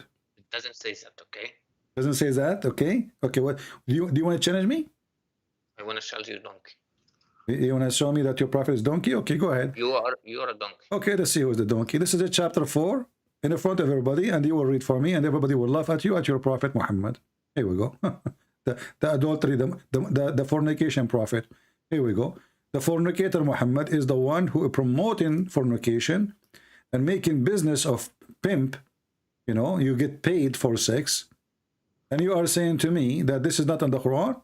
We'll read it. Read it. This is about the mut'a? Which interpretation like me to show you? You want a Jalalain? You want Ibn Abbas? You want Ibn Kathir? What do you want? Right. Okay. Can I ask you something? Don't ask me something. Don't ask me something. Read it. If mut'a was permitted, why is it banned? Read it. No, you see, it's never been bad. Never. I can show you a hadith that after Muhammad's death, Umar he practiced mut'a. Abu Bakr he practiced mut'a. All the Muslims practiced mut'a, and Muhammad was dead. So how it is banned?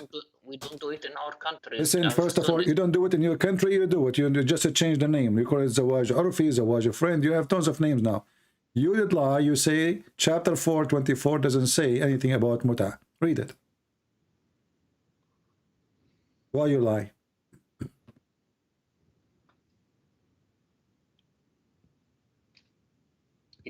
It says this practice was later abrogated. Thank you. So it was in the Quran. You did lie. You said to me it's not in the Quran. I said to you chapter 4:24. You said no, it's not. And you said I will make you. I will get you busted, and you called me donkey. So now you are the donkey. So either you are a donkey or you are a liar. Which one is you?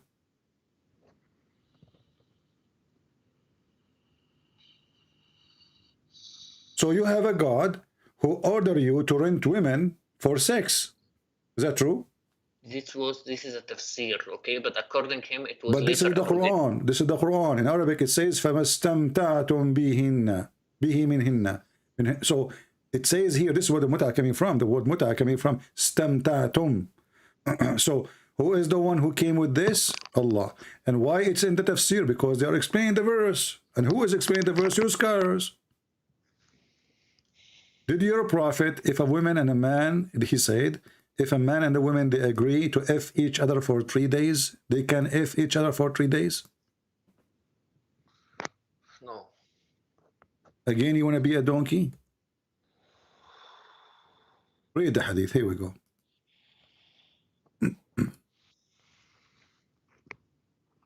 Three days.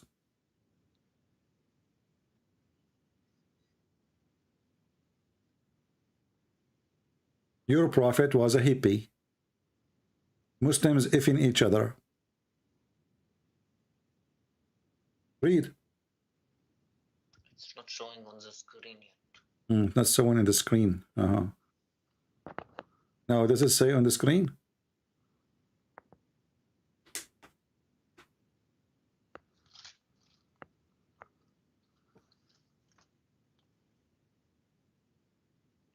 It says the muta marriage has been cancelled, made unlawful.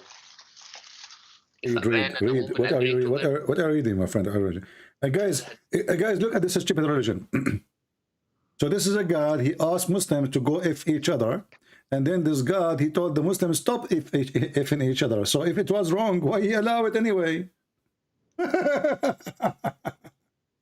I mean, this is the most stupid cult ever. Why Muhammad allow it? You see, when you say allow it, it's mean it's not was not allowed yet. So he allow it.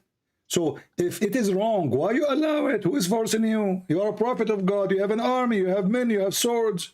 So you are making a law, and you are asking the Muslim to if each other, and then you say don't if each other. Then you make it the opposite. So the hadith says, harrama, he allowed.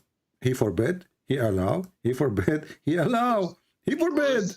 I'm gonna bust you, okay? I'm gonna bust you, all right? Read the hadith. Read the hadith. I see. It says. Read the hadith. If a man and a woman marry temporarily, their marriage should last 3 nights, and if they like to continue, they can do so. And if they want to separate, they can do so. I do not know whether there was for other people in general, a limited career. The Prophet said the marriage has been cancelled.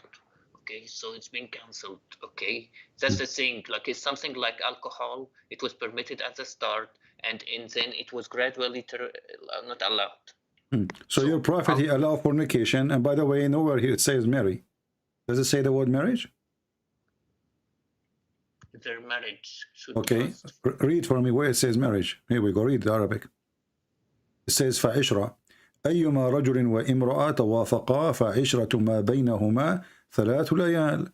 عشرة, to F each other. There's no marriage. You Muslim, you lie when you translate. So any women, any man, they like each other, they like to F each other, they agree, they can sleep together for 3 days, 3 nights. And if they like to increase, they can increase. Does it say that, or I'm making things up? It does say that. Okay, so what kind of a prophet and why he would allow you to F a woman for 3 days, 3 nights, and you have to pay her? Because it was gradually not allowed. It had to be taken at a specific time. Why it's specific time? Was it allowed in the time of Jesus? Was it allowed in the time of Moses? Did Moses says you can go and do mut'ah 3 days, 3 nights? Don't you Muslim, you claim that you are, Moses is a Muslim and Isa is a Muslim, and then you do the opposite of what Moses taught and what Isa taught, supposedly?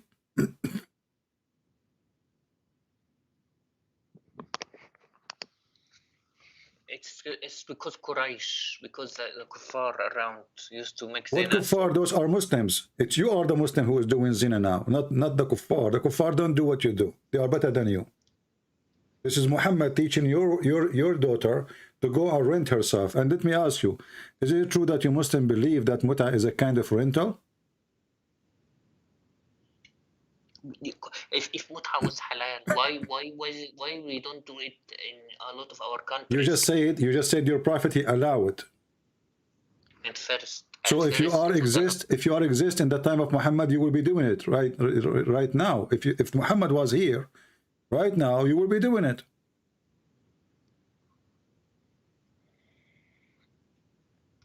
So does it matter really if it's allowed now or not? Okay, let me. I'm asking you, is it true that muta is a kind of renting, like you rent a car? Yes or no? Yes or no? Is it true?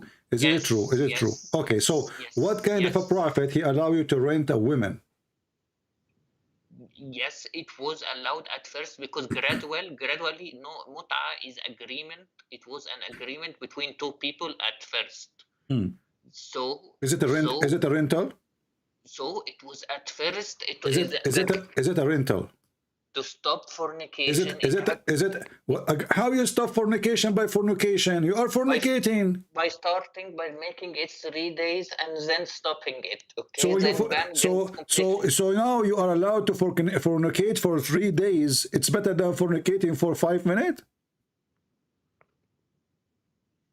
A guy, he go to a prostitute, he pay her, he fornicate with her for half hour, she go home, he go home. Now you have a contract of fornication. Muhammad, he made the prostitution legal. Why does it matter? Because it's matter. I'm asking you, is it true that in Islam you rent the women? Yes or no? You rent her. No, we can't do that. Okay, read it then. This is your Muslim website. It says, muta. Here, read with me carefully if you know how to read. If you are not illiterate like your shut up. I'm losing my patience with you. It says here, in some work, special term is applied to women who practice muta, musta'ajara, or rented women. Muta is considered as a kind of rental because in general, man, basic aim is this in this kind of marriage is sexual enjoyment of women.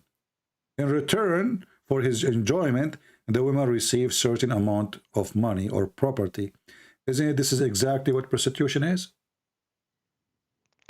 Okay, this is a Shia website. Well, my friend, Shia, they are following the Quran and they are following your prophet. Well, why we Sunnis don't do that? Hold on. The Quran says you do muta. Can you show me a verse in the Quran says don't do muta? Okay, the verse, some said it says that, some said no. You are a liar. You are a liar. Not a single scholar say it doesn't say that. Prove me wrong. Ibn Kathir, Al-Qurtubi, Al-Tabari, Al-Jalalain, everybody says that Al-Muta is there. Why you are lying? The 4 Imam of the Muslim Sunni, the 4 sect, they agree that chapter 4 verse 24 is about the Muta. Not only the Shia. So the Shia, they are more decent than you. They are following what the Quran is saying. And when you say it's abrogated, can you show me the verse abrogating the verse? Where is the verse says don't do muta no more? By hadith, there are many. Thank you very much. So you Muslim, you follow a hadith written 300 years after Muhammad. Okay. Shut up, hold on. And you say to us, how you follow a book written 60 years after Jesus? So you follow a book written 300 years after Muhammad. How about the Bible Old Testament? Listen. So now you are saying you are fighting against the Quran because somebody exists 300 years after Muhammad said that Muhammad, he said this is forbidden. Do you have a proof that this guy, he is given how many hadith I showed you? And you keep saying to me, this is not true, this is rejected, this is not accepted. So listen, this is just to show you the hypocrisy. When you're Muslim, you want something to be accepted, you accept. When it's embarrassment, you reject. So now, because there's a hadith says that the Prophet, he did forbid it. Oh, finally, we are clean from this garbage. So now we can say to the Christians, it's forbidden. In front of everybody, what if I show you that the muta practiced by the caliphate after Muhammad's death? Okay, whoever did this, it's not allowed because I said the caliphate. I said the caliphate. Where there were many. I said the caliphate. I said the caliphate, the Sahaba.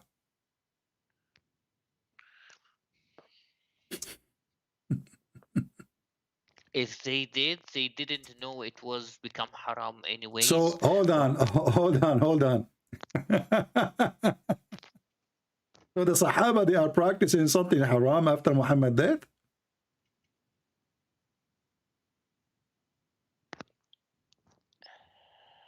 Anyways, CP. Anyway, what? Anyway, hold on. Did the Sahaba, the companion of Muhammad, did the Caliphate, the first companion of Muhammad after Muhammad's death, they still practicing mut'ah, yes or no? Even if so, even if the hadith is true, it says, you know, when they say it's false, they say, when the people that says it's true, they say he didn't know. It could be a sahabi that didn't know at first that it's been abrogated, okay? And it's been abrogated, and the evidence that we don't do zina in our countries, we don't commit mut'ah in our countries, only Shias do that. We have a clear ruling by all our shuyukh that it's not permitted for us to commit mut'ah. Okay, none of the people I know commits mut'ah. Okay. So why? So if it was halal, if why Abu Bakr, who is the one who is going to practice forbidding what Muhammad forbid? Isn't it the Caliphate?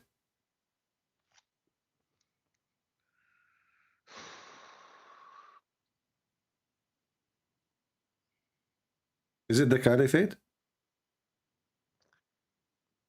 The one who forbid it is a prophet. Okay. Prophet, and then as long it is the prophet who is going to forbid it after the prophet. No one can forbid it after the prophet forbid it, and no one can say it's halal. That's what I'm saying. Then if the prophet he forbid it, so then the Caliphate after that, they should forbid it too, right?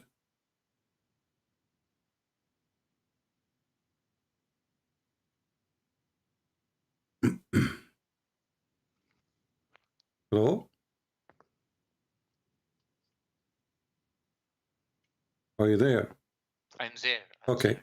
So if Allah Prophet he forbid it, then the Caliphate should forbid it, correct? The prophet cannot forbid it, okay? But okay. let's So see. when the Caliphate, when Muhammad died, and it's forbidden, I mean, those are the first one in the time of Muhammad, not like Al-Bukhari who came 300 years after. So if it's forbidden, then the Caliphate is the first one, should not practice it, correct?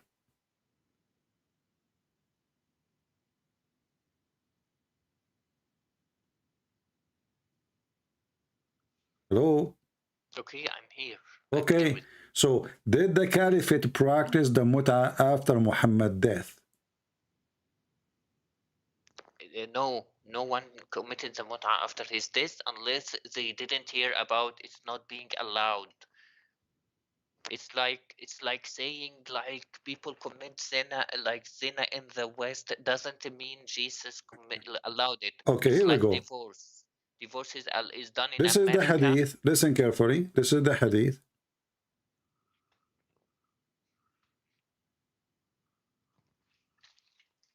Okay, is it sahih? The mut'ah came in the book of Allah, and we did it with Rasulullah. Your prophet, he used to do mut'ah too. And no Quran came to forbid it until the prophet he died. Do you see it? And it says, this is Sahih. Al-Masdar al-Bukhari. Do you see it? Just because it's from Bukhari doesn't mean it's sahih. Oh, so now al-Bukhari is a lie too. Whatever we show you, it's a lie. No. Well, it says Sahih in front of your eyes. You claim you speak Arabic. Where does it say sahih? It's in front of you. It says Sahih. Here we go. Sahih. خلاصة الحكم Sahih. Page number 4518. Sahih. And this is the hadith in English. Al-Bukhari. Sahih. Can you zoom out? Can you show me the hadith again? Here we go.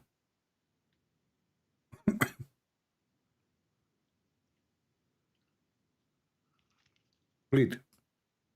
أنزلت آية المتعة في كتاب الله ففعلناها مع رسول الله صلى الله عليه وسلم. Okay, So Okay. there was mut'a and Hold on, but it says here, and nothing came to forbid it until the Prophet died. Nothing came to forbid it. because the Sahabi didn't know. No, no, listen, what do you mean did not know? وَلَمْ يُنْهَى عَنْهَا حَتَّى مَاتْ. And nobody, listen, and nobody forbid it until he died. This is according to him, but all the other scholar, all the Sahaba. What is scholar, my friend? This is Sahih. This is Al-Bukhari. And look what the Muslim, they lie. Here they add the word Hajj, the verse of Hajj. This doesn't say that here in Arabic. It says, أنزلت آية المتعة في كتاب الله ففعلناها مع رسول الله. Here they add the word Hajj, which is a lie. And nothing came to forbid it until Muhammad died. After Muhammad died, the caliphate, they are the one who forbid it. This is his point of view because it says here, and the first one who first forbid the mut'ah, it was Umar. Read with me. Umar, he is the first one who forbid the mut'ah. So the Muslim, they lie when they say Muhammad is the one who forbid the mut'ah. Which means all the caliphate before Umar, they practice it. Uthman, he practiced it. Whatever flows your boat, okay? Because I think so. My friend, stop being stupid. It's in front of your eyes. You got busted, my friend, and you get served. And أول ما نهى عنها كان عمر. Who is your God? It's not Muhammad who forbid it. This is a lie. The first one who forbid it, it was Umar. Is that a Shia website? No. Is that a Shia book? No. Is that a Shia statement? No. So stop lying. Your prophet never forbid the mut'ah. It was Umar. And as you see, no verse came, nobody forbid it, and Muhammad, he practiced it, and you Muslims, you are following a fornicator. Your God is a fornicator, and your God is a pimp. Can you read فَقَدْ نَهَى عَنْهُ فِي الْحِجِّ? It means in Hajj, in Hajj, in... My friend, is it forbidden now to do mut'ah in Hajj? It's forbidden. What is mut'ah in Hajj? What mut'ah in Hajj mean? No one does it. You Muslims are a bunch of joker. Listen, Abdul. It says here in the front of you, there's no Hajj. This is the Arabic. Read it with me. There's no Hajj. This is in English. They are a liar. Do you see Hajj here? It says for you see عن التمتع في الحج. Okay, but this is in translation, not in Arabic. In the top, you see in the top, in the next, okay, next line. Okay, hold on. Okay, so listen. So if this is tamattu bil hajj, so it says it is came in the book of Allah. Which verse it says you can do mut'ah by hajj? Which verse? It says the book of Allah, right? Ayatul mut'ah. No, it says nazarat ayatul mut'ah fi kitab Allah. Ayatul mut'ah. You see it says ayah.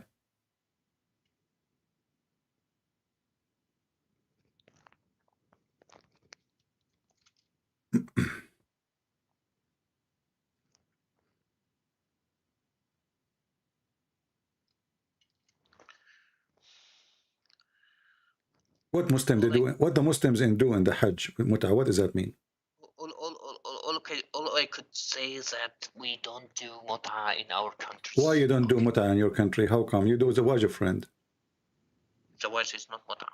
The zawaj friend is mut'ah. You Muslims, it's a contract. It's a contract for sex. No, it's contract for everything, not just sex. No, it says temporarily. There's no marriage in Islam. In Christianity, why do you do that? In Christianity, even you cannot divorce unless she do or he do, cheat. So that's it. So listen. Because in Christianity there is a real marriage, divorce is extremely hard. In Islam there is no divorce because there is no marriage. And let me ask you, in the case of mut'ah, there is a divorce? Okay, let me ask you: is there anything If there you is a say that if there is a divorce if you are doing muta. in Islam there is divorce? No, There there is is an no divorce. You are a there liar. is a surah called the talaq. It's a surah called the divorce. Talaq. Okay, but divorce is an end of contract, not an end of marriage. Because nikah does not mean marriage. Surah Talaq, Surah 65. Okay. Surah al-Talaq. But how you do talaq? You say just one word, correct? And the contract is ended. Okay, that's mean there's no marriage. It's just one word. You see, marriage, hold on, marriage is between two people, correct? With the agreement of the father of the person. No, you're a prophet. He can, if anyone without agreement of father. Is that true? He have a privilege. His penis is special. So listen. So, okay, with the agreement of the father, guys, agreement of the father, that's supposed to make it better. So now you have an agreement with the father. Who is the one who dissolved the agreement? One man. The father and the person. That's you are a liar. You divorce without permission from the father. Stop lying. No, I'm not saying about Okay. divorce. I'm So saying the about woman, she is not the one who chose the divorce. It is the man who divorced her, correct? How it's contract? How is it? It's a contract between two, but only one he make decision. Because simply this is not a contract between two. She is an employee and he is the employer. It's a contract of employment, not marriage. So he can fire her anytime he want, to the point that Muslim today they can even divorce their wife by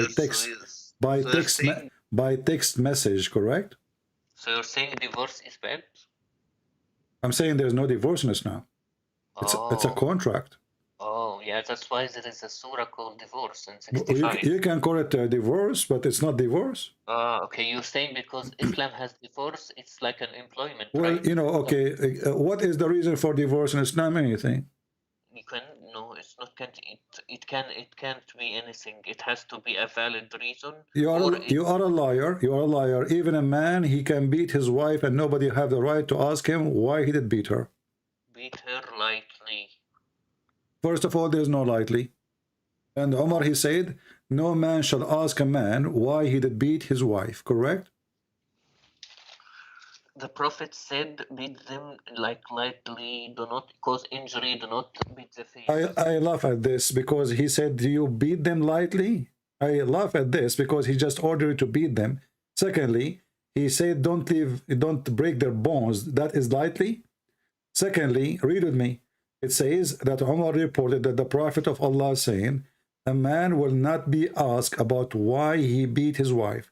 Same about his marriage, divorce. So she is his wife. She became his, his dog. Why a man cannot ask? Why even the father cannot ask why you are beating my daughter? Why? I'm not sure about this hadith. Is it true? Like I said, everything has to be corrected. Sahih or not. You see, what we learn from you, that you Muslims are a bunch of liars, and your books are not trustworthy. The Prophet said, just shut up, because everything I show you, either you say it's a lie, either you say it is I cannot answer it, or you say who said that hadith, how we can confirm it, can you prove it to me? So you yourself, you have the book, you publish the book, you translate the book, you preserve the book century after century, and then when you read your book for you wash your hands from the book, because all of you are a bunch of liars. You play games. There's no honesty. If I ask you right now, if I want to learn about Muhammad, to which book I should go? Okay, like these things, like okay, so because it's divorce, it's employment. Abdul, okay, listen to me. Answer the question. If I want to learn about Muhammad, which book I should read? You should read Sahih, any hadith. I just showed you Sahih al-Bukhari, you refuse it. No, I showed you Sahih Muslim, you refuse it. No, I show you all kind of Sahih, you refuse it. Some stuff are Sahih, I admit. Okay, so I'm asking you for the last time, as long the Sahih book, authentic book, is not accepted by you. So which book will teach me about Muhammad? If all your books is a scam. It's about each report is sahih or not sahih, but So you are saying to me, you are saying, but what is reported for you, according to you, is not correct. Other scholars agree it's correct. So you Muslim, you play games. So listen carefully. What we learn from you, that in Islam there's nothing correct. All the stories Muslims they have about Muhammad, it might be false. I admit that a lot of what you said is sahih, but there are several parts that are not sahih, and those are sahih, they are wrongly interpreted by you, like mut'a. Mut'a is abrogated, that's why we don't comment it in our countries. When you say to me it's abrogated, show me where the abrogation. Secondly, if you abrogate it or not, that will not change anything. Your prophet, he is promoting fornication and promoting prostitution. And by the way, there's a verse in the Quran giving license for prostitution. Like in the Bible is Old Testament. It was allowed. Many things were allowed. No, that's a lie. That's a lie. That's a lie. That is a lie. That's a lie. When a woman she was doing prostitution or fornication, the Jews they were chasing her to stone her. Right? Jesus he did not say don't stone her. Did not say don't practice the law of Moses, but he showed them that they are a bunch of hypocrites because they are chasing the women. Where is the man? And all of them they are sinners, and he knew their sin, so they are not qualified to judge the women. I'm asking you now, when your prophet he promote prostitution, what was the purpose? Because muta is prostitution. What was the reason for that? It's gradually banning zina. Why gradually? If he allowed it, it was not allowed. He is the one who allowed. Those are Muslims. They were doing it, and he allowed it. No, because if they are doing it, he did not need to allow it anyway. He wait until he forbid it, but he allowed it. He says any man, any woman would like to share the bed together for 3 days. He even tell them how many days. Okay. So why your prophet? He allowed prostitution. He doesn't allow prostitution. That's first. Second of all, Abdul, you are a liar. When your prophet says 3 days, 3 nights, isn't this is prostitution? You pay her money. Do you pay her money or not? We don't do that today. No so you see how hypocrite you are. You are washing your hand from it, obviously, because it is ugly. We don't do that today, Christian Prince. We don't do that today. Why? Because simply it's evil. So now you claim that you are a good person. We don't do that today, but your prophet, he did it. The companion, they did it. All his followers, they did it. And now you don't want to do it. So you are saying to me, you are cleaner than Muhammad. Muhammad was filthy. Abu Bakr was filthy. Umar was filthy. Today, we are not filthy like them. This is what you are saying. Thank you very much.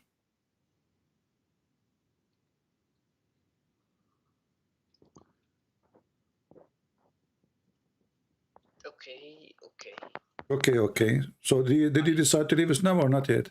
No, I'm not leaving Islam because like... Okay, I will ask you one last question just for fun, so we can finish this because I have to go. It's getting so late for me. Your prophet, he kissed the black stone. And you Muslim, you claim that you are not pagan. Why he kissed it? So you're saying kissing the black stone means we worship the black stone, right? Why you are saying to me, you mean, you don't mean? Did I mean anything? I just ask you a question. You start making a guessing story.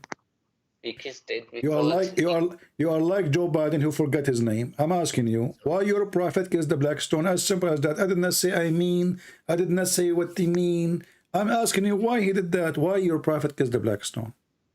Okay. So he kissed it because it's important because it's because Abraham used this stone to stone the shaitan. So it's a memorial. So this big stone, he stoned the shaitan with it? Yes. But this is mean the shaitan was touched by the stone. So you are Muslim kissing the stone which touched the shaitan?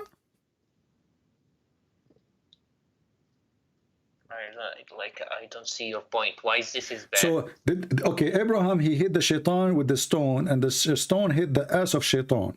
And now you Muslim, you kiss the stone because the stone kiss the ass of the shaitan. Is that what you are saying to me? No, we are kissing because the Abraham touched these kind of stones. No, you said, everybody heard you. You said Abraham, he hit the shaitan with it. Did you say that or me? I said that. You said that, right? Okay. Yes, So now that's mean the shaitan, he touched the stone. The stone touched the shaitan. Okay. And by the way, did he kill the shaitan or not? When he hit him with the stone? He didn't kill him. Man, that's bad. I wish he killed him. But did you notice that the stone is so big? So Abraham, he saw the shaitan. Where do you get this story from?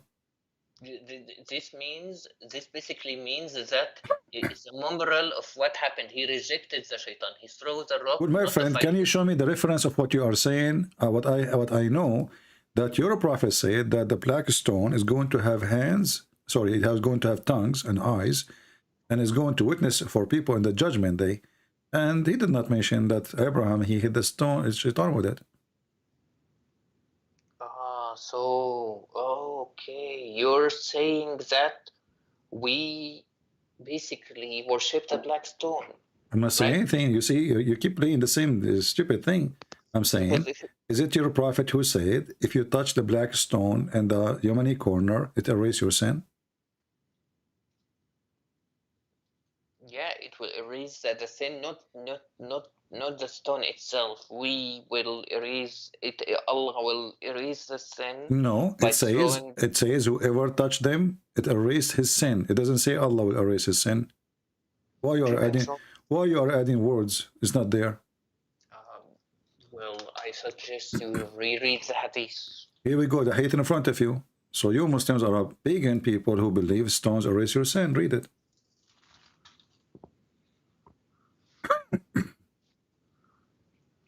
It's just like doing something that will erase your sin. Just okay. like doing something, but that thing is touching a stone.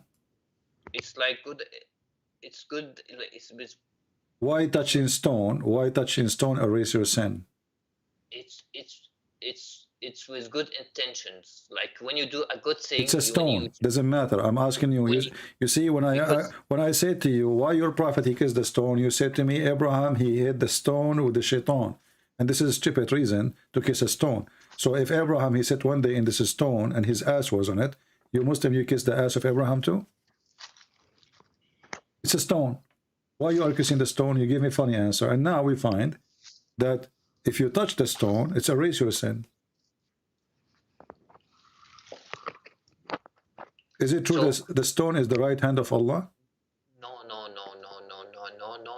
No. Okay, what if I show the reference?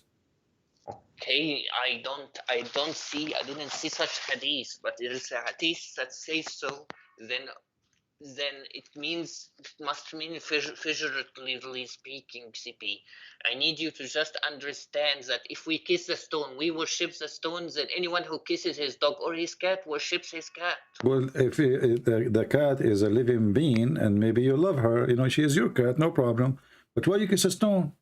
It's a stone. It's not even like present anyone. It's a stone. When you kiss. Is it true that the stone was the vagina and present the god of fertility? No. What if I show you that from the book of Tafsir? That Muslim women or women before Islam, they used to put their hand over their vagina when they have their period, because obviously they don't have babies, they cannot have babies, or they wish to have a baby. And because now they have their period, obviously they are not carrying a child. So what they do, they touch their vagina and they put their hand inside the black stone, which is in the shape of a vagina. CP, kissing someone doesn't mean you worship. My friend, why you are ignoring what I said to you? Is it true that the black stone, according to your books of tafsir, was the fertility stone, and people, they put their hand inside it, touching their vagina with the blood?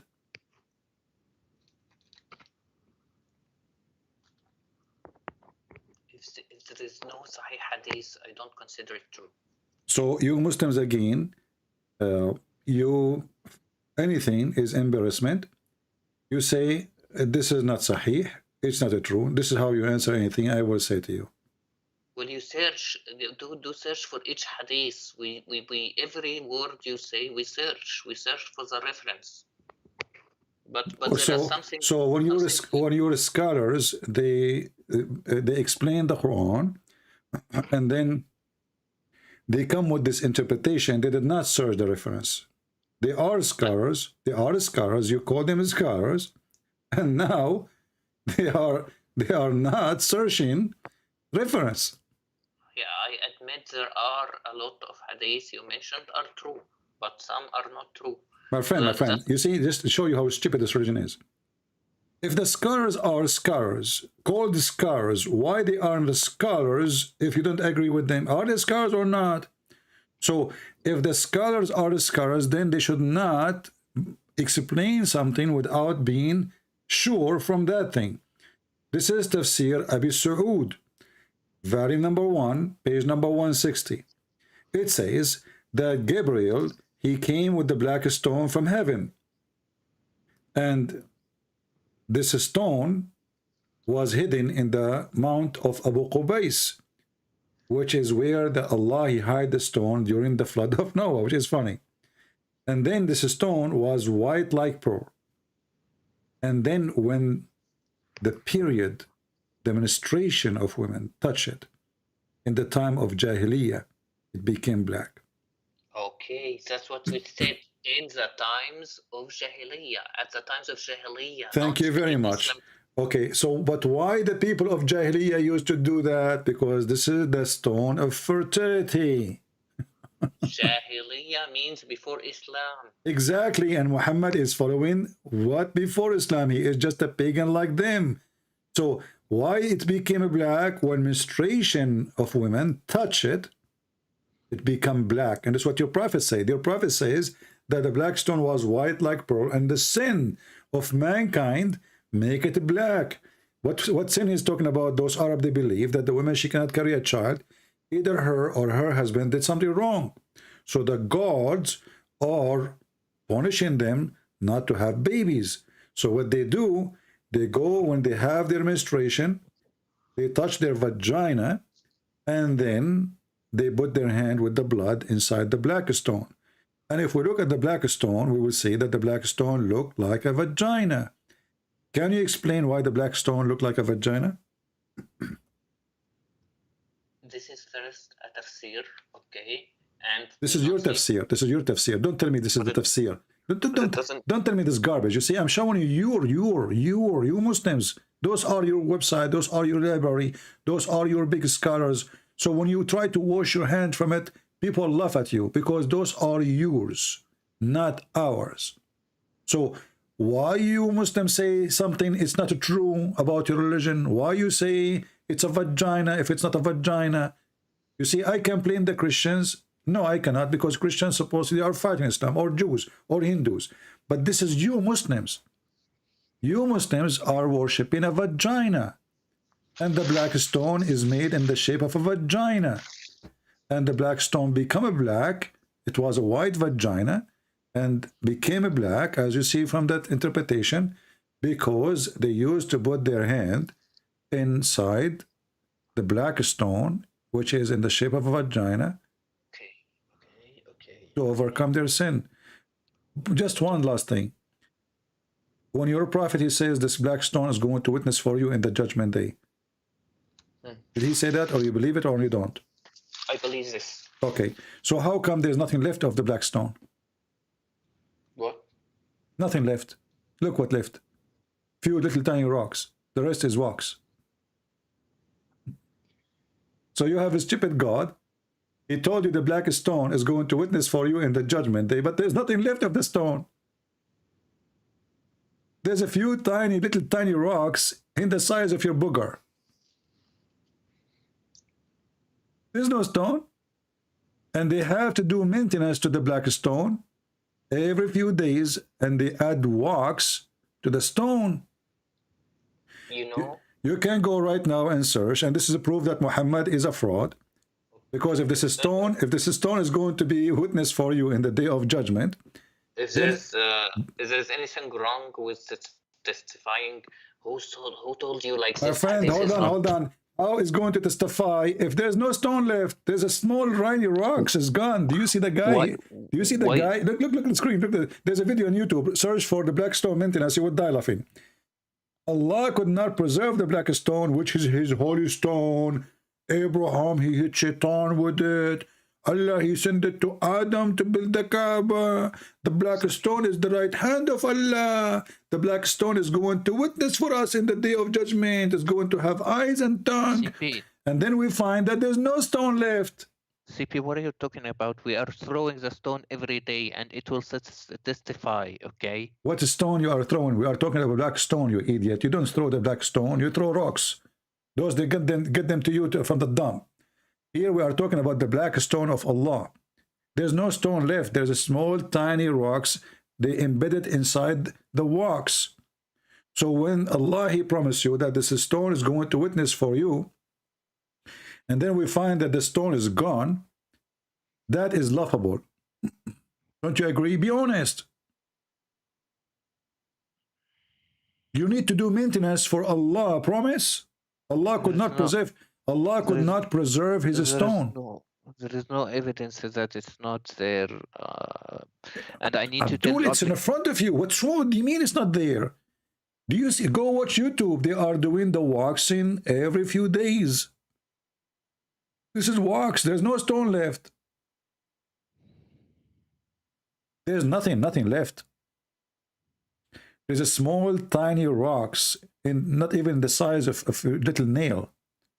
And they put wax around them, and they claim that those little tiny rocks is from the black stone. But even that, there's no proof of that. Where is the proof that those are even from the black stone? Okay, I need to explain to you. When it said this stone will be a witness against us, it has heard all the words from your Lord has said to that. It says there in Joshua 24:27. It says stones will testify. So it's not a problem that stones testify. Abdul, and I can show you that even Jesus, he quoted that, and you are stupid. The stone will testify. That means you cannot lie about what you did, what you done. Everything is witnessing for what you did. But this is not real stone is going to go and talk and walk. You're a prophet, he claimed here that the stone is going to have a real tongue, real eyes. And now we have a problem because the stone is gone. There's no stone.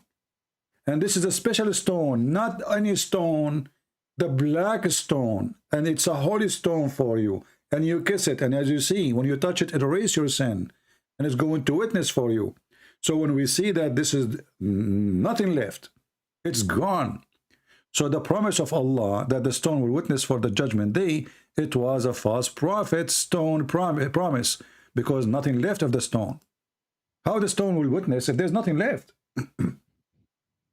All what you see there is a brown wax. There's no stone. So where is the tongue will be? What rocks? We don't have a rock. You are a pagan, and your prophet is a liar, and he is following what people... Okay, let me ask you, is it true that before Islam, people, they look for a stone, if they find a better stone than the stone they have, they throw the previous one? You don't tell me about what before Islam is. Talk to me about But it's the same before Islam, is the same as after Islam. As you see, this is what the Muslims, they have. It's the same what the pagan they have. The black stone is the same stone. Well, Christianity took the places of worship. They made it the same. They used it as a place of worship for churches. For example, the Roman locations. So it doesn't mean have to do with this. But we don't kiss a stone the Roman they used to worship. But you kiss the Arab, they worship stones. And if they could not find the stone, they milk a camel milk, and they mix it with dirt, and they make it look like a stone, and they worship it with it. And just to show you that this is a very pagan practice religion. We don't worship the stone. Is it true that people in the time of Muhammad, they used to walk around the Kaaba naked? If the pagans did it, we don't do it basically. And I need to tell you The something. pagan did it and the Muslim did it, because this is not forbidden by Muhammad until the last year. So Muhammad, listen,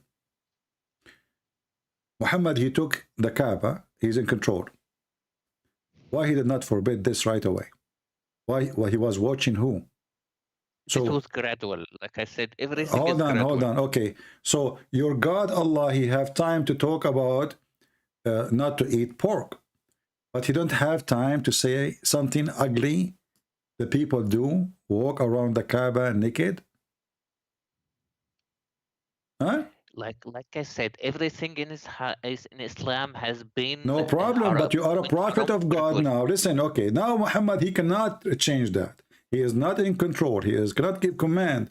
But shouldn't Muhammad scream, says, shame on you to walk naked around the Kaaba, the house of Allah. He is not in charge now, but he can to change society. You need to change it gradually. You can't do everything.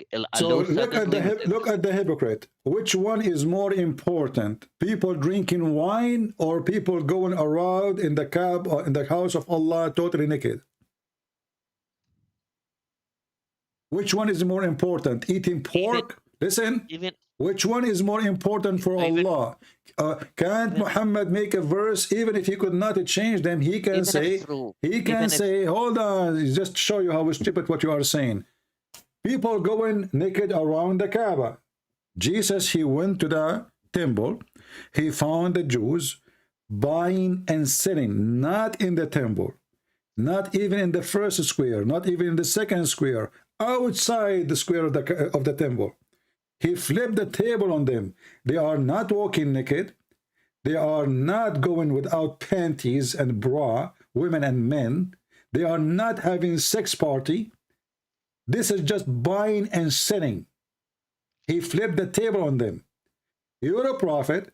He spent his life never, ever make a sentence against people walking around the Kaaba naked. Why? Even if it's true, if the hadith is true, then it was gradual. You can't tell someone suddenly don't do this until you do it gradually. You have to spread it. What a gradually, society. My friend? Shouldn't you tell them first it's wrong? Gradually, just get lost. You are just a scam. This is a simple. Just get lost. I'm done with you. What a fraud you are. Gradually. This is the house of God. The black stone is there, the most holy place for Allah. And then people going around the Kaaba wearing no bikini, not with the bikini.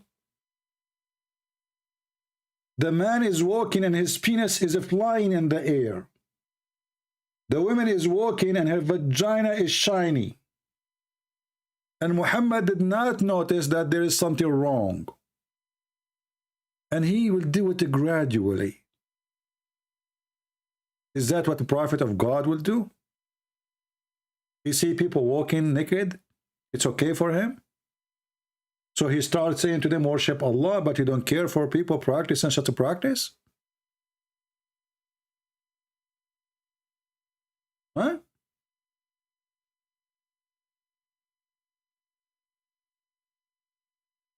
This is telling us, and not only that, if you read my book, Sex and Allah, you will find that Muhammad, when he saw a woman, he liked her, he wanted to sleep with her. She was singing, this is what we show, and it's not available. Obviously, she is saying that to Muhammad, because he was staring at her ass and her vagina.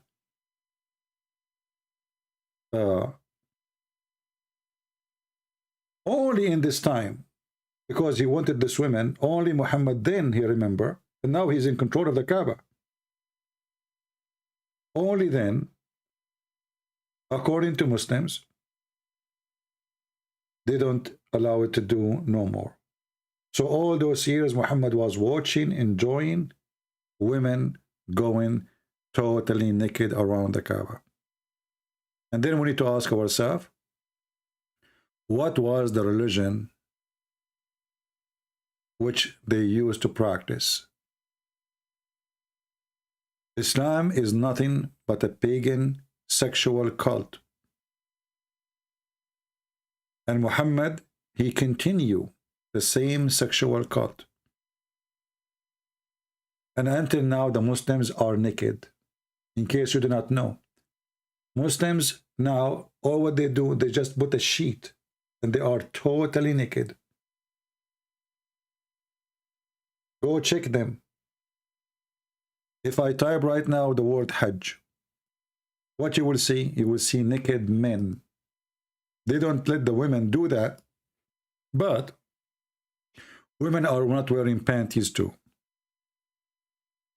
And men and women, they are mixed. And the Kaaba is so busy. And a lot of fornication happened. Until now, they are naked. Nothing changed.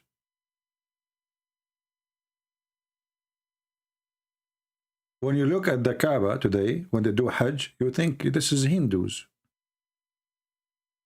They dress like Hindus. They shave like the Hindus. Everybody naked. Everybody. No clothing is allowed.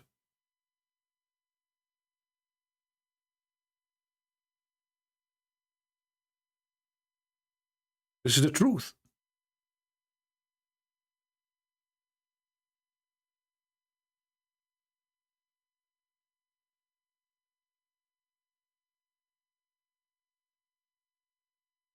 When the Kaaba is busy, you will find all the youth of Mecca, they go to the Kaaba. Why?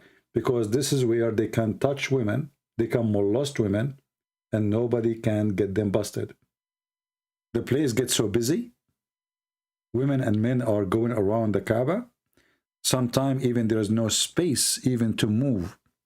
A man, he attached himself behind the women and he molest her. Sometimes even the women, she asked the guy to meet her there so they can touch each other and nobody even notice because the place is so busy.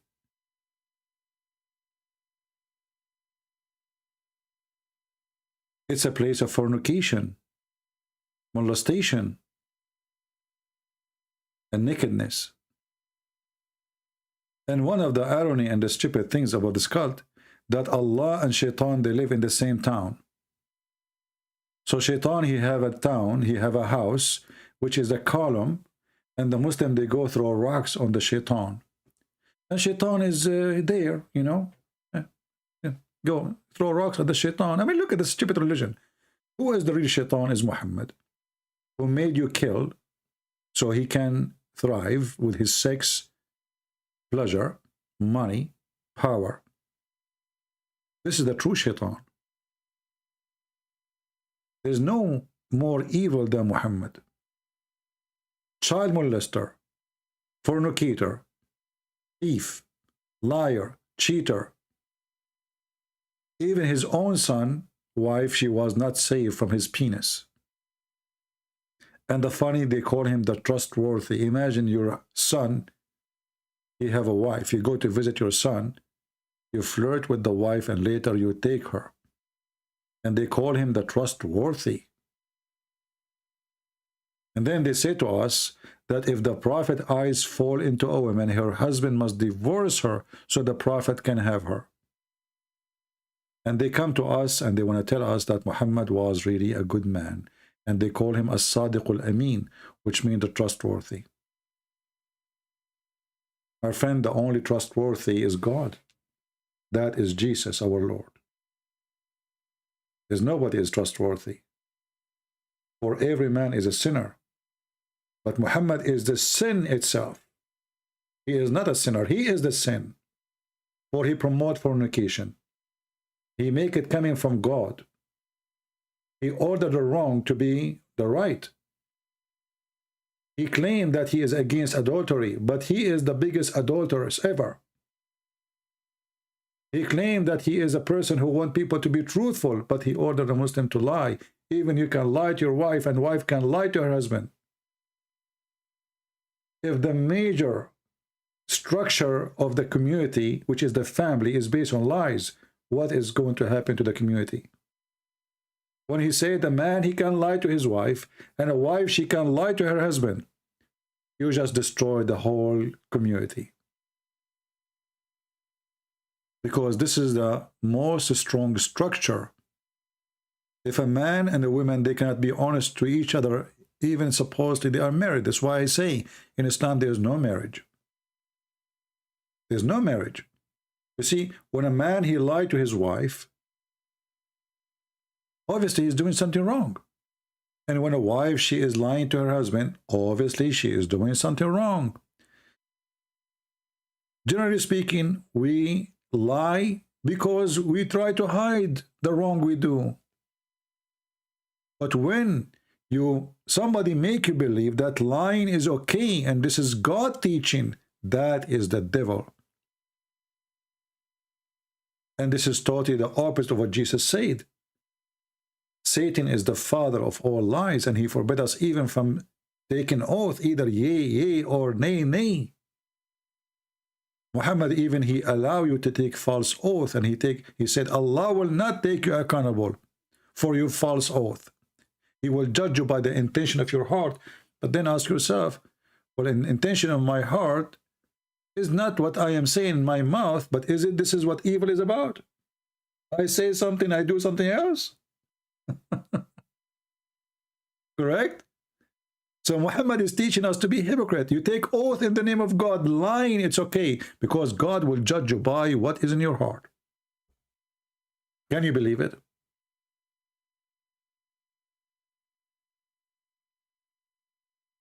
Anyway, my friends, it's almost it is 2:18 a.m. in the morning, and my back hurt from sitting for long hours. I had a long day actually today, so I really apologize, and I lost my voice speaking to this Dajjal. He's trying to lie to us. I don't mean to insult him, by the way. I feel sorry for him. He was so angry, so upset, but he tried to escape by duct tape in a shameful way. Why you want to do that? Why you cannot be a man, honest with yourself? Your prophet obviously is a fraud. Why we need to lie to each other? You think if you keep lying, people are not, we are laughing. A prophet, he order a command of a murder. Second day in the morning, he changed it. And the excuse, this was the law for the tribal. Well, why you do it? Why you follow the wrong one?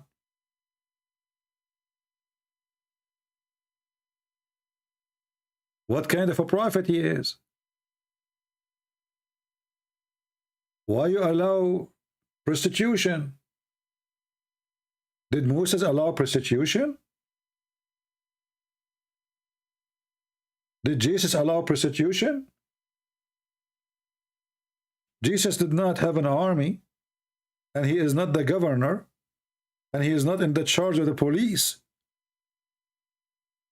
And he did not need to approve something wrong, so later he will say, don't do it.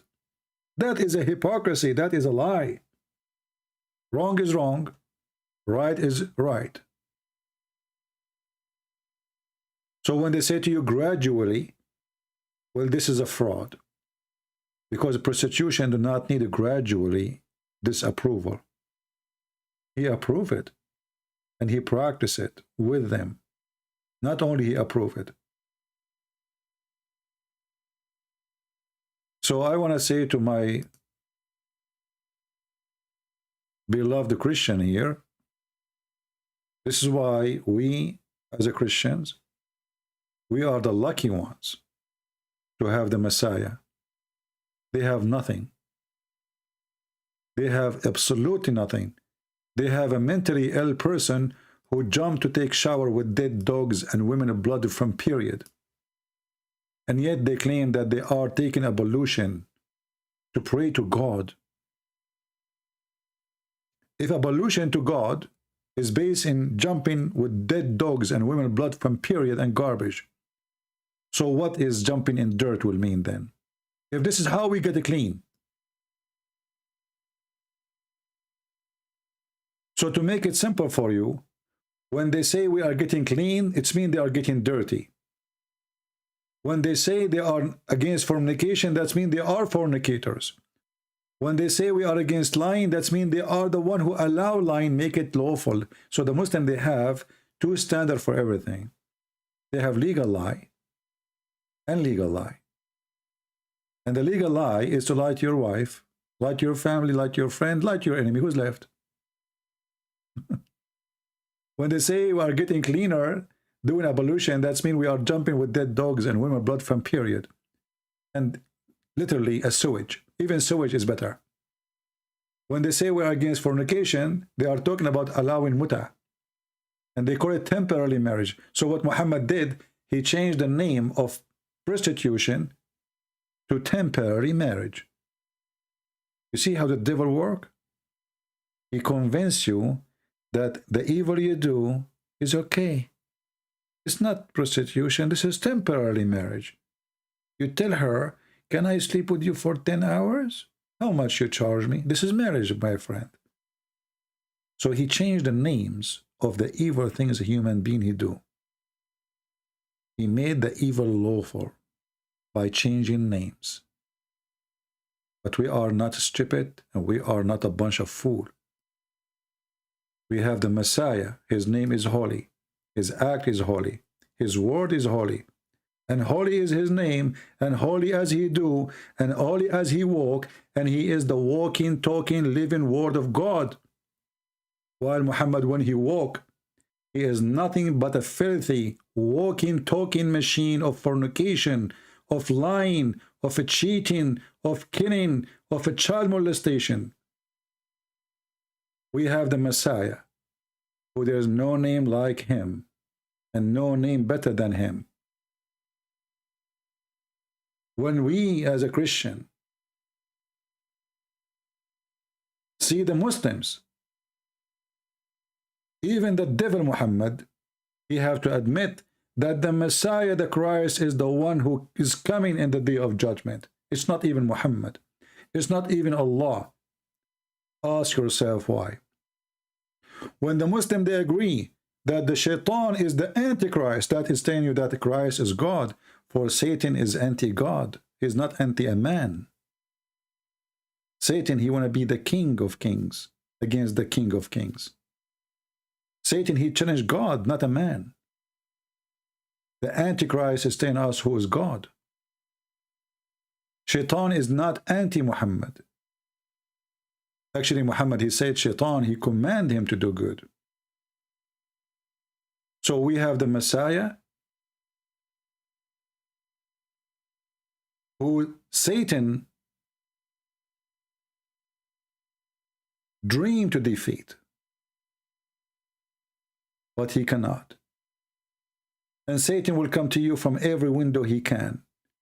He could not come to you from atheism, he come to you from Islam.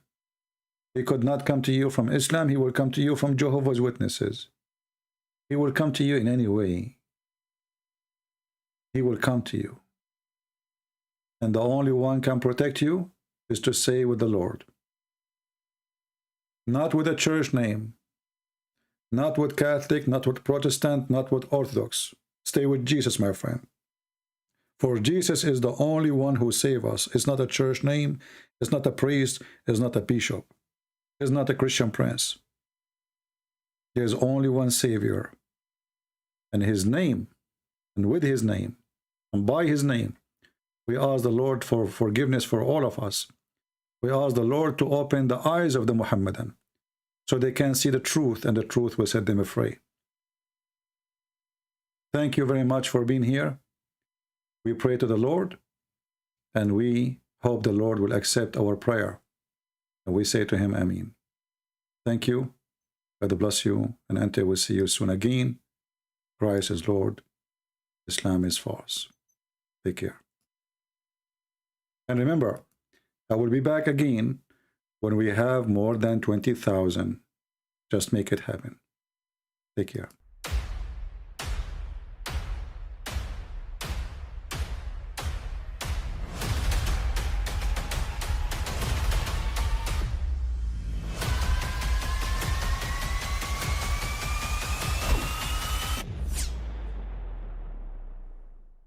I mean, again, he doesn't know who Gabriel is, right? Because he didn't come from an Abrahamic faith. The people of Mecca were pagan. Quran has mentioned if this book was from other than God, they would have found in it many contradictions. If a book is without contradictions, that has no bearing on whether it comes from God or not. I've had phone books that are inerrant, but I certainly don't think God gave them. That we believe without understanding. The brother asked a very important question, that most of the scholars say that listening to music, watching movies, and most of the television programs, they're haram. So how can we have fun? Let me tell you, brother, at the outset that having fun is permitted in Islam as long as the fun is halal fun. That the standard narrative has holes in it. The Prophet tells us because Satan or the devil sleeps over our nostrils. Those who oversleep and not pray Fajr on time, Satan urinates in their ears. I really do think Jesus was crucified and that he really was dead and buried. He thought that he was a son of God in the sense that he was specially chosen by God. I think Jesus really did think he was going to be the Messiah, the future king of Israel. I mean, that is, after all, why they crucified him.